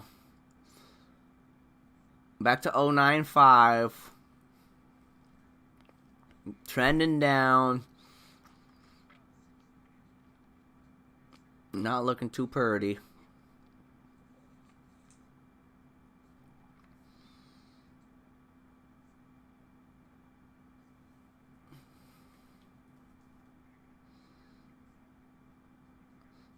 Title keywords, okay.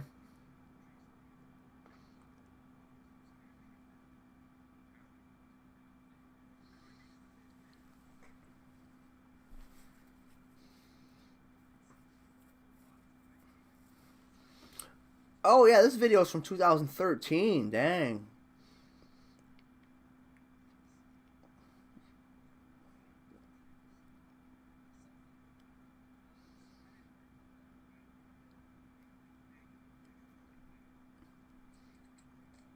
Yeah, I forgot. You said in there you've been doing it over 10 years. Yeah, man. Very cool. Very cool. Um, I like what you just said. It's fun to make videos. Like, it's not all about trying to get YouTube to pay you. It's about the John Lennon quote. My teacher asked me, the assignment in school was to write down what I want to be when I grow up, and I wrote down happy. The teacher said I don't understand the assignment. I told the teacher she doesn't understand life. Do what makes you happy, right? This channel makes me happy. You've been doing this channel over 10 years. You like doing it. That's awesome. That's awesome.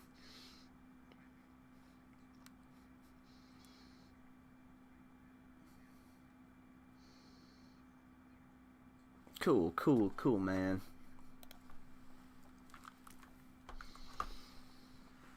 Well,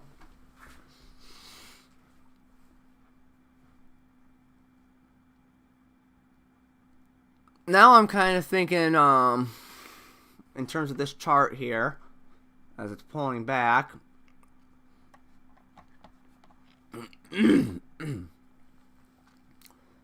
Hopefully a 9-cent bounce. Hopefully a 9-cent bounce, which in my opinion would kind of be like, as it plays out, if it does, hopefully, like, looking at this moving range, hopefully it'll play out to be a fake out breakout and maybe bring some more buyers in around 9 cents. Like, before I got in at 9.5, I was waiting for 9. Could be played out, but hopefully it'll bring some buyers in and create a bounce. I in my honest opinion, it's hard to give, because like I said, this is the second time in my life I've jumped into a coin this new to try and pull a short-term trade out of. So we'll see. But aside from the fact that it's a new coin, technical analysis wise, it's on the fringe of breaking out of the moving range to the south side and therefore likely to keep dropping some, or it's a fake out breakout and it's likely to stay kind of boring, in my opinion.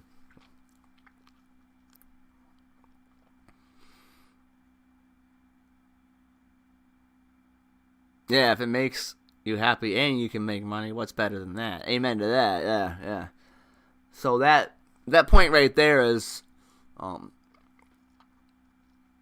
what evolved this channel to having one of the goals being monetization, I guess.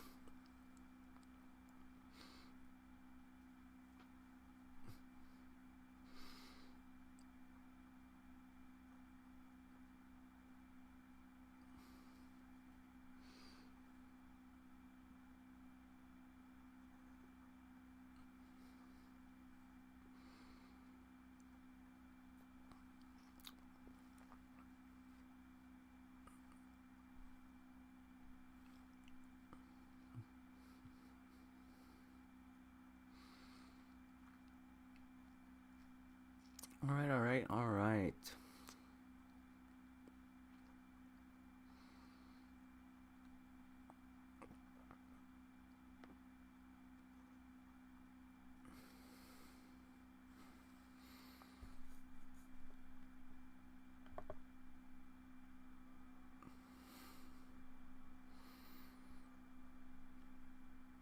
Okay. I have been streaming almost 5 hours. I hate stepping out of screen, but I am gonna take about a 5-minute break and keep rocking as I am live trading this. I'll put the music on as I do so.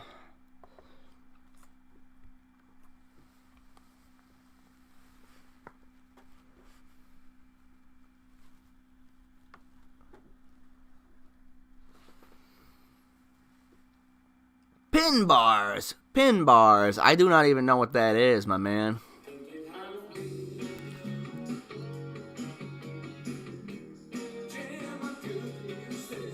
I'll be right back. 5 minutes tops. I'm gonna grab a sandwich or something.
What is pin bars? What is pin bars?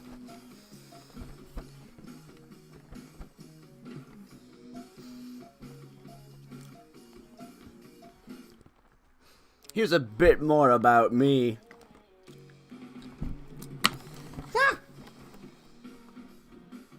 I lost one of my 2 front teeth in a college wrestling match. I had an implant that my oral surgeon recently replaced. And when it happened in the college match, I was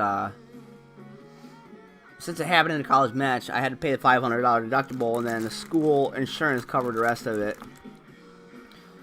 And then my general dentist is like, you need to go see your oral surgeon again, because my implant, the permanent one, was wiggly. There's like a little metal, like a freaking, I think of like a transformer, like, there's like a metal thing up in here that 2 screws into. First one I did a bone graft, cut bone out from down here, put it in up here. And this time around, you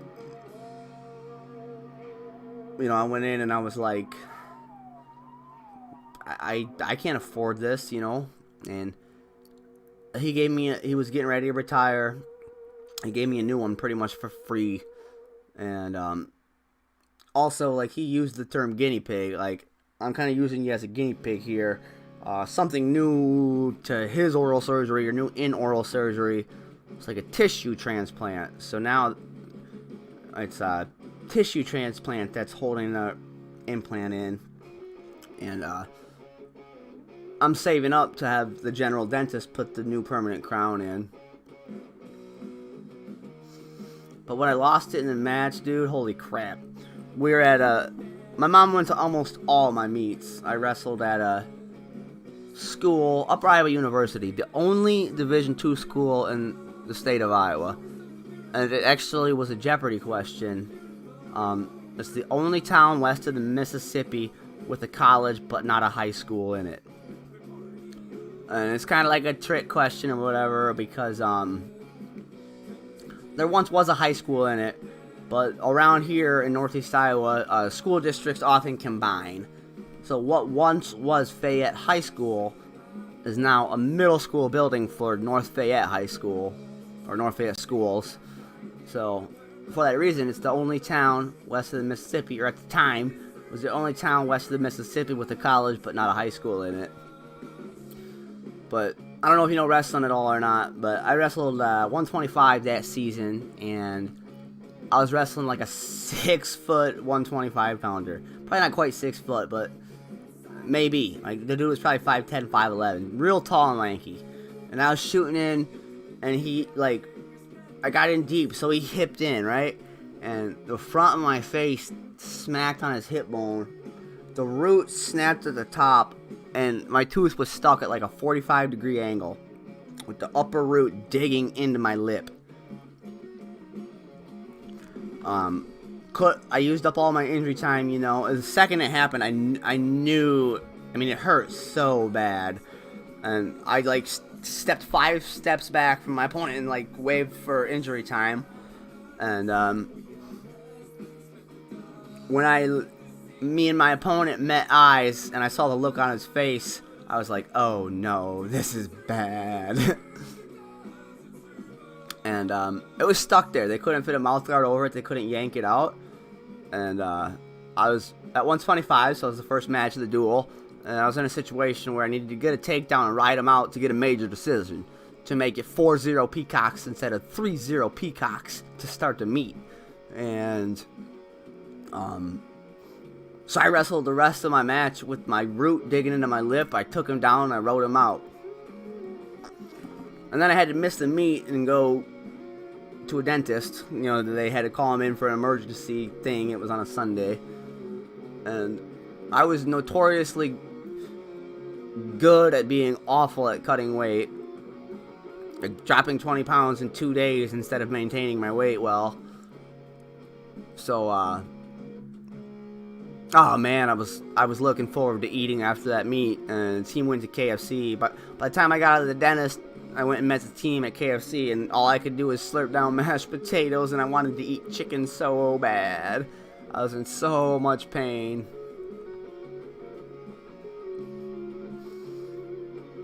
And then a couple of my teammates slash friends were pain pill addicts, so they were trying to get my med. They were trying to get them from me, and I'm like, I kind of need them for the pain, guys.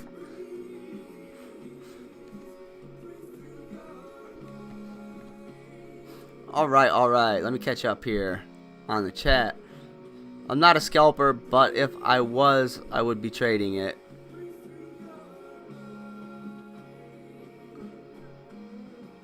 Pin bars. Yeah, I'm gonna do a little research here.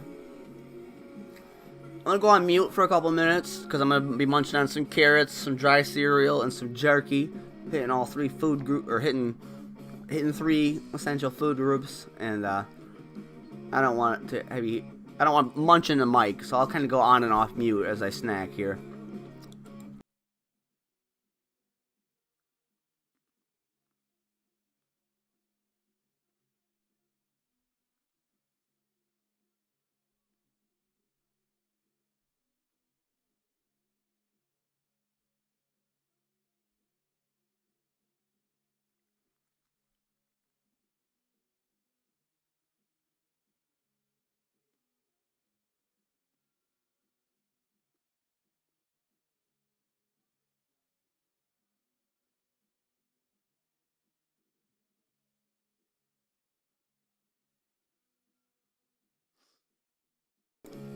Thanks so much, everybody listening. I'll just read this definition quick. This is as far as I've gotten. A pin bar pattern consists of one price bar, typically a candlestick price bar, which represents a sharp reversal and rejection of price. The pin bar reversal, as it is sometimes called, is defined by a long tail. Okay, yep, I get that. The tail, also referred to as a shadow or wick. Yeah, the candlestick wick. That's what I like to like when I'm breaking down in the moving range or whatever. Like, I'll be like, I've identified this as rejection because 1, 2, 3, 4, nearly 5 candlesticks have closed on it, with this candlestick wick burning off the top a little bit.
As I'm reading on a little more, checking out this pin bar thing. Note, the pin bar pattern must be closed out before entering the market based on it.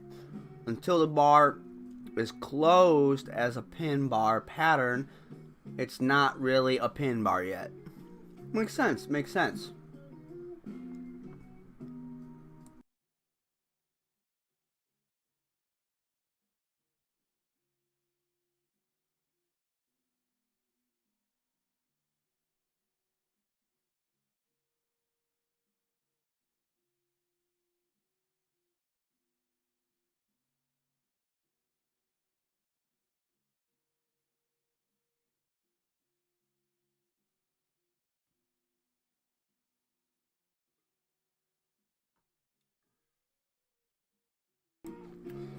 So, a lot of what I attack is why this is here from when I was talking about it earlier, as a scalper, is the VWAP pullback support. If the candle that looks like it's going up off the VWAP also has the pin bar entry setup, which would be like, say, this wick right here. Not a perfect example, but if the candle closed right on the VWAP with the candlestick wick burning off the bottom, that would, as well as being a good VWAP bounce entry, also be a good pin bar entry. I believe, in my opinion. And nothing I say is financial advice, and thank you very much for tuning in. Give me a minute to finish snacking, and I'll stop going mute and unmute. Man's gotta eat, right?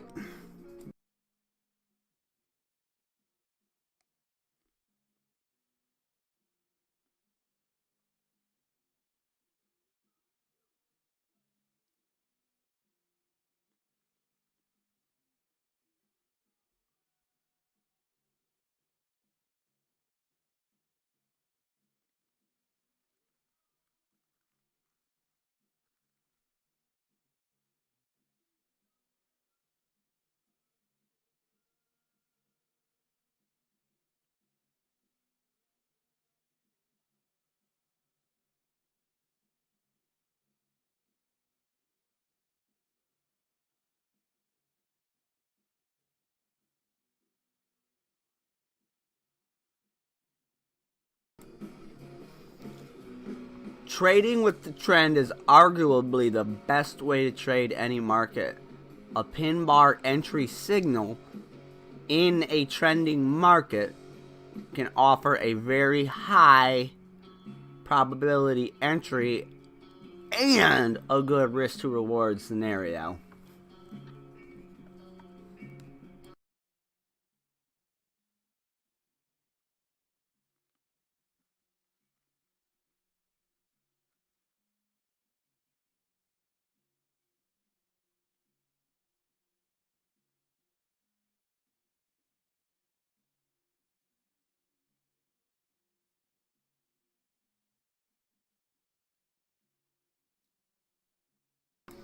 Nice, dude. Thanks a lot for introducing me to the pin bar. I'm a bullish trader. That's why the bull's on the thumbnail. And that's another thing that really excites me about stepping up to Forex, being able to attack both sides. Because as far as I know, you can't do that in stocks unless you got over 25K, unless you have a margin account. As far as I know. I don't know any other way to short in stocks, because, boy, I would love to be able to attack both sides of what I do best. But the Forex leverage thing and being able to attack both sides, adding this pin bar thing to the knowledge I have already, right? Like, I've only been trading for a little over a year. I still have a lot to learn, and this is a great addition to what I know and am continuing to learn more.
Download Owanda. Definitely will be doing. You can short easily. Awesome. Awesome. Also awesome. It is appearing to have been a fake break to the south, maybe. Either way, it stayed over 9 cents. So, on my personal trade here, I don't have to yet cut a small loss based on where I'm planning to exit in this ballpark somewhere.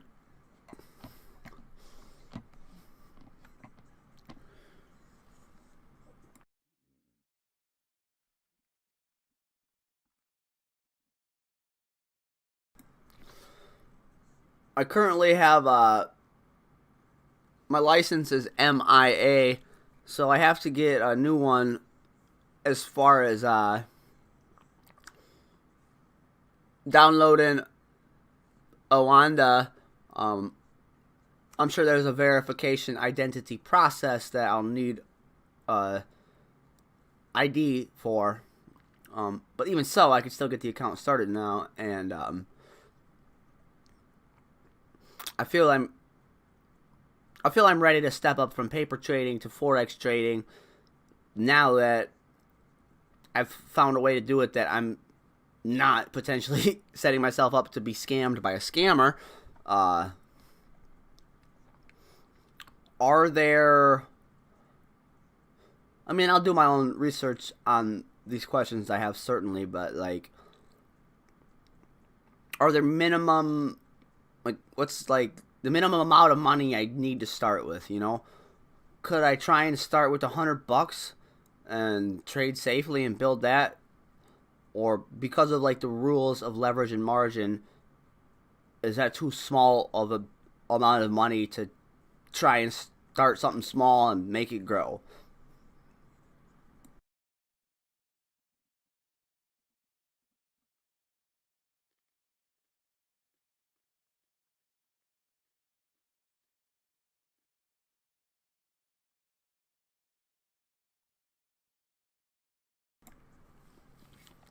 Very valuable info there. Don't use the Onda, however you say it, Owanda chart though. Just use the broker to buy sell. Right on. Their charts are volume scammers. I use Capital.com charts or CME Exchange Futures data on TradingView. Much more accurate value. Right on. Capital.com, CME Exchange Futures, both are new things to me. Obviously, you can say I know how to use. Obviously, you can see I know how to use TradingView. But I will definitely look into those other suggestions as well.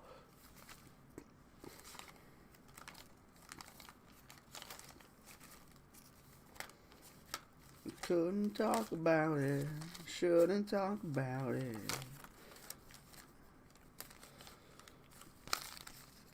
So I'm going to jot down those other ones. You could use 100. I'm pretty sure you just won't be able to get big lot sizes.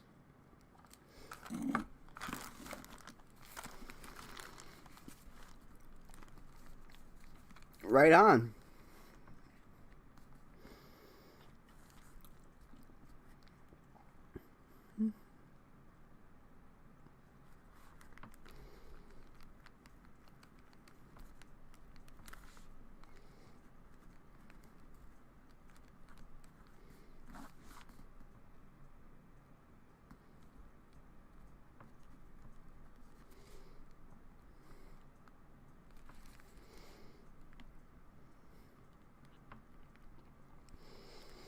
Yeah, when I paper trade in M25, I'm just using either Webull or TradingView chart. That's one of the pros I have to mention about Webull.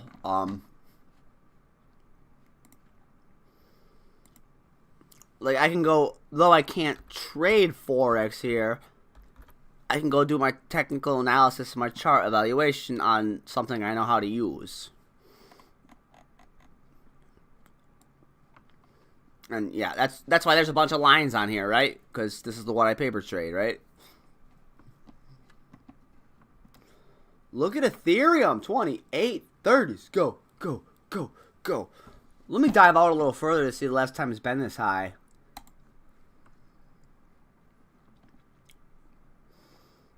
All right, all right.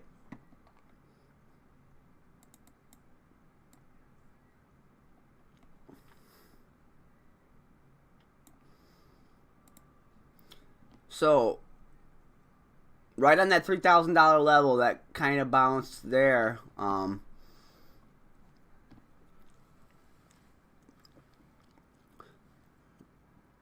mean, it's likely due for a pullback here, but the next major level of like previous support rejection looks to be that 3K level.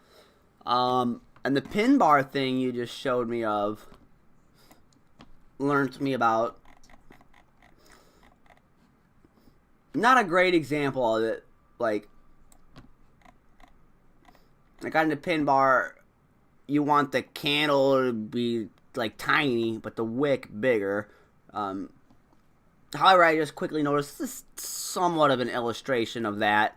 You know, it's the pin bar, it's the candlestick wick burning off the bottom, and you know it did go for a little run after that, a $400 run.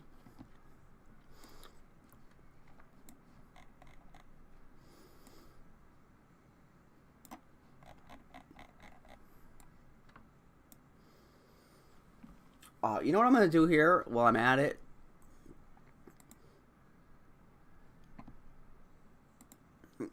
While I'm on Weeble, is change these the red 50s over to 77s as well.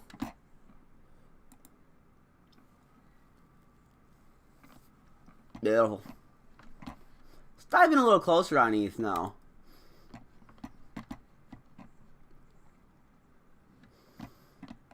It's stepping up, stepping up. And one thing I've heard others say, and Ethereum's behavior right now is an illustration of it, the nice rip, the fact that it's on what I like to call partying on the roof right now. It flew right through, like if the RSI is a house, right? It's up partying on the roof of the house right now. And the thing I've heard is that crypto often is the most volatile now at these early AM hours, which probably has something to do with other countries, the time of day it is there. I don't know. But this is certainly an illustration of crypto is often the most volatile during early AM hours.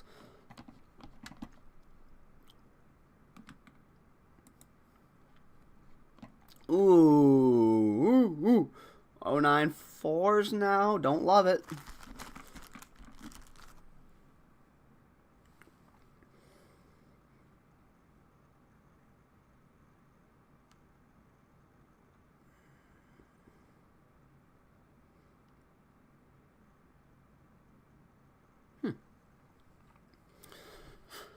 The chart data you get will be dramatically different depending on the exchange. Crypto, Forex, it's all unregulated. They make money off traders because they don't have accurate data. It makes sense. Shovels and dirt. Well, it ain't worth living if you don't get hurt. This is the Strumbrellas. They are good. And everything's subjective, right? For me, it helped me through depression. For others, it could create depression. Like Jelly Roll raps about hating himself for being an alcoholic and a pill junkie and a pothead. It's helpful to me. It could trigger others to go back to those habits.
I'm curious, Josh,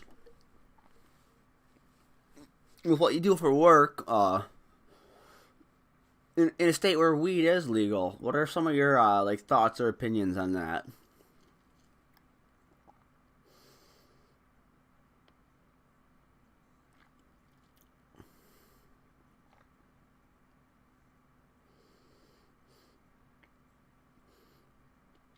I'm not proud to admit I used to be one of those people that would smoke and drive all the time, and I actually, in fact, learned my lesson from it pretty hard. But I had an OWI where I blew zeros because I was obviously high. My car reeked like it, and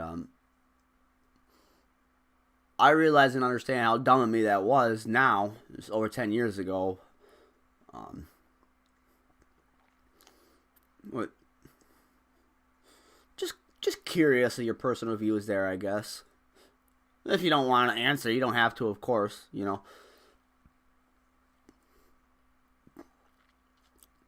I guess another thing I'm curious about, as a law enforcement man,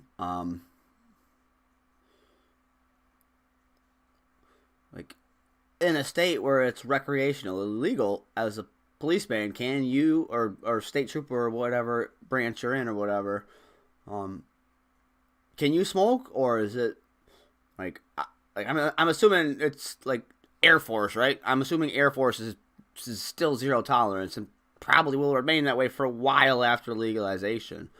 Better than alcohol, yeah, big time, big time. I definitely agree.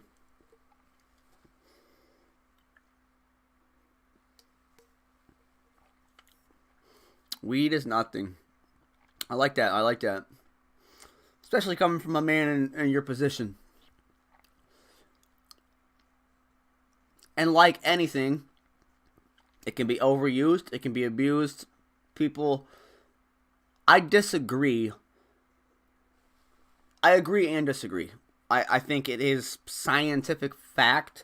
You can't chemically be addicted to it, like to the level of like heroin or nicotine or alcohol or amphetamine or cocaine, etc., etc., etc.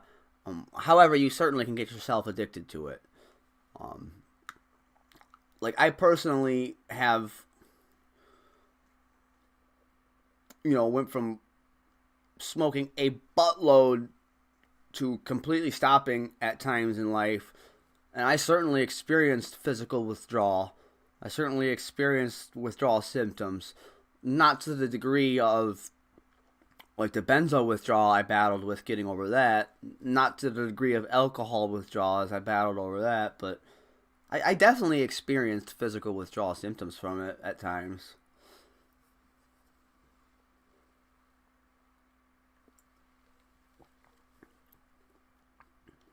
Weed is bad for mental health. I totally agree. If you have ADHD, it will mess you up. You can't. I figured probably not. I 100% agree. Weed is bad for mental health. When I was in the darkest mental health chapter of my life, around when I went through the mental breakdown, so I got back from jail, and I got arrested when I went through my mental breakdown. It was a very ugly episode. I was pretty much living in psychosis, and so obviously I was at a very weak state of mental health. My brother-in-law had actually just spent the first year of his daughter's life overseas and got back that day. And was not going to leave my side, and I told him I was fine. He could go home to see, or go to my sister's place to see his wife and daughter. We asked my ex-fiance to get the weed and paraphernalia out so I wouldn't have access to it. And she did throw it out, and in my state of mind or whatever, I thought it was going to help. I went and dug through the garbage and found a bowl and got stoned on res, and I had to call Andrew to come back. It sent me back into a very negative place in my mind.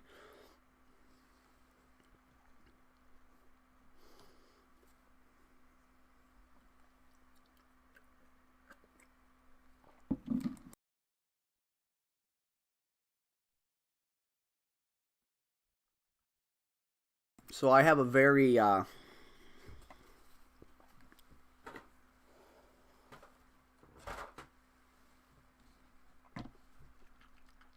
very gnarly experience of that fact.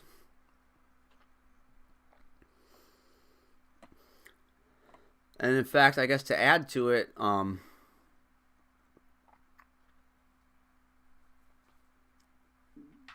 prior to me cracking and reaching the point of having a mental breakdown, I was already going through major benzo withdrawal and sleep deprivation and having a bunch of traumatic memory trigger stuff going on.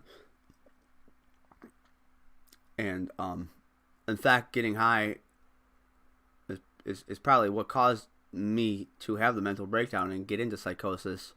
My mental health was on the verge of cracking, and getting high is what made me crack, I guess. I kind of am just realizing out loud right now.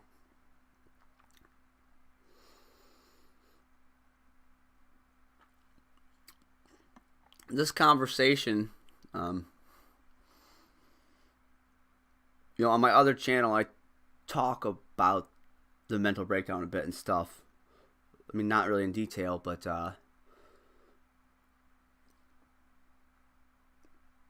I certainly will be planning some future content.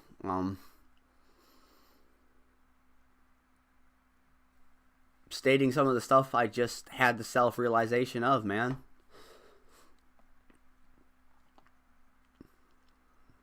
Oh no.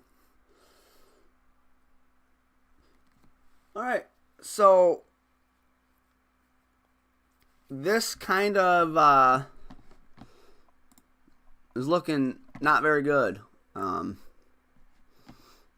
Like this line's here because I was hoping it was going to push back in, but in fact it kind of rolled along and dumped off of that blue line area, which I think illustrates now why it's dropping more. And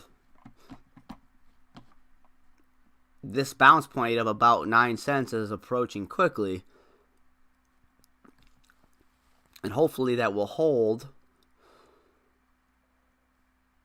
But depending on where you draw your lines, it's looking likely to drop lower and back into this ballpark, which is where I plan to cut a loss small. I hope that doesn't occur. And another thing that's certainly possible is previous support holding as support as it approaches downward toward that 9 cent area.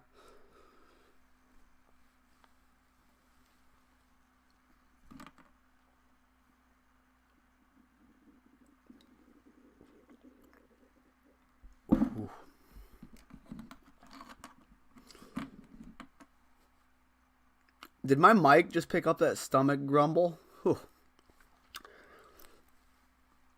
I'm lactose intolerant, and I just dip my carrot sticks in ranch because I'm a knuckle brain. But yeah, I've already been churning and burning. I drink way, way too much coffee. I have a pretty extremely addictive personality. And so I recently got rid of the full coffee pot, and I got one of those little machines. It's like you can put a Keurig cup in, or it has a little screener to just make one cup of coffee at a time. And these are like just big enough to fit under there. So to help myself not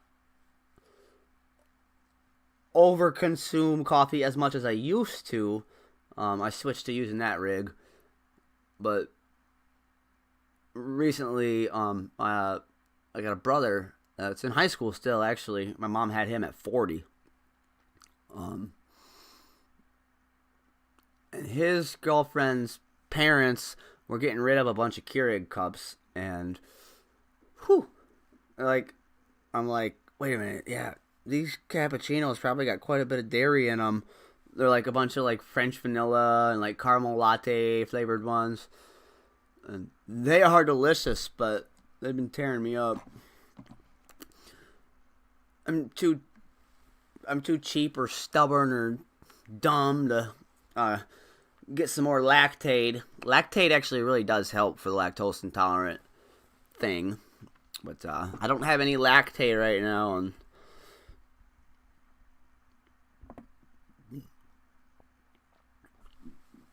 yeah, definitely they're risky indeed. Yep. And for me, that's why I'm you know what I mean? This run might have been it, right? It could be as it's trending down and may continue to do so. Even this, 0.085, that previous rejection maybe will hold as support moving forward over the next few hours or whatever. But a couple days from now, who knows, right? It might even be well below that. And for that reason, based on it having been a previous rejection point, that's why I'm not holding any lower than that, because of the fact that the new cryptos are risky. It would have been sure as heck nice to have been someone who bought in back here, right? What I did, by entering at 095 area, certainly could be considered FOMOing in. And FOMO is real, but understanding risk management is how you, even though it's a FOMO ad, make it not a gnarly trade for you, right? I've got my lines. I'm going to cut my loss small if I have to. And, yeah, looking back, I certainly FOMO'd in here. At the time, I profited well on SHPING. I also was a FOMO-er. And luckily, it rocked again. I slept on it and woke up, like, up 20% or something. Like,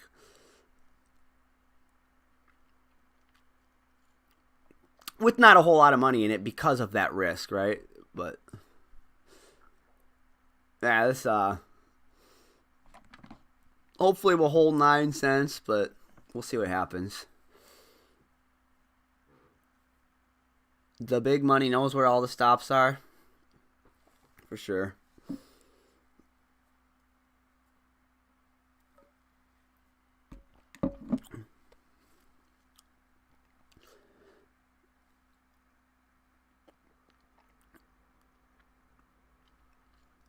So yeah, it's like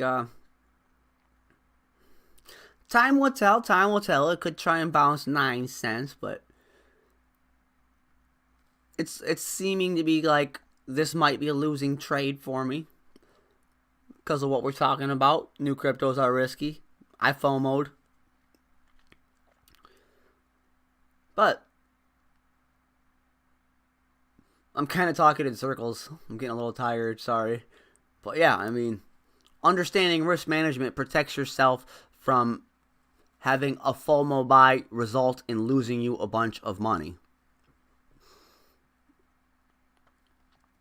And unfortunately, I'm still streaming as I'm still live trading it. I might as well, try and keep collecting watch hours. Whether this ends up copyrighted or not, we'll see.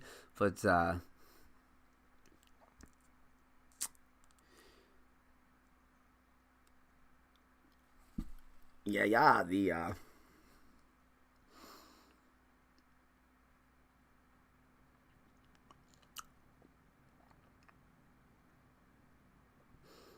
and I only do market orders. I'm pretty sure in Coinbase Pro, I don't know if I can set a stop loss, stop limit, or whatever. Like,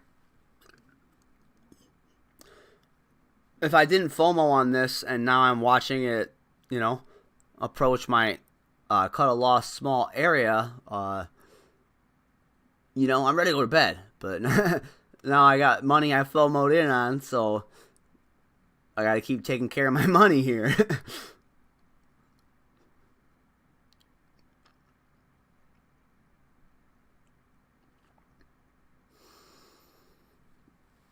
Would have been nice, not only in terms of my trade, but, you know, at the time this was the discussion, right? Like, after the last VWAP rejection, the .108 rejection, it's just been trending down since. And it's looking likely to continue to do so, in my opinion. It would have been great for my trade if it pushed up. And also, like, I'm super pleased to have 9 likes on a video. Thank you so much. And, like, you know, it's 50 playbacks, whatever. But if that sucker popped and went through and came and retested these highs, you know, because of, like, I didn't start the stream with QSP in the title, but I attached it as a keyword in the title and a keyword in the tags once I started trading it, right? So had it went, I think it would have flown a lot of traffic into the stream. So not only would it have been like a winning trade that looks like now is going to be a loss, but it would have certainly helped the YouTube growth, monetization reaching, watch hours reaching goal. So, oh well. Anybody who's came and went and is still listening, and whatever. maybe someone who's came and went liked what I had to say enough to you know, come back for another stream or whatever. Because I'm just keeping it real, man. I'm just being honest about what I see. You know what I mean? I'm sitting here on a FOMO ad. It's all part of trading. It's all part of trading. You can't win them all. You got to protect your... You got to have risk management. And that's why I'm still awake right now.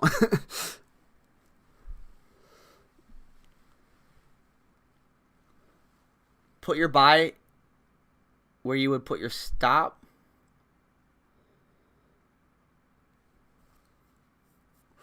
That's how... put your buy where you would put your stop. That's how I could set it.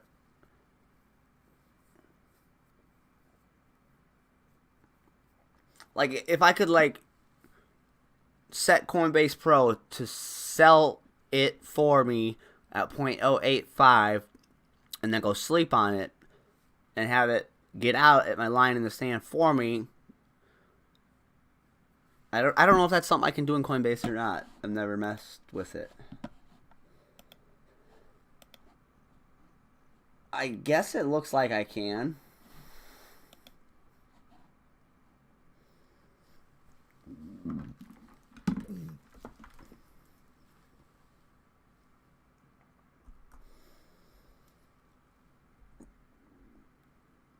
Like,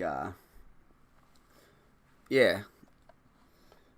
And maybe if I can't, I'll just jump out now a little under break even. I'll probably keep rocking for another 20-30 minutes, but with what's going on with my mom and whatnot, I definitely need to end the stream soon and go get a few hours of sleep like before. It's 4 a.m. my time, so I gotta cut myself off at 4:30 a.m. on the stream, regardless of what I do with the trade. So I can go stick by her side by the time she's up this morning. So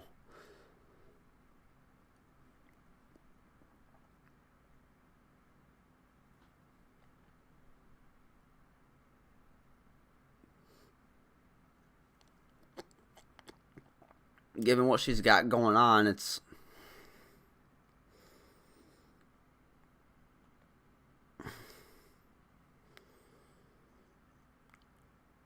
got me very, very motivated. Definitely, yeah. Definitely going to get some sleep.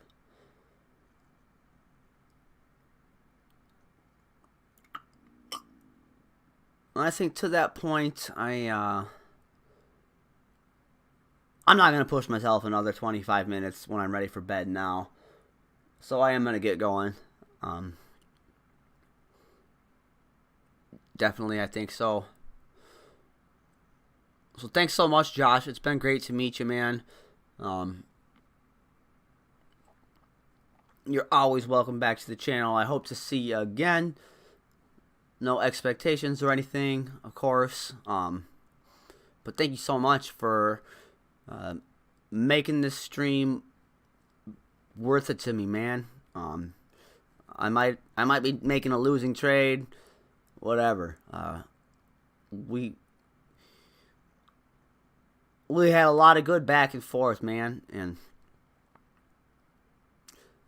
helped put my mind in a better place, and now I need to go get my rest to keep it that way. So I'm going to peace out. Very great to meet you, Josh. Anybody else listening, thank you so much. My Twitch Migo, unless you're a robot or something, if you're always listening, as always, thank you so much. Have a great morning, afternoon, evening, whatever time it is, wherever you are. I probably will stream again at some point in the next 24 hours, but no promises. And I'm going to go get some sleep. Peace. Yeah, we'll definitely play some Fortnite another day. Sounds good, sounds good. Alright, later on. Thanks a lot for tuning in.